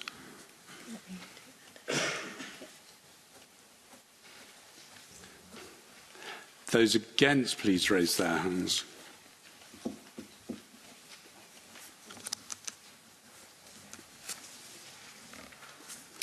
Okay, so there were 5 votes for, 2 votes against. Therefore, Amendment 123 is agreed.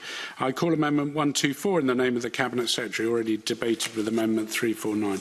Cabinet Secretary to move formally. Moved. Thank you. The question is Amendment 124 be agreed. Are we all agreed? Agreed. We are agreed. Therefore, I call Amendment 125 in the name of Mercedes Vialba, already debated with Amendment 349. Rhoda Grant to move or not move? Not moved. I call Amendment 126 in the name of the Cabinet Secretary, already debated with Amendment 349. Cabinet Secretary to move formally. Moved. Yes? Moved. Yes. Oh, sorry. So I call Amendment 126. The question is Amendment 126 be agreed. Are we all agreed? Agreed. We're not agreed. There will be a division. Those in favour, please raise their hands. Those against, please raise their hands.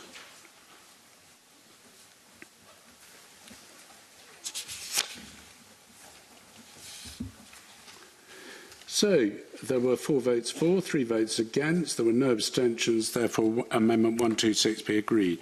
I call Amendment 127 in the name of the Cabinet Secretary, already debated with Amendment 349. Cabinet Secretary to move formally. Moved. So I now call Amendment 127A in the name of Mark Russell, already debated with Amendment 349. Mark Russell to move or not move? Not moved. So I then have to call Amendment 127B in the name of Mark Russell, already debated with Amendment 349. Not moved. Okay, so as neither not moved, I have to call Amendment... Yeah, the question is Amendment 127 be agreed? Are we all agreed? Yes. No. Sorry? Yes. Don't feel pressurised, Monica. If you want to say no, by all means say no. What would you like to do, Monica? Agreed. We are all agreed on Amendment 127. I'll call Amendment 128 in the name of the Cabinet Secretary, already debated with Amendment 349. Cabinet Secretary to move formally. Moved. So I now call Amendment 128 in the name of 128A in the name of Rachel Hamilton, already debated with Amendment 349. Rachel Hamilton to move or not move? Moved.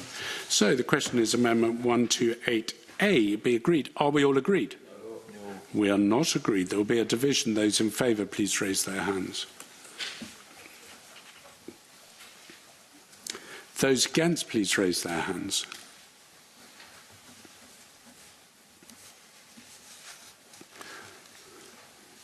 So there were 2 votes for, there were 5 votes against, no abstentions. Therefore, Amendment 128 is not agreed. So I call on the... 128A. What did I say? 128. 128. Did I say 128? What did I say? You said 128 without the A. Oh, my mistake. 128, Amendment 128 is not agreed. 128A A is not agreed. Yeah. Gosh, it's getting too late in the day. We've been at this for 4.5 hours. Forgive me. Amendment 128A is not agreed. Therefore, the question is, Amendment 128 agreed. Are we all agreed? Yes. We are agreed. I then call Amendment 129 in the name of Tim Eagle, already debated with Amendment 349. I point out that if Amendment 129 is agreed, I cannot call Amendments 130 and 131. Tim Eagle to move or not move? Not move. Okay, so 130. I call Amendment 130 in the name of Michael Matheson, already debated with Amendment 349. Michael Matheson to move or not move? Not moved. So I call Amendment 131 in the name of Tim Eagle, already debated with Amendment 349. Tim Eagle to move or not move? Not move. Okay. I call Amendment 132 in the name of the Cabinet Secretary, already debated with Amendment 12. Cabinet Secretary to move formally. Moved. So the question is that Amendment 132 be agreed. Are we all agreed? Yes. We are agreed. I call Amendment 133 in the name of Mercedes Fialba, already debated with Amendment 349. Rhoda Grant to move or not move? Move.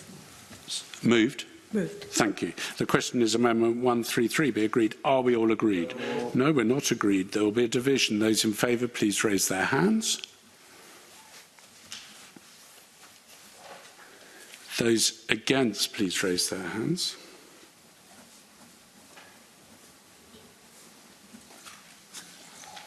There were 2 votes for, 5 votes against. There were no abstentions, so Amendment 133 is not agreed. I call Amendment 134 in the name of Tim Eagle, already debated with Amendment 349. Tim Eagle to move or not move? Moved. So the question is Amendment 134 be agreed. Are we all agreed? No. We're not agreed. There will be a division. Those in favour, please raise their hands. Those against, please raise their hand.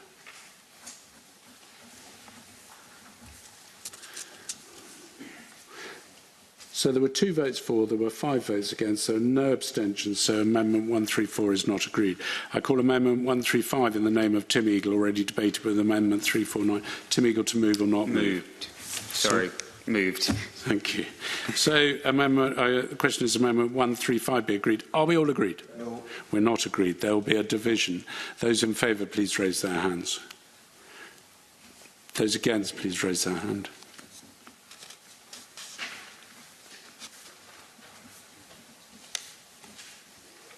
So So there were 3 votes for, there were 4 votes against, or no abstentions. Those served for 135 is not agreed. I call Amendment 136 in the name of Tim Eagle, already debated with Amendment 111. Tim Eagle to move or not move? I'll move. So the question is Amendment 13... Sorry? Did I miss something there? Sorry, Convener. Well, it's getting late in the day. We can have a bit of lightness. So call Amendment 136 in the name of Tim Eagle, and you've moved it. So the question is Amendment 136 be agreed. Are we all agreed? No, we're not agreed. Those in favour, please raise their hand. Those against, please raise their hands.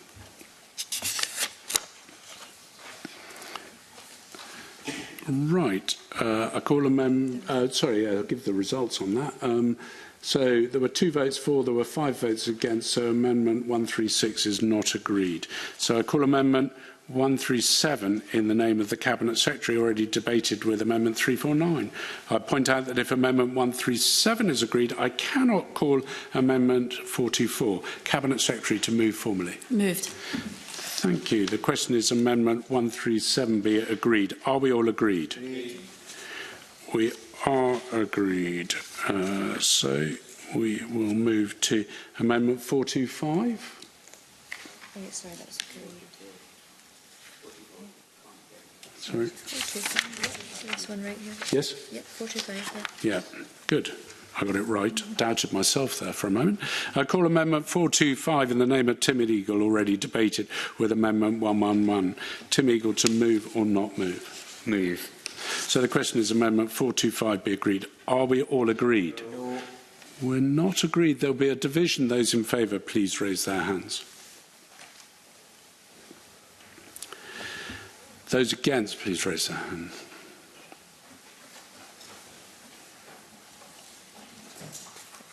Right, so there were 2 votes for, there were 5 votes against, so therefore Amendment 425 is not agreed. Now, I'm just going to ask the committee members to pause just for a moment, just while I consult with the clerks to see where we could get to if we start the next section.